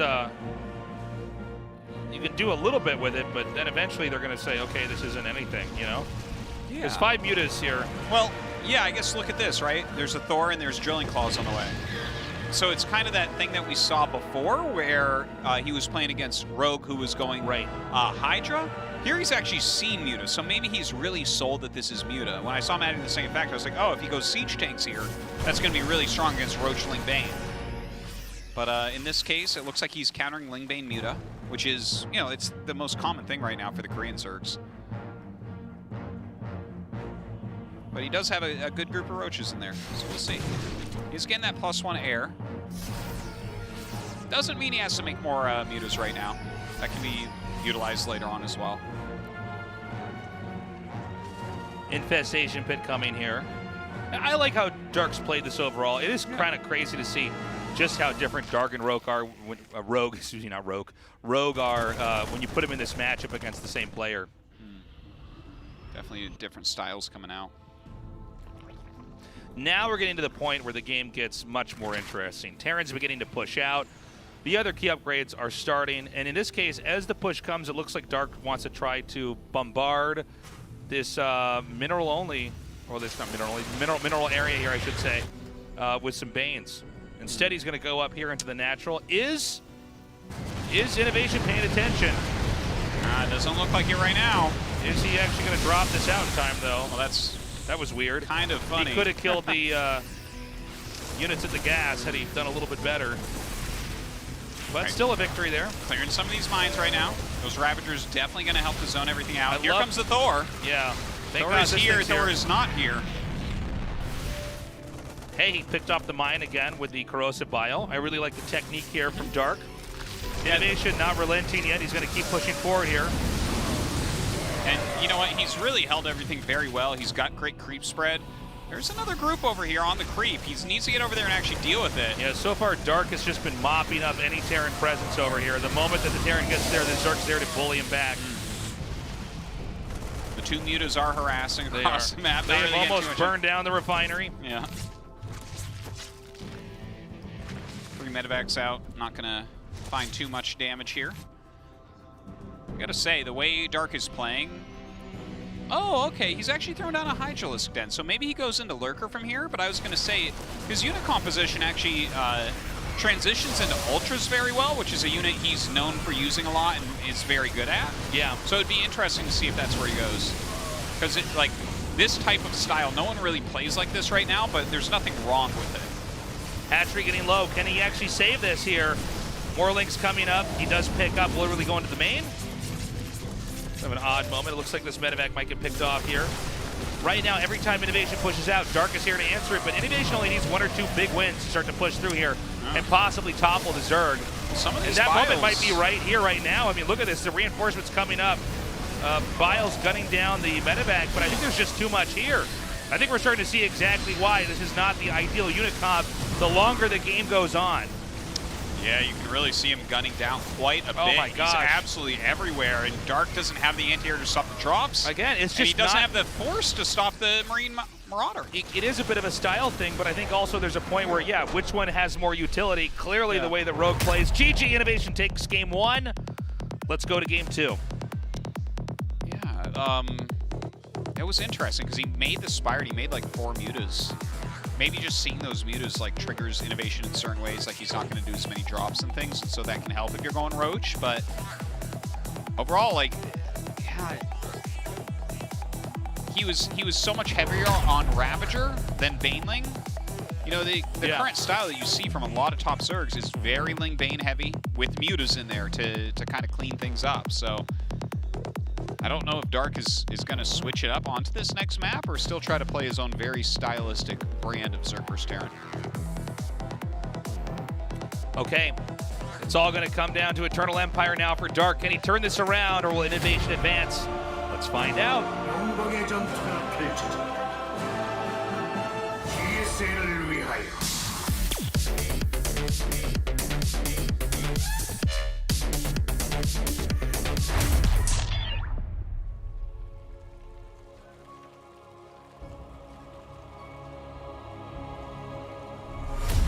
드래곤 피닉스 게임 다크 악령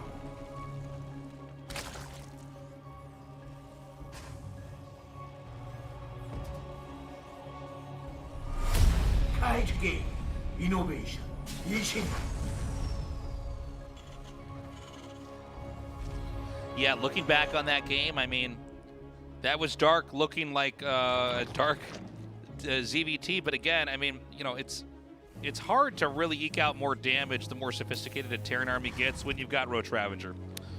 Yeah, it doesn't scale all that well. The Ravager can be very useful, but you're not even getting the right upgrades, right? Because generally with that, you will end up getting melee upgrades so that you have a better late game. It's also, like, you know, the first 3 attacks, Dark wiped up pretty quickly, and it was impressive. He knows exactly how to target the Widow Mines as they're burrowing with the Ravagers. He knows exactly when to run away, but like, yeah, as time passes, there's more siege tanks, there's more Widow Mines, there's way more upgraded infantry. Terran infantry is scary, even if you're another Terran player, because you know, the stim, the amount of damage that's being done while you're trying to, in this case, finesse out a win with Corrosive Bile. And look, most of the time, Corrosive Bile operates as a zoning deterrent. Like, you can spam it out there, and then they have to move. Yeah. But as time passes, man, I mean, you're not gonna do much with it. It seems. The Ravagers are a little bit soft, right? It's hard to actually sustain in these battles, and because in general Zerg doesn't have anything that sustains in battles until Ultras. Right. Well, I guess Roaches technically sustain in battle, but they don't deal enough damage and they're too supply heavy. So because of that, it really does lean more towards the massive damage output of the Baneling. Right? Yeah. The better we get Zerg players playing, the more you see like this reliance on Banelings, where it's like, okay, well, when someone's coming, you're going to clean that out. It's going to cost a lot of money, but you're protecting your extra bases and you're dealing damage quickly enough, because otherwise your opponent grinds you down. Yeah. Same build from Innovation. Of course, he has different branches off this, but the triple command and Reactor to Hellions stays the same. Think we'll have any Fusion Core here? No. I don't think so. He lost that game so badly. I think that build might be gone forever. That's true, actually. Not even into mech?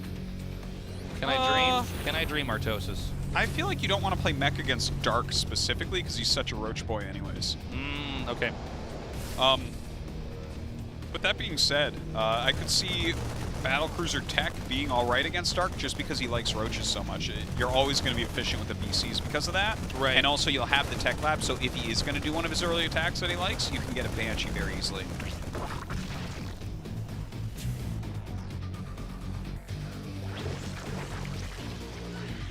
Okay. Again, a slow start here.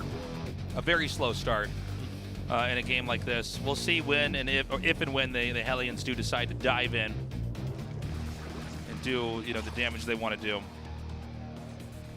Banshee with Cloaked on the way. Don't see that as often anymore. Yeah, this is a little bit of an older approach here.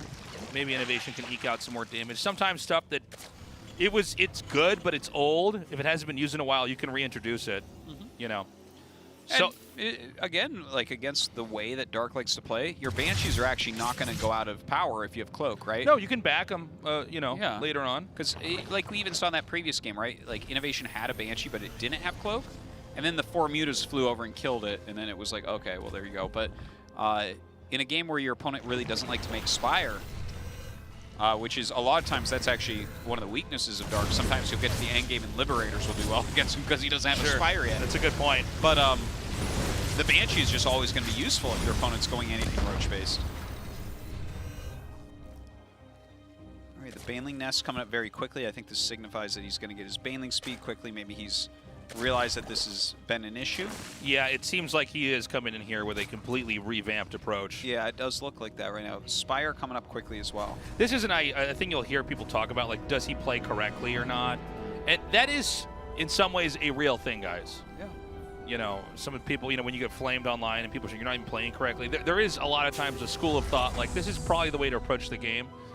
And, well, there's, yeah, basically, like, if you're going to play, quote-unquote, correctly, you're trying to give yourself the maximum in how able you are to transition against various things and continue to play the game. And, you know, give yourself, like, the maximum opportunity to win, like the highest win percentage over time. So these Banes are going to come up now. I'm sorry, Banes. These Banshees are going to come up now. Excuse me. These creep tumors. I had a... And let's see, I don't see much to defend here, and it looks like he wanted to... I'm not sure what he wanted to go for. He shot a couple different queens. Yeah. It's bruising everything. Then he committed to this, but 5 kills is already a success. Yeah, it really is. And I think targeting this queen off the creep is a great idea. Here come those Hellions now, backing up as the Banelings come forward. One of the Banshees fall. Oh, kiss me. One Banshee goes down. We're the same person, Artosis. Yeah. And that's the first thing you would do with the same person, right? Yep. Now 7 Mutas are coming up here. This is when the Zerg's going to have more of an ability to actually fight a lot of the game is the Zerg trying to avoid damage. When Mutiling Bane is out, that's where the Terran has to be very careful to not overextend, because the dynamic of the game is completely different. Now, he's going for the composition that I think Innovation's most prepared for. We've seen him go Thor, Mine, Drilling Claws pretty much all the time.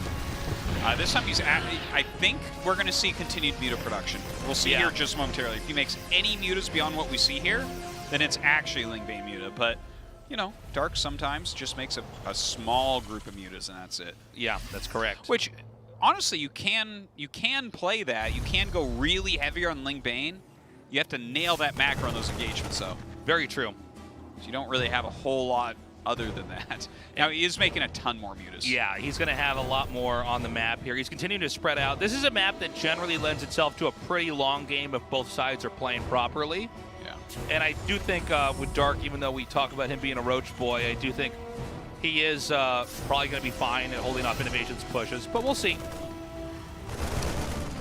Well, I think it's hard to kill your opponent here, especially as that creep gets past where you're taking your 4th and your 5th. And in this fairly passive game from Innovation, he'll be hopping over to a 4th base pretty soon here. Again, got to be careful with the Mutas. You misstep, whether it's over a few Marines or even just a Widow Mine, and they'll take a lot of damage. And especially when Mutas are damaged, that's when Terran likes to push out, because the Mutas are no longer the same kind of threat. I love the wall here, by the way. Yeah. Okay, that Drilling Claws is coming up. Dark trying to figure out what to do with those 4 Banes. Is 1-1 going to be finishing, but Innovation's 2-2 is going to be near half done. Yeah. Innovation very cleanly getting to where he wants to be right now. A lot of lings being made here for Dark. I think he's really preparing for this first battle, but Innovation, if I had to guess, like the way that Innovation likes to do this a lot of the time is get your 2-2, be maxed out, and push. Look at this trick he's doing. And it's like an amazing timing attack. He's leaving 3 Marines at the tower with 2 Widow Mines. Oh, for the Mutas. Yeah. You're like, I can kill 2 Marines, 3 Marines. Yeah. No, you cannot. You're all dead. It's got to be careful. Okay, I actually did not see that Overseer there. I was like, oh my god! Gonna break a hole here in the wall. Tries Nicely to get that done. sensor tower. But there is a push that is arcing through the upper left corner here. Now there's lots of creep. Oh, nicely done. There's lots of creep up here. There doesn't seem to be any location that's a good spot to take a fight, you know? Yeah. Well, he can start clearing that. Innovation is just about maxed out here, and his 2-2 is finishing. So this is like the strongest that you're going to be in relation to your opponent for a really long time. Because when 2-2 finishes, suddenly, you know, you don't have that 2 upgrade advantage anymore. So Innovation, he's scanning, he's removing some of this creep, he's spreading. Actually clears those Banes very well. Ooh, a lot of Banes actually out here counterattacking. Yeah, not killing that much, though. Honestly, I want to see Innovation continue to push this right now. He just killed a bunch of Banes, and he just, like, had a bunch of Banes roll into him. So this could be a very good moment for him to try to kill that base, but he actually pulls back. He's cleaning up just a few Zerglings down here. He's making sure that there's no harassment at his 4th base. I mean, those are not bad ideas, but his 2-2 timing attack is just about gone. The 9 o'clock expo will really assist in actually getting progress here. You can't push too far back as a Zerg. And here we go. That push is actually inbound here. Now, there's a lot of Banelings. We need to watch and see how do they connect. I love the wall in here for Innovation. That's going to be very handy in stopping these Lings from doing too much damage right away. Yes. God, that's a lot of Lings. Oof. A lot of Banes There being might made be right too now many as well. Lings over there. All right, here come some of the Banes. Innovation not microing too much there, but mostly absorbs that on Marauders and the Thor. All right, looks like a big flank is going to be coming in. I think this is a great move here from Dark. He's coming in and surrounding a bunch of those back Marines. Banelings coming in from 2 different sides here as well. Dark begins to roll through the army. Innovation spreading pretty nicely, but this is just such a ridiculous number of Zerg units. Now, that was the majority of the Banelings. The next question is, how does the next push do? It's usually easy for Zerg to sweep in the first big attack with all the Banelings. From here, it's going to be about, can the Zerg keep enough Banelings and have a balanced economy where the Terran is able to reassemble an army pretty easily. Yeah. Well, he doesn't really have that many Banelings. His gas has been spent elsewhere. He has a lot of Mutalisks. They do have +2 attack, so they're actually really deadly. And he's going up into that Ultralisk Cavern now, as well as starting his 3-3. Dark continuing to expand. It seems like if Innovation is going to win this game, it won't be anytime soon. Innovation not with a 5th just yet, although there's a command center about to finish. One would have to imagine it would be at one of the 2 6 o'clock bases. And Innovation being much more conservative with his roaming, just poking out creep tumors here and there. I don't know what the ideal location is to push. I guess it's the lower base at 12 o'clock, but this seems pretty hard, right? I think so. I think you're right. That's the general area anyways. If an opportunity arises, maybe you can go up the ramp to the higher ground base at 12, but that's really the only place you can attack. Another push. Now, how many Banes are here? There should be substantially less than the first time around. Well, he's making a few right now. Doesn't have that many in his army. Note the Marauders are up here in the front. A lot of these Lings, by the way, spilling in here to kill off a lot of the reinforcements. Yeah, I like the Link counterattack. It looks like Dark just going to give this base up. He sacks it, and now some of these Banes are being fished in here. Those are all connected with Thors and Marauders, not the ideal targets.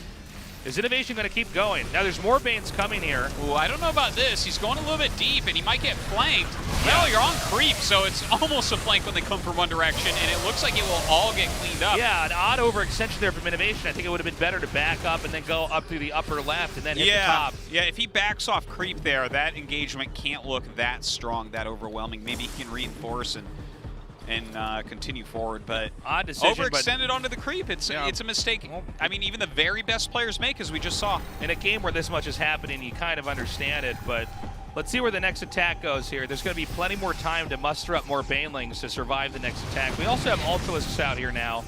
Generally speaking, in Dark games specifically, he actually always does well when Ultras are out. Yeah, he's very good with Ultras. And gives him a lot more he's going to have sustain. 3-3, and he has Chitinous already, so the Ultras are going to be ready to party. Okay, catching 2 of those Marauders. This really goes to show you what Medivacs can do. I know. With that much armor, it's like, Crazy. oh, no, you're fine. Are you completely surrounded on all sides? Don't worry about it. Plus 3 armor Marauders with some Medivacs. Yeah. Pretty wild. A drop headed northbound, but I think the next push is going to be here in the center right. Right, Burrow being researched as well. It's kind of cool. Nice low defensive mine there. Annoying. Trying to run some Lings in for some counterattacking. They're pretty expendable overall, so I like that he's trying that right now. Oh, get out of there. I don't know about this, yeah. I do know about this. It's not the way to do it. Oh, the Lings are going to come in here and try to help out, but that didn't work at all. That was ill-timed for sure. Garb. 4 Lings for almost 2 Ultras and some Lings. Yeah, considering how precious Ultras are as a commodity, like as a resource in the game that you need to use. And now Innovation's going to push even further forward here. I'm worried that Dark might be in trouble. Let's see how these Banes connect, though. Oh, yeah, I think he's going to clear this up. So, Innovation, once again, losing a big chunk of army. One Marauder running around. I like the usage of Burrow that we're starting to see around the map. Yeah, I think you need to do stuff like this. It's too hard for Terran to keep up with everything that's happening on the map. We have more Ultras hatching as well as Lings. I don't know the Baneling count, but there's a pretty small army right now that seems to want to push through the center right. Terran also double expanding to the bottom. Keep in mind that Zerg is, for the most part, out of easy to hold expos. The longer the game goes, the harder it is for the Zerg. The Zerg becomes much more strained to try to not lose a base or workers there. Well, if he can get his creep down to some of it, it'd be helpful, but that doesn't seem very likely at this point. He only has 3 queens, and there's just so much action around the map. But with the type of army he's gotten into now, it's much more of an attack move army, right? It's like Ling Bane Ultra. He barely has any Mutalisks left, so he doesn't really have to worry about, you know, those things kind of errantly flying into the Terran army and dying. Right. Good kill, by the way, there. Okay, great denial, though, down here at 6. Yeah. But sides. I don't think Terran, as time passes, is going to struggle too much to try to secure those bases. Again, Dark is getting a little bit loosey-goosey here with some of his units. He's hemorrhaging quite a bit. I like this, how he drops out to kill that Muta so his Medivacs can get away. Seems like Dark is really preoccupied. Now there's a push coming here. 3 Ultras in the front, but we've got enough Marauders that this is going to be basically like a wall. I think one Marauder completely surrounded by Lings is hard to kill. Try to get a whole wall of them. Yeah. And I guess the question is now, can Zerg actually survive this? By the way, Terran will try to reclaim 6 o'clock again here shortly. All right, here we go. A ton of Lings coming in. They're going to be able to surround a lot of these Marauders, maybe draw some mine hits as well. The Ultras get on top of everything and start to massacre. They are under a Liberator right now, but it's only one. Yeah, now it looks like the Zerg is barely going to hold this, but, I mean, that was a lot that was lost back there. Oh, man, there's even more Banes up here? What are these doing here? He kept his Ultras alive for the most part, but they do need some healing. I think that that is such an important aspect, as long as he's mining bases. Is that Marauder over there killing everything still? I think it's just now is cleaned up. All right, +3 attack for those mutas finishing. This is a pretty insane game, Artosis. Yeah, this has been a lot of fun to cast so far. This is a wild one.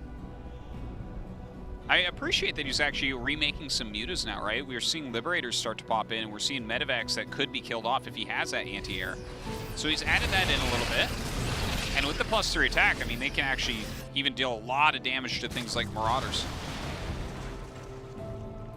So, you know, the funny thing about this match is that Terran expands a little bit later. It's sort of the ebb and flow of the way the game operates. But now, Zerg is trying to get these, like, really exterior bases.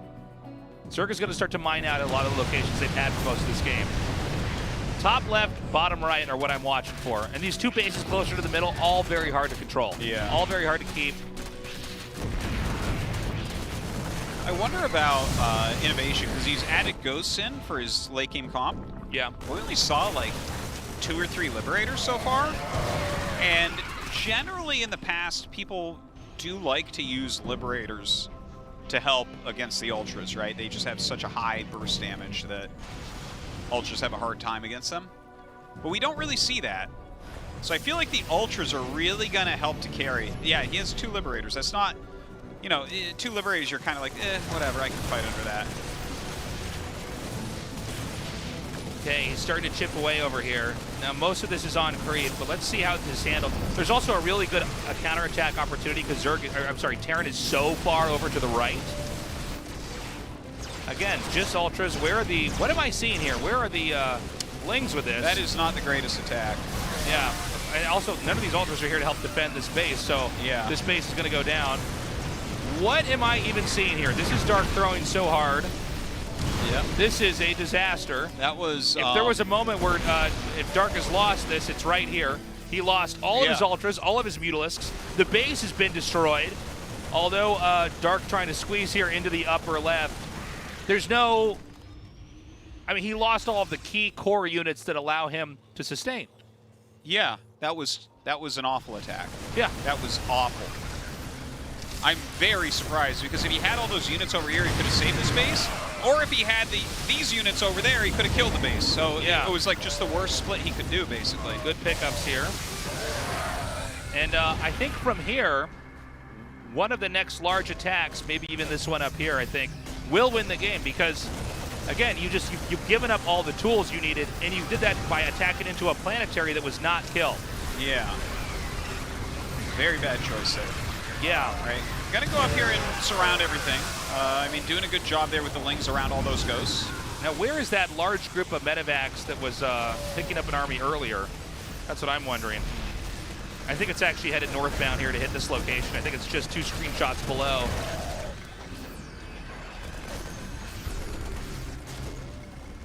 All right, here it comes, as you said. And Innovation keeping that pressure on right now. This may be a death blow here. This is one. See this base right here? Nobody ever gets to mine from this base, really. It's a hard one. This is like one of the more ambitious plays is to try to take a base where they have a high ground they can shoot over the hill and hit you on the low ground with. Innovation continuing to push towards the top left here. And by the way, this push will only complement a further push into the top center. Yeah. Look at this. Like, Dark right now has 1 Ultra with his army.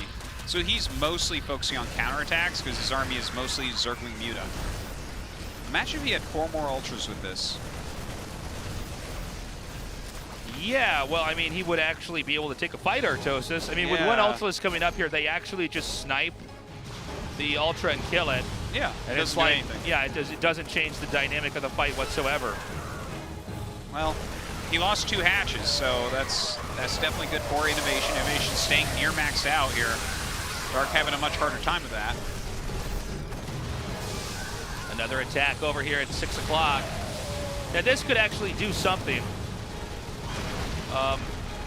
But again, there's just getting some value. Yeah, they are, but there are Widow Mines here. There's enough Marines. I mean, how many Mutas have been killed in this game, really? A lot. Terran now even reaching over to the lower right. We saw a CC just land there. The Muta's going to try to keep the pressure on down at this side of the map. Dark retaking top left. He does have this space again, so that's important. But is he going to stop this next attack? I don't think he can. I don't think so. I think this is too much. Terran is now bigger and more present on the map than the Zerg. And I think a lot of this goes back to throwing away 4 Ultralisks onto a planetary and then losing the Mutalisks too. Well, maybe he loses the game anyways, but definitely not looking like this. Yeah, we've seen that he's remade Mutalisks, but he's pretty strapped on gas, right? He can't have that extra gas to try to make the Ultralisks out here. Well, he's kind of strapped on everything. After throwing away the Ultras, he lost a base, and then he lost 2 more because he didn't have them to help defend. It really has snowballed since then. Okay, you can see he might be able to take this fight over here. Liberator's now coming up as well. Man, there's just so much here from Terran. It's like a never-ending stream of red. Yeah. Flying up through the top here. And again, the center right base was poked out at 3 o'clock. Now it's a fight back up here in the upper left. Liberator's setting up in very good positions here. Innovation just playing God mode right now. Clearing the creeps, stimming, running forward. Hitting one of the last bases that actually has resources at it for Dark, and GG. GG. Innovation gonna advance to the next round. Damn, Innovation looking good. Let's get these Zerg players out of here, man. Yeah, I guess so. And yeah, definitely some mistakes from our Zergs tonight. I mean, everyone makes some mistakes, but some of them were pretty surprising. I mean, the most important units you've built up to in the game, you're losing with no Lings. Ultralisks, by the way, guys, are not good units if they by themselves. I know they look pretty epic and stuff, but you actually need a bunch of other stuff there for the thing to work. Yeah. It's almost like a support unit or something like that. Kind of. And so, Innovation wins, rightfully so, and he will be advancing to the round of 8.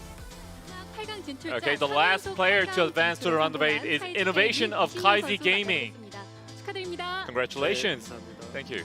In the first game and the second game, you overpowered your opponent and you move on to the round of 8. How do you feel? Well, I was really nervous at start.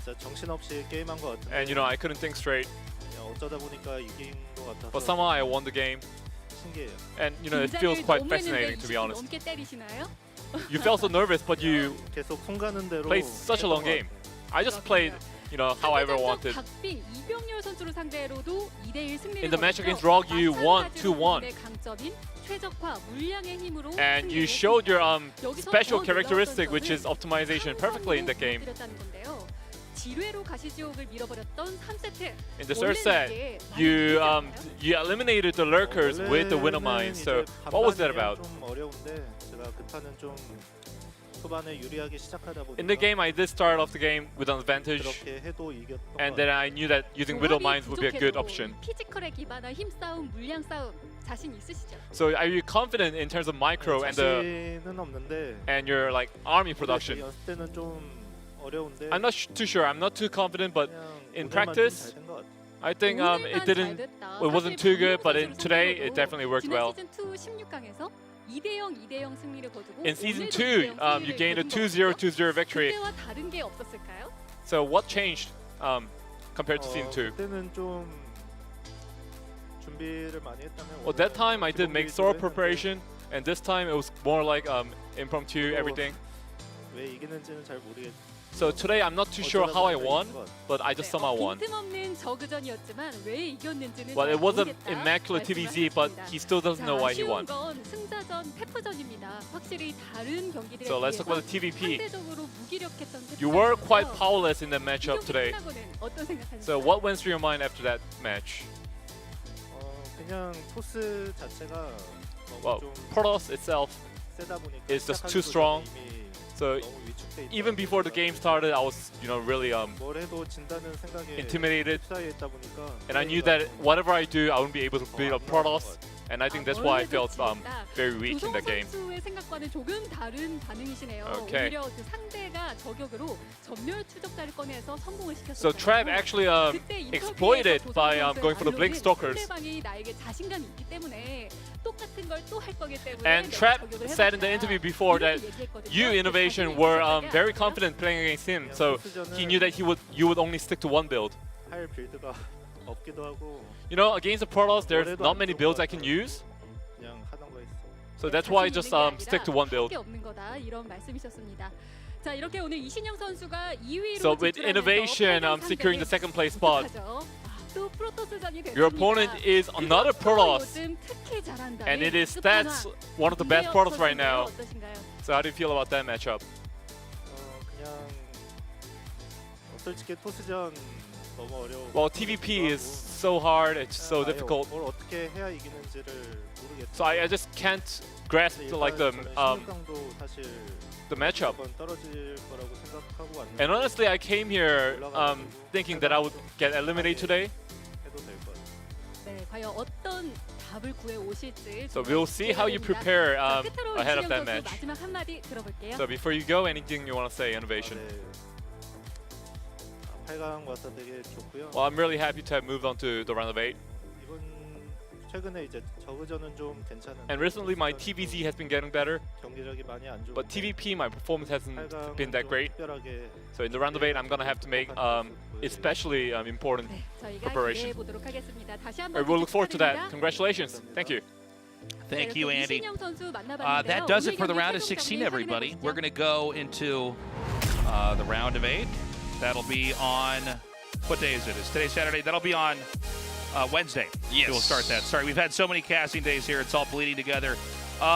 Here's what the results are. Trap and Innovation win. Rogue and Dark are now out. Yeah, I think it's really interesting results with Innovation in second place. Congrats to him. I actually thought a Zerg would advance with Trap, but yeah, that's great. That's great. So let's take a look at this. TY versus DRG and Stats versus Innovation. Oh my God. One of those fours in the finals. Amazing. Of course, all of them have been there before. In fact, all of them are champions.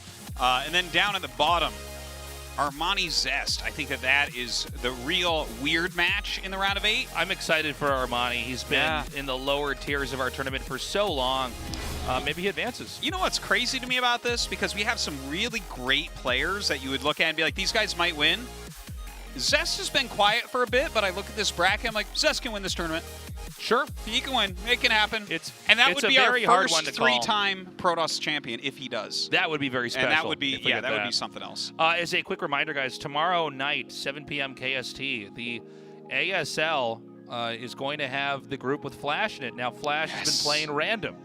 This is going to be the first actual major tournament, the first Star League with him playing random, and we're going to see what happens. I mean, if he wins this ASL, it's the most insane thing to happen in gaming. I don't know that he will, but it's going to be a lot of fun to see what happens in that group tomorrow. Yeah. And that's going to be on the same YouTube channel that you're watching us on right now. That's right. Definitely make sure you tune into that, even if you are a StarCraft 2 only person. I don't care who you are. You should watch that. Well, that's going to be Flash crazy. playing random. It's just like if he gets out of the group, and the group is insanely hard.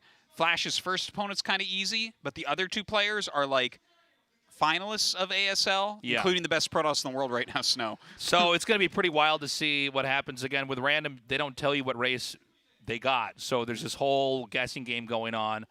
So everybody's very excited to see what's going to happen there. Yeah. And, of course, we've got a great round of 8 that's going to be starting on Wednesday, 6:30 p.m. KST.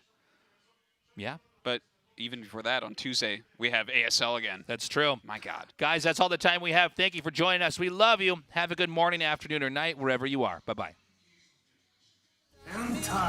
GSL. I'm never gonna give up.